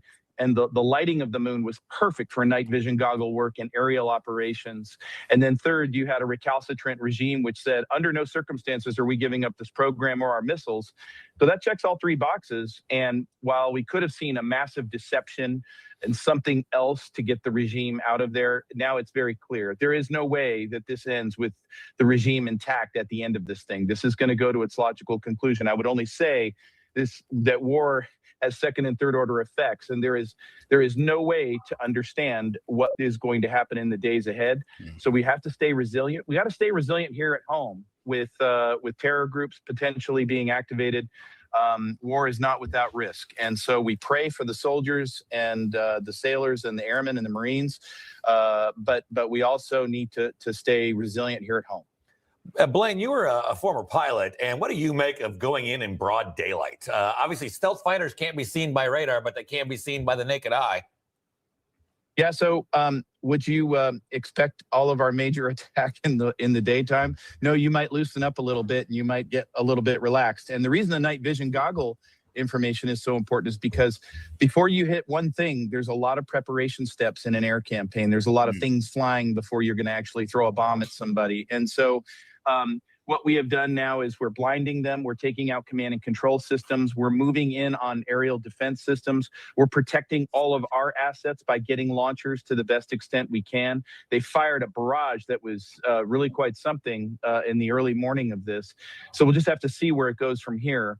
But a desperate regime that has no way out does desperate things. So we'll see where it goes. Yeah, Fred, what do you make of the Western response that we have seen thus far from the EU, the United Kingdom, Australia, the way that they have responded to this? What do you make of that? I mean, as I thought, they're all sitting on their hands talking about we condemn the United States, but we also want regime change in Iran. It's like, I don't know, they're talking out of both sides of their mouths here. Response, what I'm hearing is similar to what we saw in June, that these states didn't want to join us, and they're going to wish that it was done through the UN. They're going to complain it was not. They're going to complain it was a violation of international law, but they're not going to object. I mean, yeah, when they bombed the school, that was a violation of international law. Like, let's be real. Too much, because they know that this is a regime that's been destabilizing the world. You know, Iran was sending assassination teams through Europe to kill dissidents, and the European governments did nothing about it.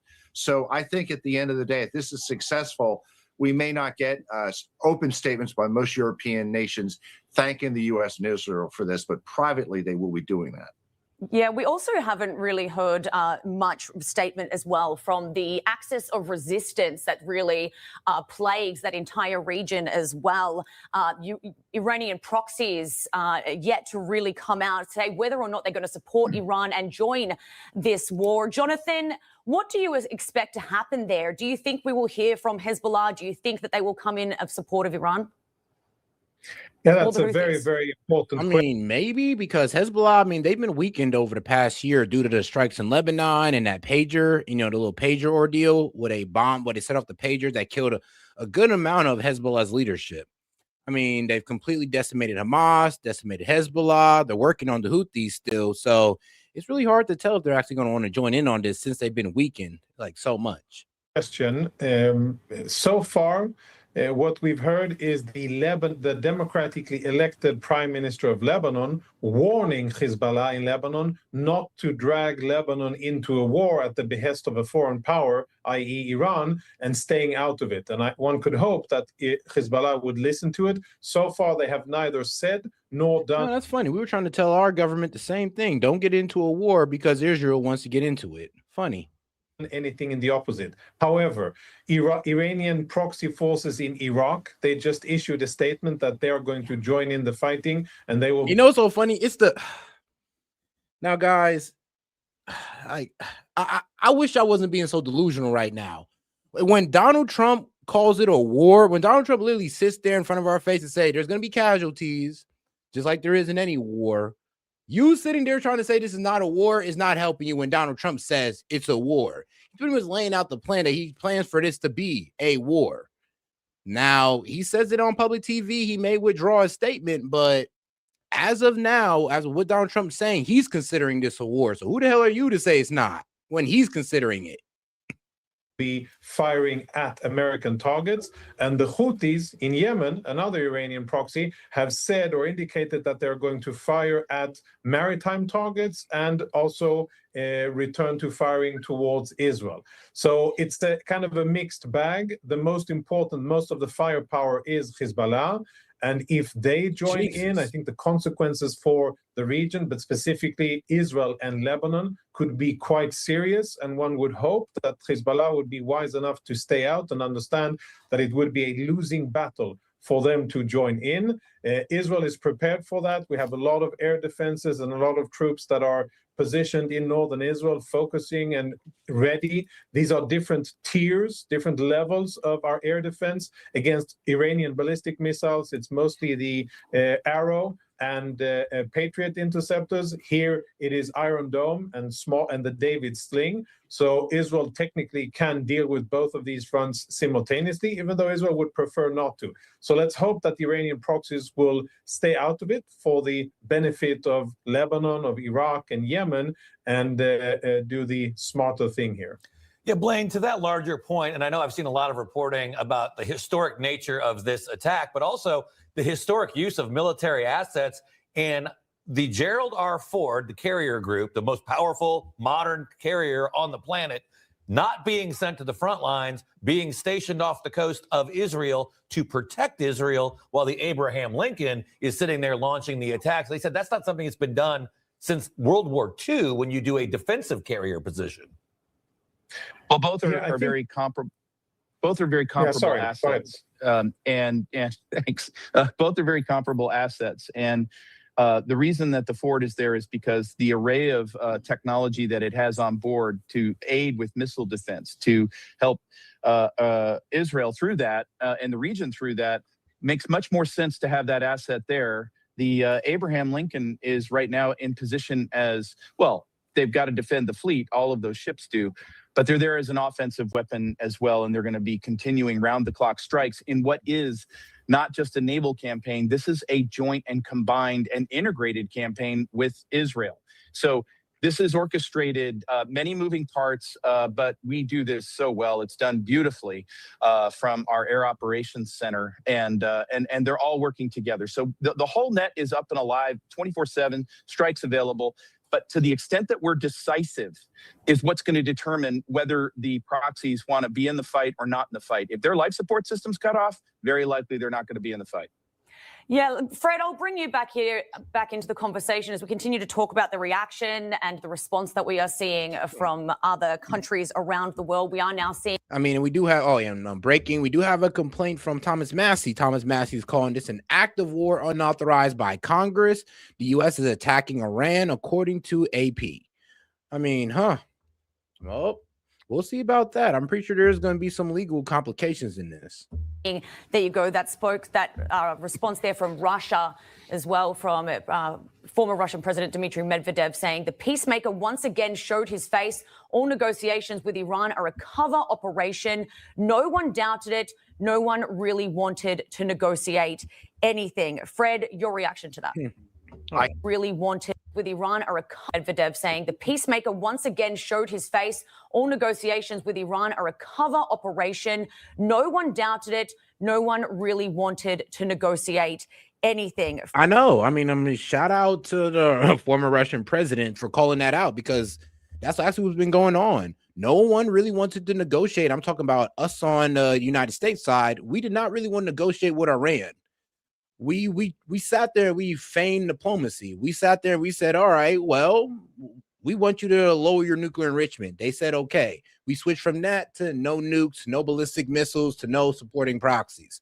Now, even though I'm in support of all of that, what makes you think, from Iran's perspective, what makes you think they're going to agree to that when their enemy, Israel, has nukes and weapons and nobody's telling them to get rid of that? Actually, we're over here crying about Iranian nukes not being monitored, and none of Israel nukes are monitored whatsoever. Fred, your reaction to that? And no, Iran doesn't have any nukes that even need to be monitored, but Israel does, and nobody's monitoring them, and they use it for blackmail all the time. I guess that's not a surprise. And remember, there's only a couple of countries that have been providing weapons to Russia for the war in Ukraine: Iran and North Korea. This is really a bunch of rogue states. But looks like rogue states don't stick that closer together. After the attacks last June, Russia and China didn't do much to stand with. Yeah, this story is getting out of hand here. Hold on now. Let's get into this one real quick. It's crazy how I covered this in the beginning. Some breaking news. America has bombed a primary school in Iran, and dozens of young school children. Well, it's Israel, but remember, this is an Israel-American strike, so they're going to throw our name in there. I mean, come on, man. Come on. Israel be bombing the schools and hospitals all the time. Look what they did in Gaza. And then there was people trying to say, what you mean? That's okay. That's war. No, dumbass. It's a war crime. Some breaking news. America has bombed a primary school in Iran and dozens of young school children are dead. But first, this comes only 20 minutes after Israel has done the same thing. 20 minutes ago, Israel bombed a young elementary girls' school in Iran. And at least 40 young girls who were students at the school have been killed. Now, I want to say, 20 minutes ago when it happened, the death toll was only 5. And now it's been lifted all the way up to 40 and it's still... Yeah, I mean, I remember when I was reporting this and I told you guys, like, what was it? It was this article right here that I was getting it from. These guys. And I think this is a Turkey newspaper, or my bad, yeah, Turkey News Corporation, whatever. Iran said 5 students killed in an Israeli strike on girls' school. And I believe this came out like today.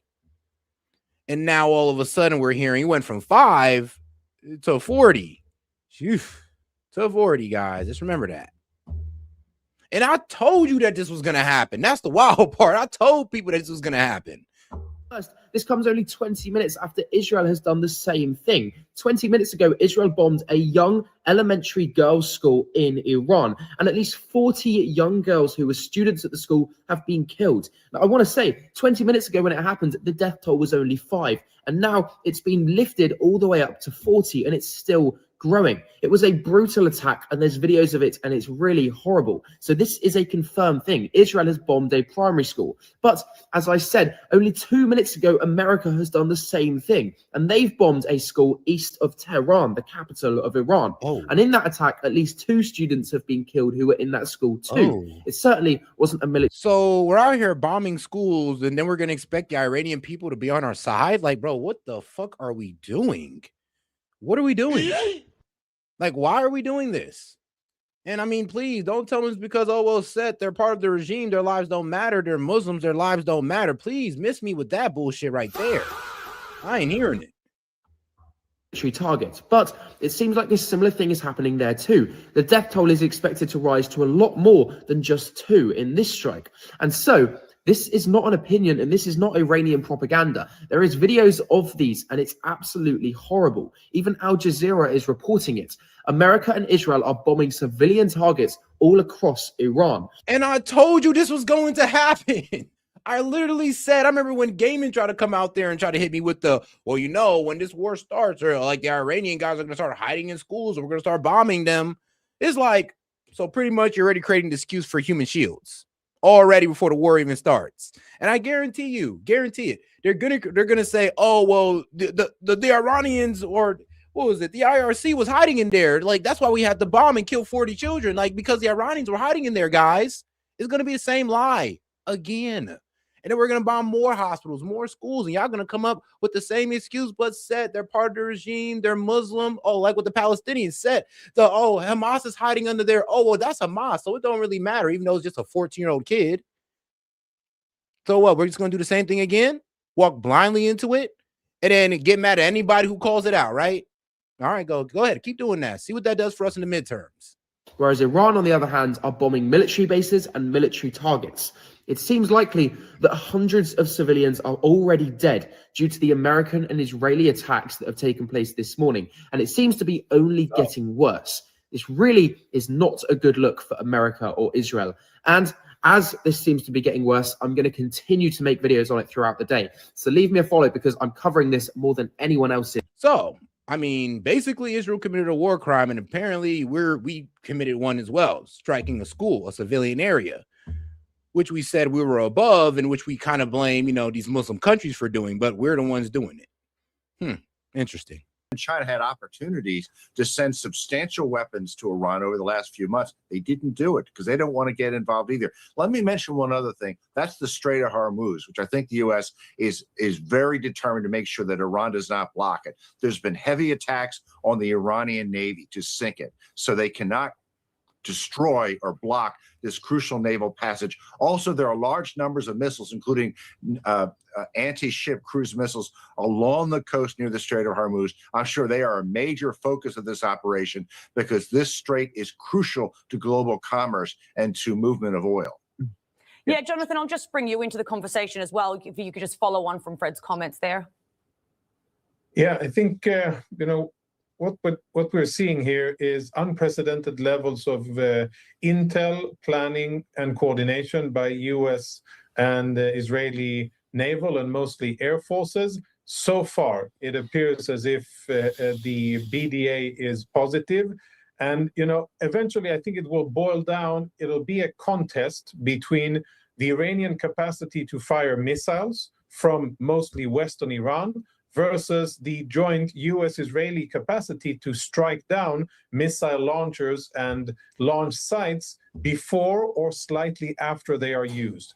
So far, looking at the amount of missiles that the Iranian regime has been able to fire, they are not doing well. And US and Israeli countermeasures against ballistic missiles appear to be working. It's still very early in proceedings, and we'll have to be patient and, of course, vigilant.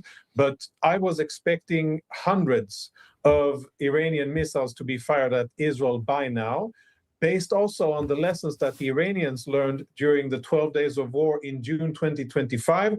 They know that Israel and the US will be hunting missile launchers, and they know that they will have a relatively limited window of opportunity to do damage in the region. So far, they haven't been successful in doing so, and I'm, of course, very thankful for that being the reality. Yeah, Blaine, here real quickly, I wanted to ask you about this. So in the president's message that he put on social media about 2:30 this morning, just minutes after the launch, he actually said a couple of things that really struck me as unique for him. He warned the U.S. that we may experience some casualties. And we may experience some casualties. And, that's just the way war is. And that's right out of President Trump's mouth. So when we want to sit here and say, well, hold on, we're not in war. Tell that to President Trump. Please tell that to him, not me. Tell it to him. He's the one saying it. Also used the word war. As someone who wore the uniform, what does that mean to you? It means he's taken that step. He's going to the end game here, and there's nothing that's going to stop us from getting to this place called victory. And what he's warning us about is you have to understand this isn't just some limited conflict, low intensity conflict. We're all in on this thing, and he's getting America prepared for that should we experience a setback in this thing. But I also think that his remarks at the very end of his speech are very telling about what victory looks like. He encouraged the Iranian people themselves to stand up. You'll never get a better time than this. This is your moment. We won't hijack your revolution. We're not going to pick your leader for you, but you need to get in this fight right now because we're opening up a door. Yeah, but here's the confusing part. He called upon the police and the army men, the same people that are, remember, the Iranian police, the same people that you said shot 40,000, killed 40,000 protesters. We're calling on them to overthrow the regime. Really? Really?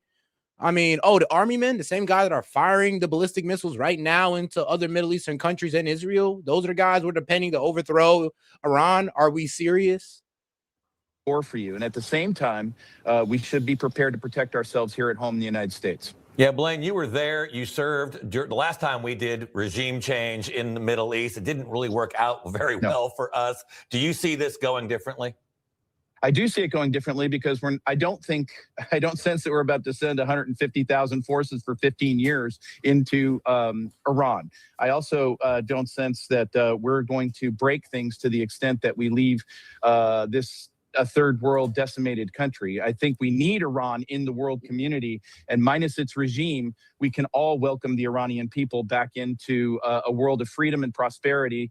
And I think that benefits Israel handsomely. Yeah, around 90,000 people who once experienced freedom and prosperity, and we hope will receive it again. Yep, and the president was telling apparently the Washington Post this morning that all he wants to see is peace. Yeah, if that was the case, then we'd have had a peaceful negotiation with them instead of moving the goalposts because Israel told us to. Let's just be honest here. But all right, though, let's go ahead and get a hold and get on to the next video here. Let's see here. Whoops. All right.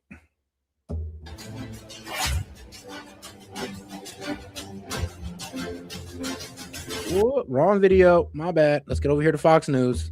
Trey Yingst is on the ground, Chief Foreign Correspondent. Trey, what's happening there now? Yeah, Griff, this is breaking news. A senior Israeli official tells Fox News that Iran's supreme leader and Iran's president were targeted in strikes against the Iranian capital of Tehran. Also targeted were the commanding officers responsible, according to this official, for the mass murder of Iranian protesters. The official adds that battle damage assessments will come out later. But again, this is a massive development. A senior Israeli official telling Fox News that Iran's supreme leader and Iran's president, so the Ayatollah Khamenei and Masoud Pezeshkian, were targeted in Israeli strikes against the capital of Tehran. We don't know if they were successful as of yet. These battle damage assessments take some time. Oh yeah, and shout out to China because this is the most viral video going on in China is the strike in Tehran. So let's go ahead and hear it out. In China, you know, I believe the what was it? I think the Chinese minister of defense, he has some choice words for us. He pretty much just said that America has been here for like 240 plus years, and we've only been, well, not at war for 16 of it, and that we destabilize regions and we're the true warmongers. And I was like, well, damn, kind of got a point. But this is the attack that happened in Tehran. Boom. Yeah. All right, though. A sense that the Americans and the Israelis, again, chose the most significant option that was on the table for military action against Iran. At this hour, the Iranians are still responding with ballistic missile fire against Israel. More alerts just sounded on phones across this country, urging people to get into bomb shelters.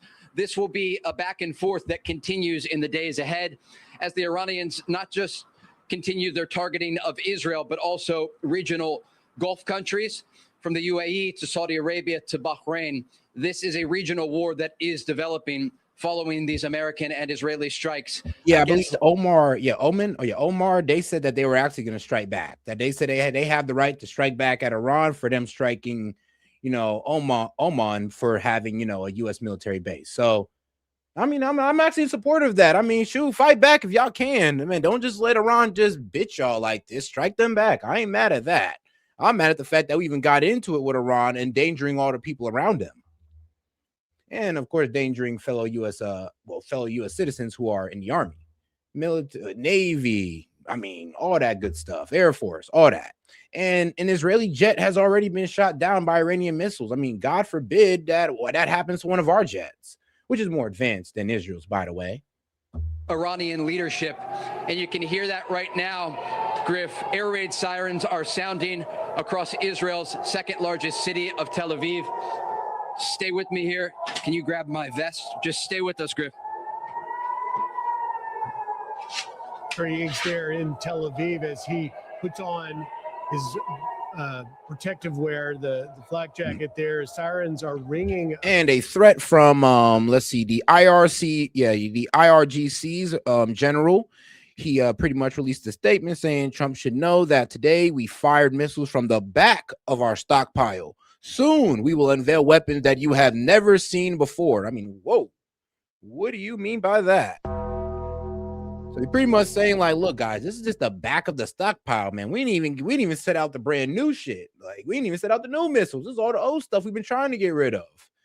And that's a bit concerning, but we'll see, because we are steady striking their launch pads and all that good stuff. Like, we striked one about a couple hours ago. So if we keep up that pattern, this is just going to be an empty threat. But as we know right now, they're still shooting rockets as we speak, like right now. Across Tel Aviv, sirens are rung across Jerusalem. Iran clearly is retaliating. We have seen Israelis going to the bomb shelters. And Trey, a frightening moment there. Yeah, right now, this is a defining moment. Israeli cities are under attack. And again, we can report to you at this hour, a senior Israeli official tells Fox News that Iran's supreme leader, the Ayatollah Khamenei, and Iran's president, Masoud Pezeshkian, were targeted in these strikes. The Israelis looking to decapitate Iranian leadership, to, as how some described in the planning process, cut the head of the snake. And the Americans supporting the Israelis in these strikes. This was a combined effort to take out Iranian leadership. We, again, don't have the battle damage assessments, but Just stay with me here. Okay, you can see right now there's a missile interceptor. I don't care. And my cameraman's going to stay on it. There's two of them right now soaring through the skies. No, this comment is funny because they don't really see what's going on here. It's like, talk to any fucking Persian in the U.S. So I know they don't live in Iran, but yet we're taking their word for what's going on in Iran, and we should believe that we should act on what they say. It's absolutely insane. Well, talk to any Persian in the U.S. and they are here because the regime change in the 70s. We know. And guess what? We'll have more Iranians here if we do a regime change now. And guess what? We're going to be inviting in all of them because we don't know which one supported the regime or not. And we're going to put Americans in even more danger through this. Like, how don't you get this by now? Look what happens with the Afghani. Did you forget what happened in D.C.? Did you forget? That how we brought an Afghani over here who was helping us, and now he went crazy and ended up shooting people? You don't think the same thing can happen in this situation? Do y'all not see any type of pattern recognition here? Anything? Because it's right in front of you. I swear to God, it's right in front of you. Over Tel Aviv. And you can see those lines of white smoke. Those are the interceptors that are currently in the air right now, looking to intercept the incoming Iranian ballistic missile fire. You see, this is live right now as those sirens sounded. Millions of people across central Israel are in bomb shelters as the Israelis work to shoot down this incoming Iranian fire. And shout out to my man, Dr. Luke the GOAT. And you know what, man? Look, shout out to the baller alert, bro. I truly appreciate it. But I'm going to say this one good time, and I hope I don't offend too much people by saying this. Bro, I don't give a fuck what family members you have over there in Iran, okay? I don't, because everybody in Iran is in danger right now. Those who are anti-government and those who are pro-government are at risk of this war. I don't give a damn, because guess what, bro? Just like you can find somebody who is against the regime, I can find somebody who supports the regime all through. So please don't sit here and act like, oh, you can find nothing but Iranians just going against the regime. Or I'm be real with you, my man. We wouldn't have videos like I'm about to show you right now. We wouldn't have, let me show you. We wouldn't have videos like this if what you were saying was true. من به فرعون زمان به نمرود زمان به ترامپ جنایتکار. Does that look, be real with you? I mean, does that just look like a 10% support from the people to you? But that's what we were telling people, though. Like I said, I don't give a damn of what family members you have in Iran. I don't care. All I care to know is that how many people truly support the government. And guess what? It's not 10%. And the people who don't support the government is not at 90%. So I'm sorry, but who gives a damn if you got cousins out there? What is actually the point is there actually a strong enough opposition towards the Ayatollah? And I'm sorry, but according to that revolution and the way it worked out, it doesn't seem to be. Not saying that there isn't resistance there. I'm just saying that there isn't enough to actually turn it or cause a regime change. اعلام میکنم از طرف این ملت بزرگ، ملت با صلابت، ملت غیرتمند، اگر شما فکر میکنید که میتوانید با این گونه عملیات ها Here's the thing, I talk to more Iranians than most of you guys.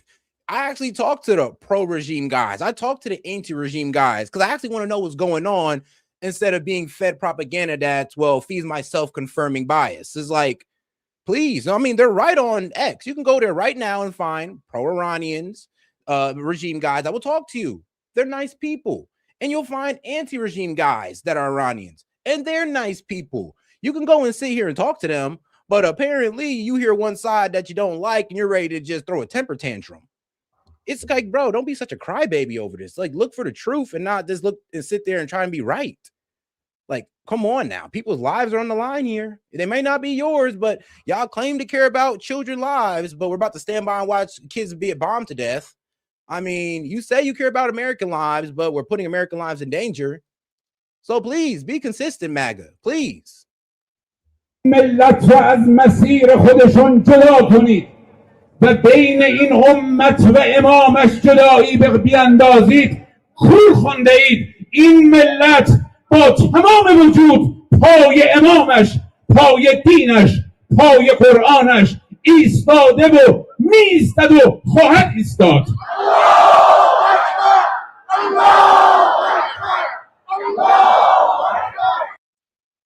All right. But there's no support for the regime, guys, you know, according to mainstream media. No support whatsoever, nothing at all. Oh, yeah, and that school that we bombed, oh, yeah, that was just Iran accidentally shooting it, guys. You know, and that's complete BS. Like, man. But all right, though, let's go ahead and get back here real quick because I do have a couple more videos here to bring up. But in the meantime, you know what? Meantime here, because I definitely got a lot of videos to show y'all. I mean, bro, it's going on all over. But to America, this is very important because the world's waking up and they're seeing exactly what. So China has just sent a message to America. This is very important because the world's waking up and they're seeing exactly what we, the American people, are seeing. Check out this tweet. The United States is a war addict. Throughout its 240-year history, it has been at war for all but of 16 years.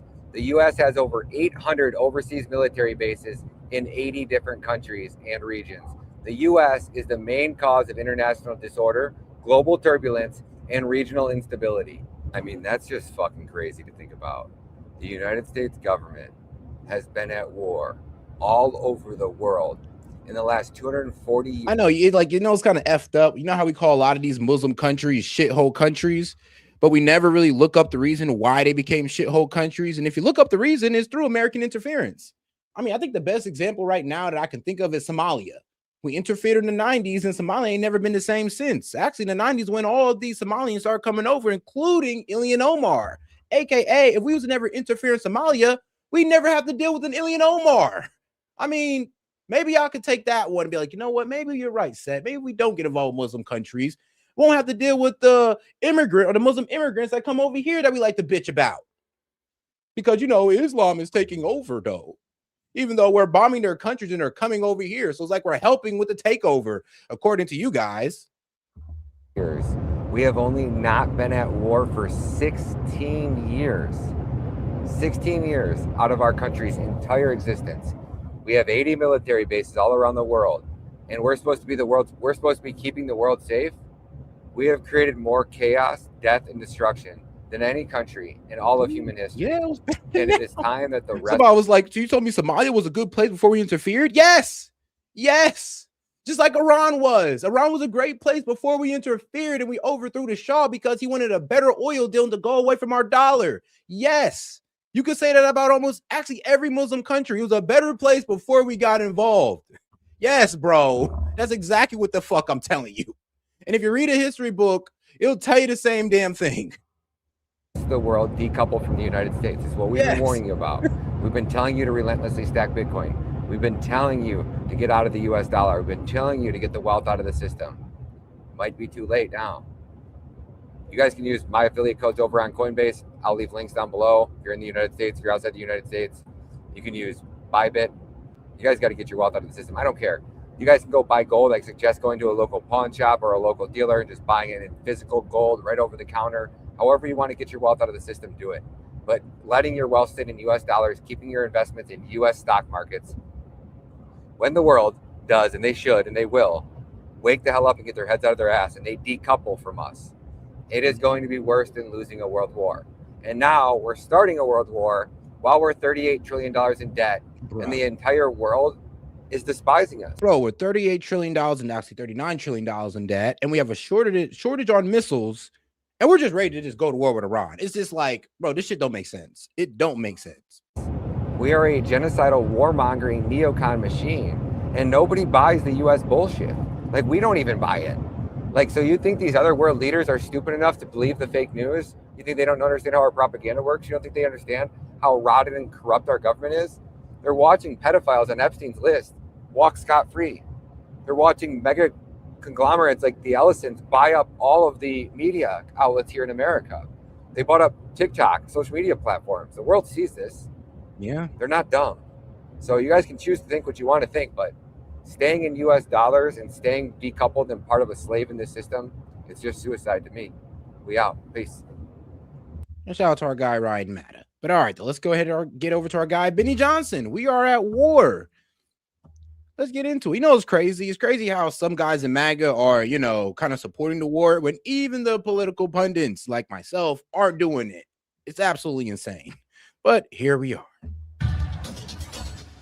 History being made right now before your very eyes. An Iranian ballistic missile hitting an American base in Bahrain. You could see the missile strike. You can see it mid-air. It's happening. It's all popping off. We've been telling you about this all week, that America will be bombing Iran and Iran will be retaliating, and it's going to get ugly. This is footage of an Iranian missile slamming into the headquarters of the U.S. Navy's 5th Fleet in Bahrain today. It's the Naval Support Activity Center. This is all happening. We prepped you for this. Absolute and total devastation, destruction, and a message from Trump. U.S. urges embassy staff to leave and evacuate Israel. We were telling you this was going to happen in the next 24 hours. It's going to pop off. Obviously, the USS Gerald Ford was docked in Israel. They've turned Israeli airports into effectively military bases, and the embassy screamed at American residents and staff, get out today. Today is the day. This was yesterday. We watched the buildup. We watched the air bridge happen.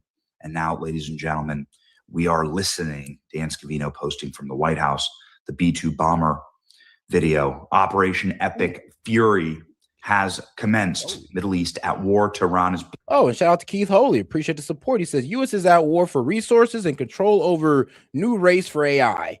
Now, yeah, I mean, when it comes to racing with Russia, well, mainly China, I'll be real with you. Our main opponent in the AI race is China.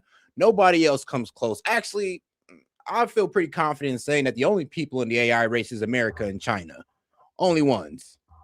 Everybody else, they just kind of use what we build. But it is a resource war. Now, when it comes to Iran, I mean, you know what? This could also be a resource war as well, but I'll be real with you. Well, it ain't going to be the one. Hey, we are not going to be the one utilizing these resources. And here's the thing. Even if that's our plan, we don't even have a plan of who's going to take over Iran next. There's going to be a power vacuum that might dissolve into a civil war. And we might get somebody worse than Khomeini, God forbid. God forbid. So, I don't know. Like I said, it's to be continued. This is only day one. So hopefully it stays on. I don't know. This don't go as long as 3 days. Then maybe we could sit back and say, all right, guys, there wasn't no war. It was just a slight little strike, a conflict. Sure. But according to Trump, he's in it for the long run. Blasted. Trump's first wave, President Trump says Iran will never be allowed to have a nuclear weapon as he launches Operation Epic Fury. Look at some of the images here. This is the blast heard in Manama, Bahrain. People watch as smoke rise above the skyline in Tehran. And think about it. This was about resources. I'm gonna be honest with you. Then we wouldn't get into a war with Iran because we're closing the Strait of Hormuz, which is a strain on oil around the world. Everybody's gonna face higher oil prices. Like, I don't know if you noticed this, but when they was doing their Navy operations in the Strait of Hormuz, bro, gas prices went up 30 cents across the board. I'm not sure if you noticed, but I did. Iran. They've yeeted the house of the Ayatollah. It is now rubble. Vehicle explodes in flames. Strikes carried out on Iran. Images show smoke billowing after an explosion in Tehran. There's video all across U.S. main bases in the Middle East that might be effectively under threat. And there are people celebrating. There's videos of people celebrating through Iran. Goodness gracious. What is going on here? Okay. So here we go. Israel reportedly launched preemptive strikes against Iran. Explosions heard in Tehran. You can see here they launched another strike on the Iranian parliamentary building. Multiple explosions across the capital of Tehran. Israeli Air Force reportedly launches combined U.S.-Israeli strikes, leading to first strike from the Israelis. Additional footage shows downtown Iran, preemptive strike, unilateral Israeli action, or an American one. And now you can see explosions seen across Tehran. Now they are targeting the capital city in the middle of the day. Israel's defense minister says Israel has launched preemptive strikes against Iran and moves to remove threats against the state. Here's the IDF commentary. In the last few minutes, sirens sounded all throughout Israel. Advanced instruction alert directly to cellular devices to stay within proximity of protected spaces. This is a proactive alert to prepare the public for the possibility of missiles being launched toward the state of Israel. IDF emphasizes safety. Okay. Ladies and gentlemen, red alerts across all of Israel. They know what's incoming, obviously. Israel launched what it says is preemptive strikes on Iran. Help has arrived. Help is on the way, according to text messages claiming the Americans will now commence bombing of Iran.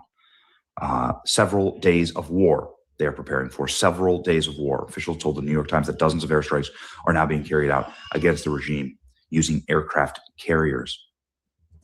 And again, you can see the smoke billowing over Iran. U.S.-Israeli strikes plan to last for 4 days. Get ready, 4 days of this. Goodness. Better angle showing scores of cruise missiles the U.S. appears to have launched towards Iran. You can see the cruise missiles flying through the air here. Goodness gracious.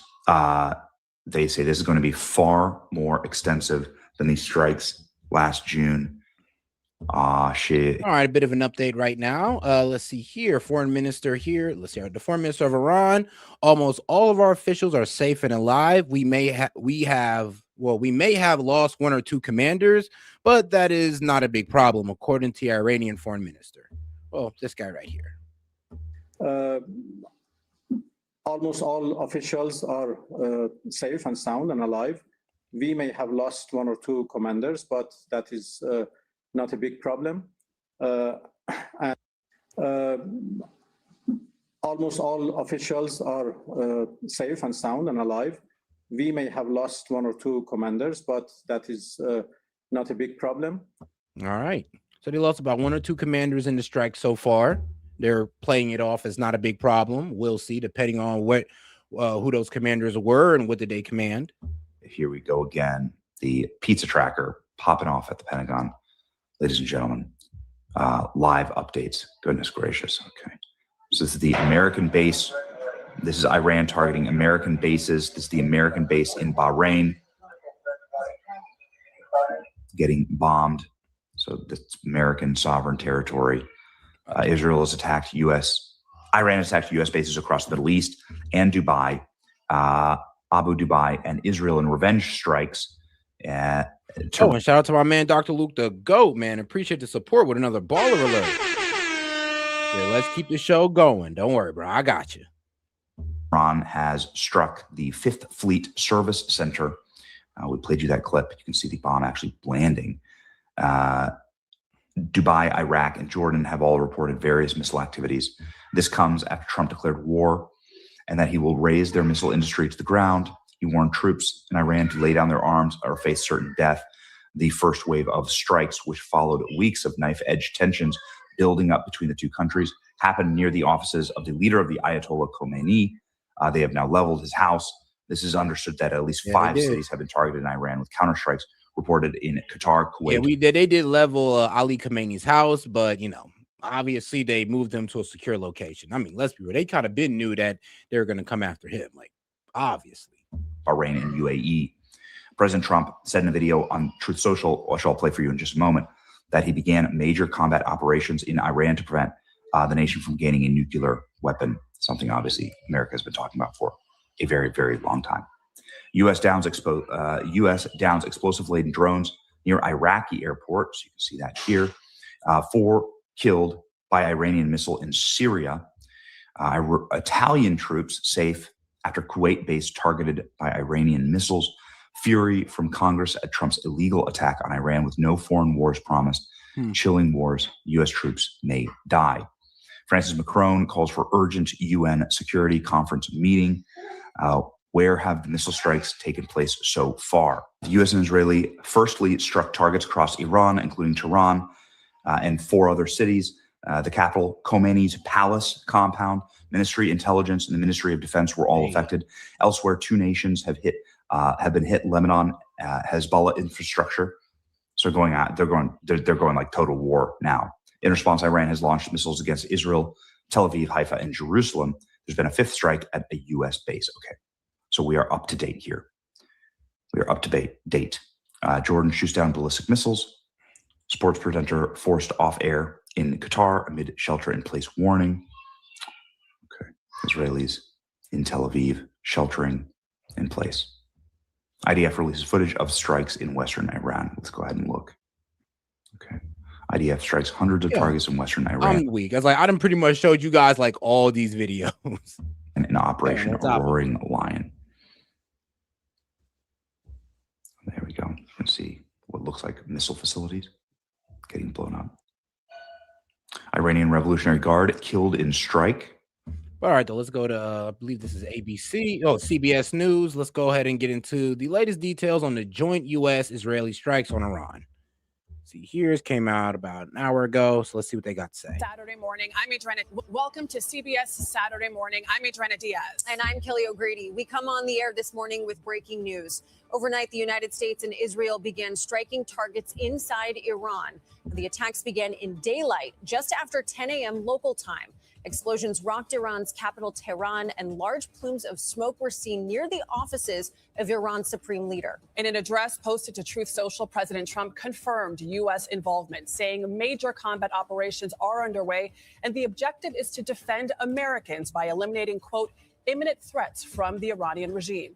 The United States has built up a massive military presence in the Middle East over the past few weeks as the president has pressured Iran to abandon. Man, here's the thing. I mean, well, Iran's been threatening that, oh, yeah, we're going to sink these ships. And I mean, no, they're not. But they don't need to sink them. They just got to get them to lean to make them inoperable to send off jets. That's all they got to do to these. So they don't got to sink it. They just got to make it lean a little bit to make it inoperable. So, no, Iran cannot sink any of these ships, but they can definitely cause it to lean and be inoperable and would have to retreat for repairs. Nuclear program this morning. But most of these are actually going outside of their range. So smart. Iran state television says it has launched a counterattack on U.S. bases across the Middle East. Israel is on heightened alert, with cities canceling school and closing workplaces this morning. Let's begin our coverage with CBS News senior national security correspondent Charlie D'Agata, who is in Tel Aviv. Charlie, good morning. Good morning to you, Kelly. At roughly 8:20 this morning here, as you said, around 11 o'clock, 10 o'clock in Tehran, air raid sirens rang out, alerts across Israel on our phones. And that was not incoming missiles, but a warning to Israeli citizens that a war was underway. Stay close. Take to shelters, stay off the streets. As you said, schools were closed. It was described as a joint military operation between the United States and Israeli forces, a preemptive strike.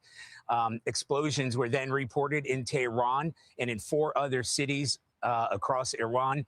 Israeli officials confirmed that dozens of strikes were launched targeting like Iranian government buildings, regime targets, Iran's ballistic missile arsenal, and launch sites.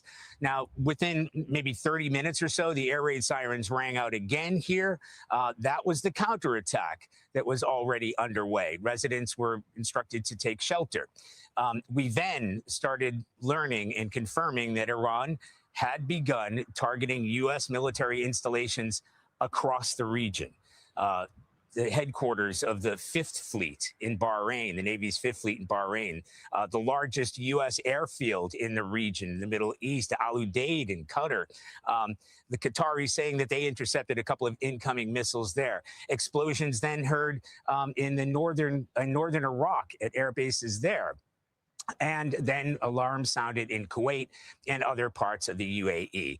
Now, after this massive U.S. military buildup that we've been reporting for days and weeks, in rounds of diplomacy with Iran, keeping everybody guessing as to what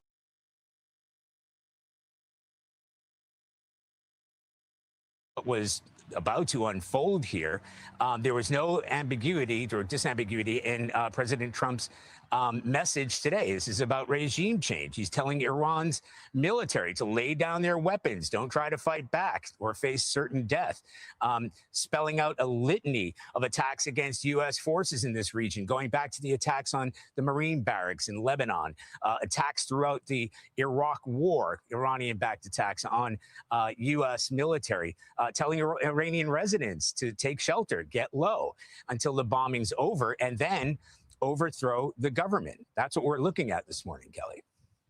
Charlie, a lot of us remember the U.S. and Israeli attack on Iran back in June. How does this attack now compare to that in terms of scale, and what could happen next? Yeah, Kelly, I mean, this is next level. It's on an entirely different scale. You know, we reported that. That was the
Iranian attack against that attack in Oh, my bad, guys. I didn't even know I was muted, but damn, y'all didn't hear me? All right, well, F it. What I was pretty much saying was Tim Pool got eviscerated all over X when he said Trump ran for office, explicitly campaigned on waging war in Iran to save the Iranian people and spread democracy. I said, no. He said that, hey, we're going to make sure Iran doesn't have a nuclear weapon, which they didn't have a nuclear weapon, which you could damn near call a success if he just left it alone. But then here we are, people pretty much exposing him, pretty much saying, but what you mean? Trump was grilling Obama for wanting war with Iran. Now we're over here supposed to praise Trump for wanting war with Iran when he was out there criticizing Obama for it, which we all agreed with, if I'm not mistaken. Or what? We just switching sides because Trump did it. I mean, come on now.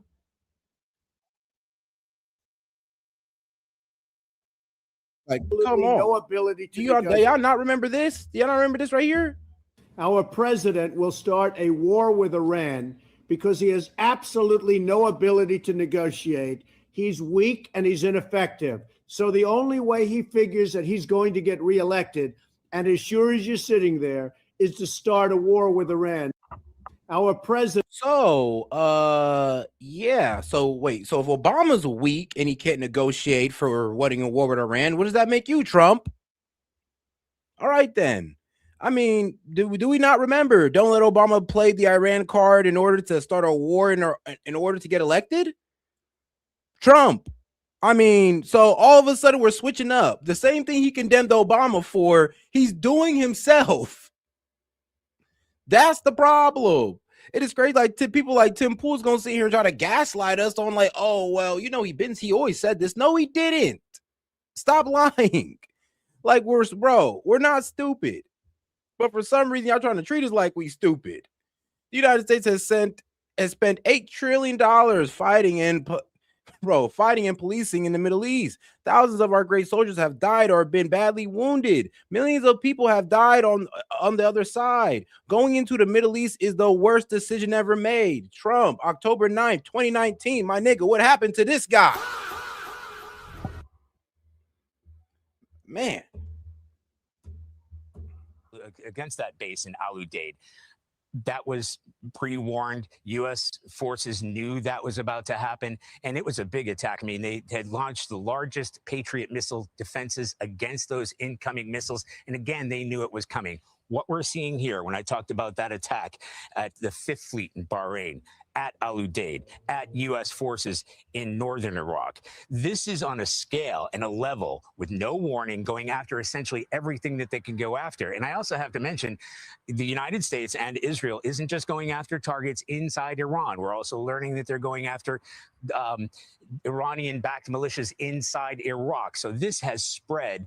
You talk about Kuwait, the UAE, United Arab Emirates, the attempted attacks in Bahrain, Al Udeid, and the amount of missiles that are being fired. And here, we've had to take shelter maybe 5 or 6 times, I think, this morning. So this is on the next scale, nothing like what we saw last June. Charlie Dagenett in Tel Aviv, we are so grateful to have you on the ground bringing us this information. We're going to check back in with you soon. All right, well, this morning... Now, yeah, Trump, nah, he's not really trying to negotiate. As far as we know, I know Qatar is trying to get him back to the negotiating table. So Qatar is like the only guys, and shout out to Qatar. I mean, they're probably the one, I'll be real with you. They're our best friends in the Middle East. So shout out to Qatar. Because, I mean, look, they didn't want to go strike Israel when Israel struck them first. Even though American people try to sit there and champion striking an ally, by the way. But, S.E.T, they're Muslim, so it's all good. It's like, okay. But, yeah, shout out to Qatar, because they're actually the people who are actually speaking on de-escalating and getting back to the negotiating table. So, and that's all Qatar's ever done is held peace negotiations. He did it for Hamas. They did it for Hamas and Israel, and it looked like they're ready to do it for Iran and the U.S. So, shout out to Qatar. Foreign Minister. Now, all Israel got to do is not bomb them. Has released a statement. It says that the state of Qatar expresses its strongest condemnation of the targeting of Qatari territories with Iranian ballistic missiles, considering it a flagrant violation of its national sovereignty, a direct assault on its security and the safety of its lands, and an unacceptable escalation that threatens the security and stability of the region. The Ministry of Foreign Affairs affirms that the state of Qatar reserves its full right to respond to this targeting. I'll tell you this, man. Qatar is a better ally than Israel. I'll tell you that right now. In accordance with the provisions of international law and in proportion to the nature of the aggression, in defense of its sovereignty and to safeguard its security and national interests. The Ministry of Foreign Affairs emphasizes that the state of Qatar has been and remains among the first to call for dialogue with the Islamic Republic of Iran and has advocated for continuing on this principle as the optimal foundation for addressing differences and resolving disputes through peaceful means, thereby sparing the region the risk of escalation. Joining me is Rashid Al-Mohanadi, who's the Vice President of the Center for International Policy Research. Good to have you with us, sir. Iran has long warned that any strike would trigger retaliation across this region. And we heard our correspondent there saying that the relationship between Qatar and Iran has already been tested. How can a nation like Qatar respond without making things worse, without risking further escalation? Well, Adrian, as all of us, we've been woken up by the news of the Israeli and U.S. attack on Iran. And then we were also woken up again in, Saturday morning on a Ramadan day, which people usually sleep in, by the warning messages we received on my mobile phones about an imminent Iranian attack. So first, I'd like to focus on the Iranian attack. The attack on June, there was apparent, enough heads up before the attack happened. This one came at a surprise and a shock to us in Qatar, and I think... I mean, it's kind of crazy that it was a surprise to them, because I'm just like, bro, I mean, everybody was saying that if we struck Iran, they were going to hit surrounding U.S. bases. So we kind of knew Qatar was on the list. I mean, come on now, bro. Yeah, y'all knew. I don't know why I didn't prepare, but let's be real. Everybody was calling it that if we strike Iran, they're going to start striking U.S. bases. Now, there were the delusional that was sitting there saying, oh, they don't got the capability. U.S. is going to stop that. Oh, how'd that work out for you? Okay. To the Qatari government, and it came, as waves, not as a single attack. And I think until now, Qatar has been one of the most targeted states out of all of the other Arab states being targeted by Iran. I think the decision makers in Tehran don't understand how potentially damaging this is, not just for Qatari-Iranian relations, but also to Arab-Iranian relations. But for countries hosting U.S. assets, as Qatar does, are they participants, bystanders? Does it make them legitimate targets regardless? Well, the view from Doha is Al Udeid is a Qatari base. We have defense and security relationships with multiple states, not only the US. And I think all Gulf states made it very clear that no strikes will come out of Gulf bases. And we can see that using open source information that most of the strikes happened between the US and Israel from different vectors, not including the Gulf states. And I think what will be read now is that this is, and has been in the statements we've read from all the Gulf states, that this is an attack on Qatari and Gulf sovereignty. Let's bring in our correspondent one more time, Zain Basravi, who's here in Doha. Zain, earlier today, all of us here living in Qatar, we had alerts on our phone, several of them, advising us to shelter in place immediately. I see the road behind you there is fairly busy right now. I mean, how do people in Doha feel about what's happened today?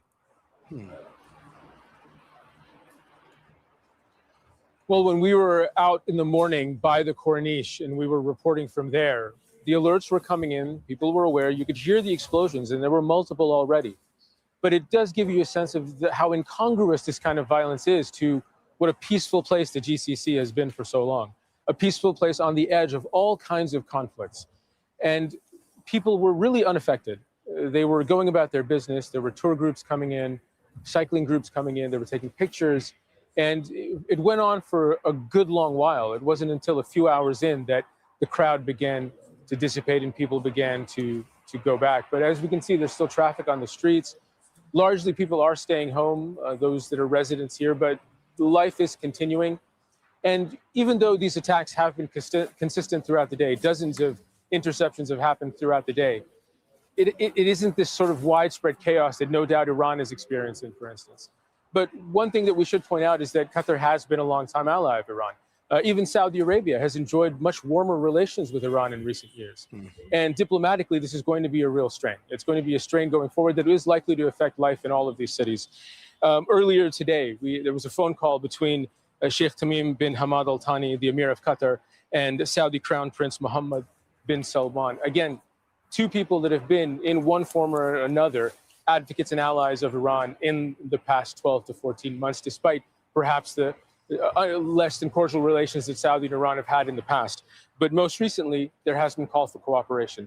Every country here in the Gulf that's come under attack today has said that it would not let its space be used for attacks being launched onto Iran, even though it may host different U.S. assets.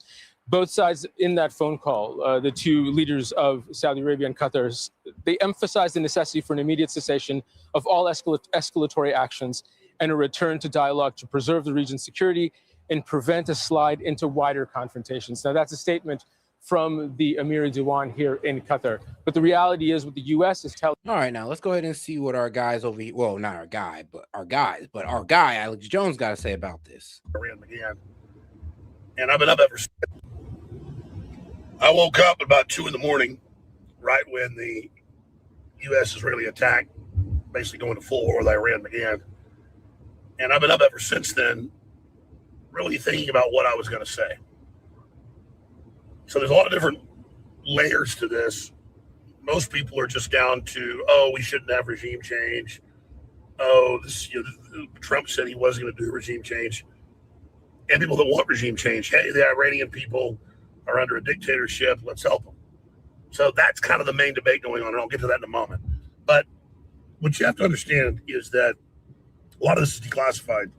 Project for the American Century, the neocons, heavily allied with Benjamin Netanyahu, who was in power back on 9/11, staged 9/11, blew up World Trade Center 7, planted bombs at the towers. We even know the Israeli group that did it. It was a joint operation with George Herbert Walker Bush, Rumsfeld, and Benjamin Netanyahu.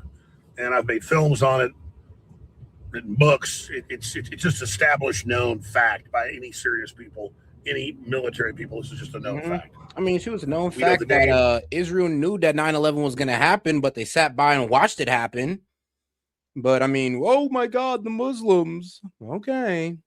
I mean, Israel sat back and watched them do it. Actually, they created the situation for the two hijackers to go on there and do it. If you didn't know, the two hijackers weren't from Saudi Arabia. They were from Palestine and got hired by Saudi Arabia to go ahead and do 9/11.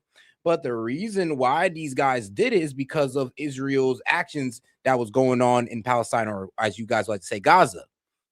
Yeah, and Israel knew what was going to happen. They didn't tell us. Crazy, huh? I mean, yeah, all this stuff about Muslims is hilarious to me. I mean, what was it? The Muslims in Times Square you guys were crying about? But I mean, a bunch of Jews come out and try to celebrate the coming of their Messiah, and you guys have a problem? They had more people rented a TV screen, and that was okay. And they was doing a call to prayer as well, while also partying and all that. But it's all good though, as long as they're Jewish, right? Okay. You know who did it? I mean, my God, the Israelis up in their art project were famous demolitions experts that are part of an art project, and they've got big boxes that have the plastic explosive blasting caps, you know, right there. I mean, they're not even, it's like Acme explosive, Wile E. Coyote.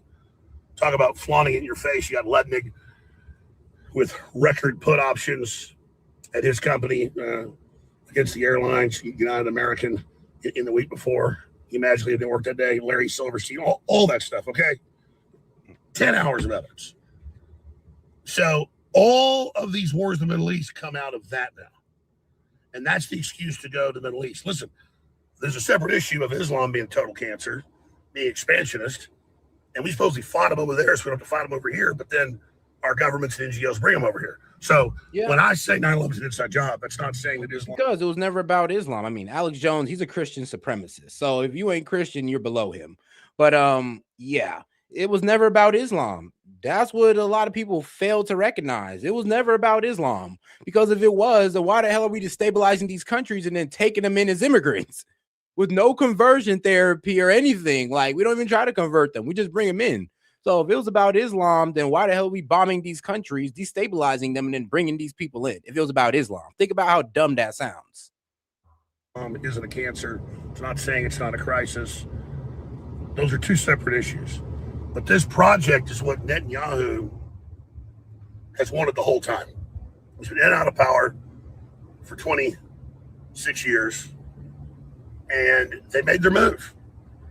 And just like Israel founded Hamas and funded them, and then stood down on October 7th, just like the U.S. helped create Al-Qaeda, and now we've turned over Syria to Al-Qaeda. Yep. It's the same crap, folks. And so, I mean, we took out the Shah, and then the Ayatollah took over. I mean, it's hilarious. It's low-key funny, like, well, oh, it's Islam because of they're that way. No, it's not because of Islam. It's because of U.S. interference why Iran's that way. Read a history book, bro. If they're able to remove the mullahs, I'm not going to cry. But even Eric Prince said it's not sure what the regime change will do.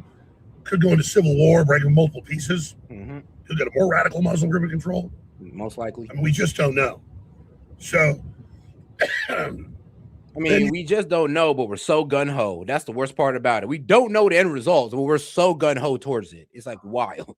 You can have Iran with their Chinese anti-ship missiles take out the aircraft carrier, and then the war accelerates even more. I mean, there's just a lot of problems with this.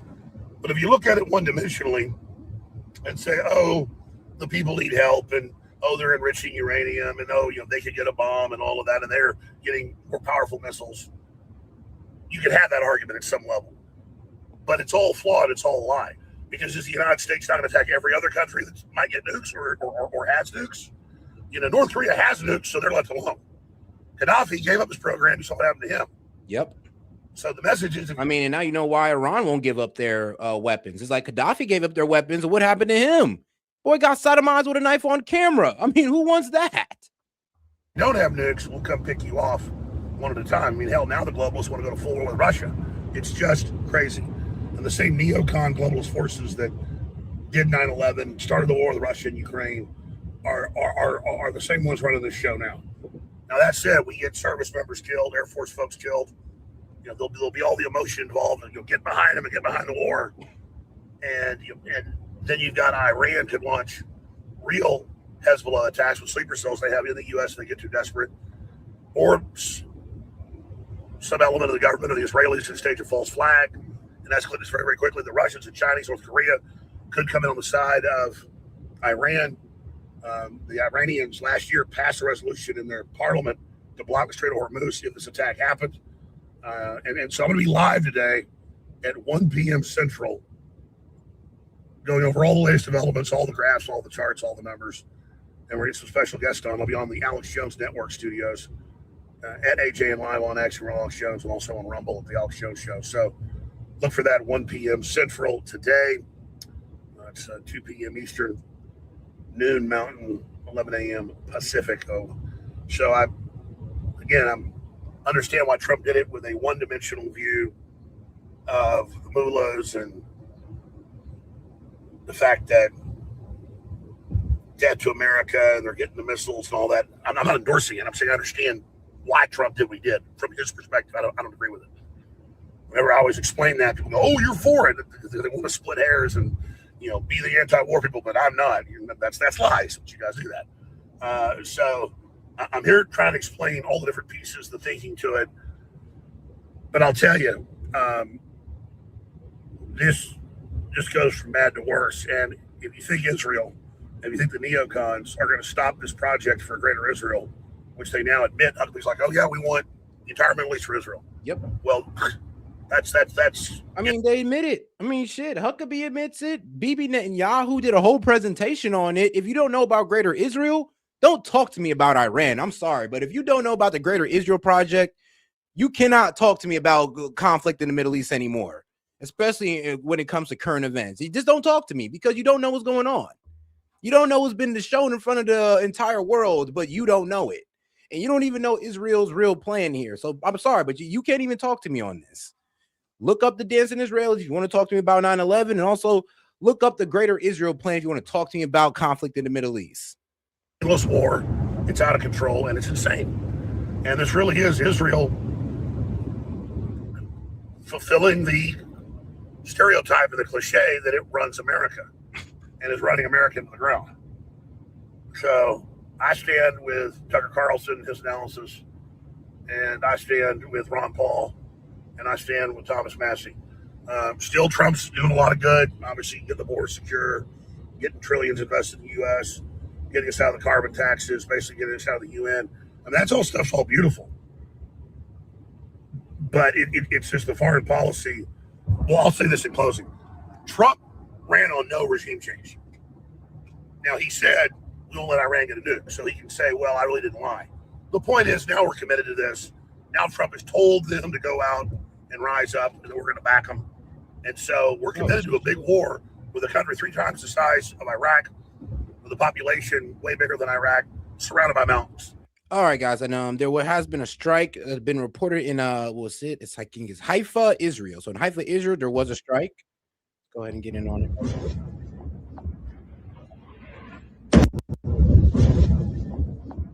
This is in Israel.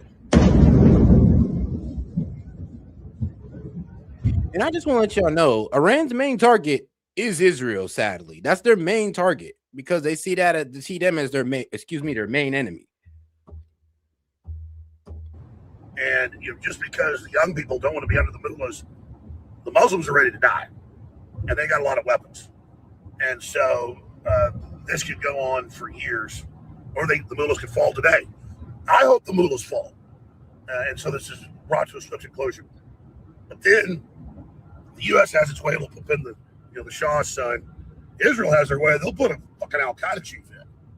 I'm serious. I mean, this they can attack him a few years later. Oh, look, they're an enemy now. As if we forget, like Men in Black, they erase our memory. So that's that. So not another thing with Trump going sideways, folks. That's just my analysis. And all right, guys. Oh yeah, and let's go to this video right here because, like I said, this is the video that they're going to use to try to sell you propaganda. This video right here. Right. So in this video in Iran, by the way, there's a bunch of high school kids who are not part of the government, not part of the IRGC, and won't be fighting in this war. And instead, they're in the way. They're most likely going to be casualties of this war. They're cheering. They're cheering for the bombing that happened in Tehran. And these are people who are anti-government. And this is what they'll show you as propaganda to be like, yes, this is why we should strike Iran. Now,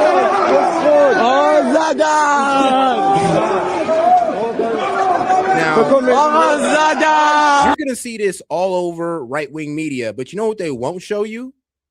They won't show you this. They won't show you that Iran says 5 students killed in Israeli strike on a girls' school. They won't show you that. But they sure as hell will show you a bunch of boys going like, I love Trump in Iran, but they're not going to see you show the truth of little girls being bombed. See the propaganda? I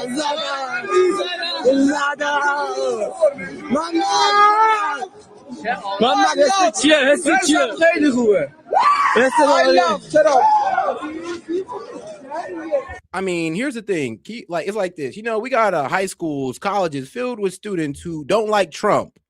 Can you imagine if somebody was doing this to us? Somebody just filmed the whole college of I hate Trump and the No Kings protest, and we're just saying that, oh, well, United States must be in under a military regime, under a Christian, a Judeo-Christian regime, a Judeo-Christian dictatorship, guys. Look at the students in high school that don't know nothing about their society, honestly.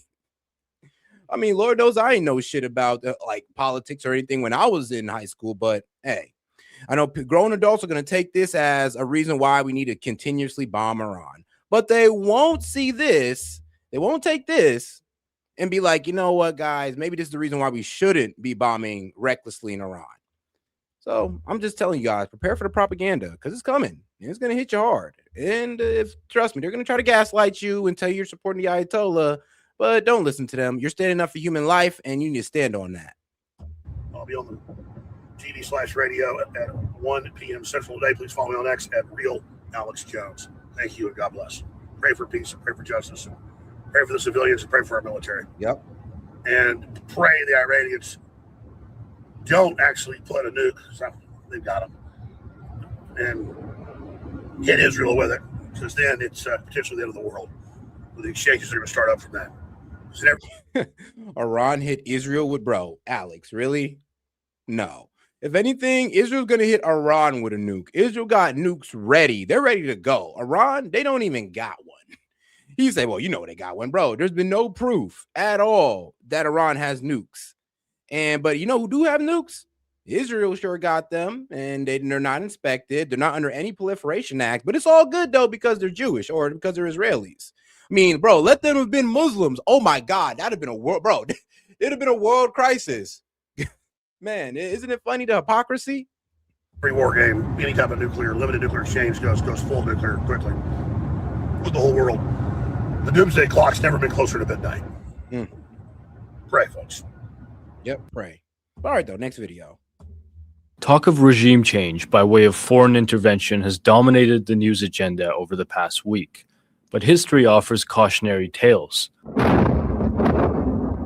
The US-led invasion of Iraq, NATO's intervention in Libya, but also in Iran, where the US and UK sponsored regime change ousting its prime minister decades ago.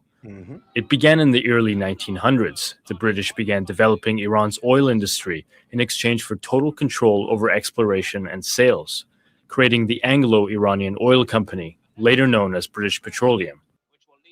Iran's vast oil reserves would be under British control for the next half-century, handing London double the revenue compared to that of Iran. But there was growing resentment. In the 1950s, a wave of nationalist voices began dominating Iran's parliament, led by Prime Minister Mohammad Mossadegh, once Time magazine's Person of the Year. Yeah, this guy, this nationalist voice for Iran, this what kind of brought on that revolution. Let's get into it. Who took office on a platform to reduce the powers of the Shah and to nationalize Iran's oil industry, saying in a speech, "With the oil revenue, we could meet our entire budget and combat poverty, disease, and backwardness among our people." In Iran, the move was seen as a bold step towards economic sovereignty, but in Britain, a violation of its interests. In 1953, Britain convinced the US to assist in orchestrating a coup against Mossadegh in a covert operation of planting propaganda, fueling riots, and propping up military generals. Planting propaganda. Oh, hate all Muslims. Fueling propaganda. Oh, save the Iranian citizens. Oh my God. It's like same thing they did back in the 50s are doing now, and you're falling for it. Britain, a violation of its interests. In 1953, Britain convinced the US to assist in orchestrating a coup against Mossadegh in a covert operation of planting propaganda, fueling riots. Fueling riots. Kind of seems like what we did a couple months ago, huh? And propping up military generals. ultimately removing Mossadegh from power and restoring the reign of the Shah, who had briefly fled Iran. Though it brewed unforeseen consequences, planted the seeds of anti-Westernism, fueling the view that Iran had become simply a client of the West. Sentiments that grew, eventually contributing to the Islamic Revolution in 1979, a revolution that toppled 2,500 years of monarchy, replaced by a government with suspicion of the West ingrained in its worldview. AKA, they got tired of being sold out to the West and they got radicalized by that idea. And now they got somebody who completely hates the West, AKA Khomeini, or well, this is Khomeini's father, Khomeini.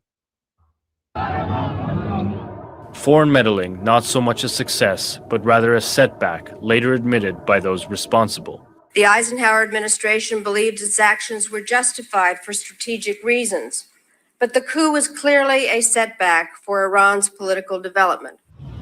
And as history threatens to repeat itself once more, a visceral aversion to foreign intervention remains woven in the fabric of Iran's identity. Bedad Mehichi, Al Jazeera. And most people arguing with me about Iran don't even know that. That's just the sad reality. Most people who argue with me about Iran don't even know that. That's why I say pick up a history book. But all right, guys, I got to go ahead and head out, man. It's been a fun one. I'm glad I was able to cover everything with you guys. Let me make sure real quick, though, that I ain't missed no major updates. I'll probably give it an extra 10 minutes. Let's see here. Yeah, so far as I'm looking down everything, that seems to be it for now.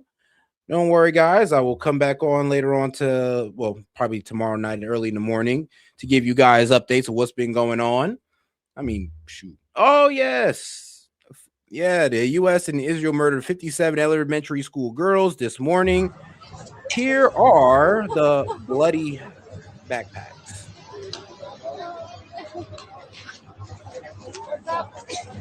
I mean, hey, they won't show you this, but they'll show you a bunch of young teenage boys talking about we love Trump, though. You see how they show you one side?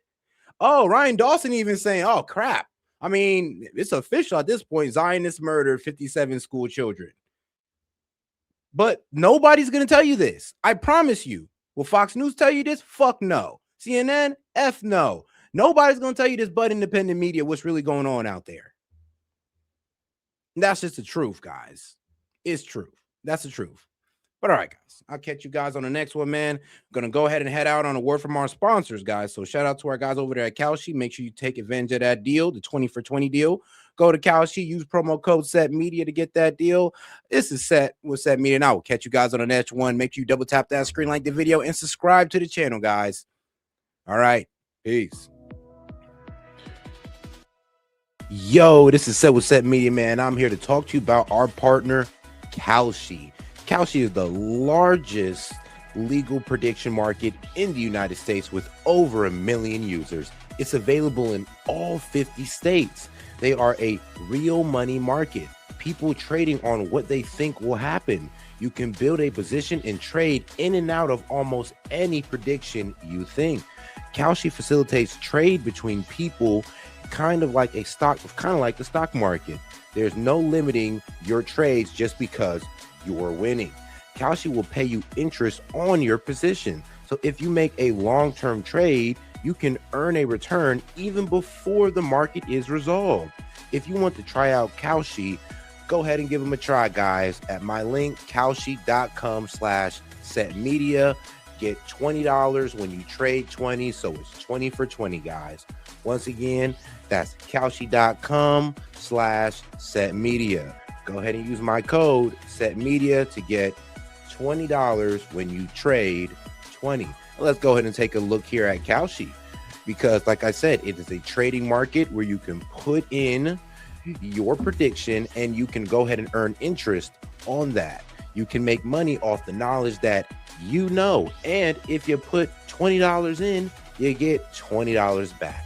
So all right, guys, make sure to go check out my guy at Kalshi, because you can get in on good trades like who will Trump nominate as Fed chair? Will Ali Khamenei be outed as the supreme leader? And will the U.S. confirm that aliens exist before 2027? So if you want to get in on this action, once again, go ahead and go to my partners at Kalshi, go ahead and use the link, or you can hit the QR code above and use S.E.T Media to go ahead and get $20 when you trade 20. This is S.E.T from S.E.T Media, and shout out to Kalshi.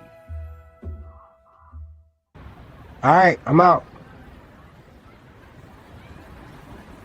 See you soon.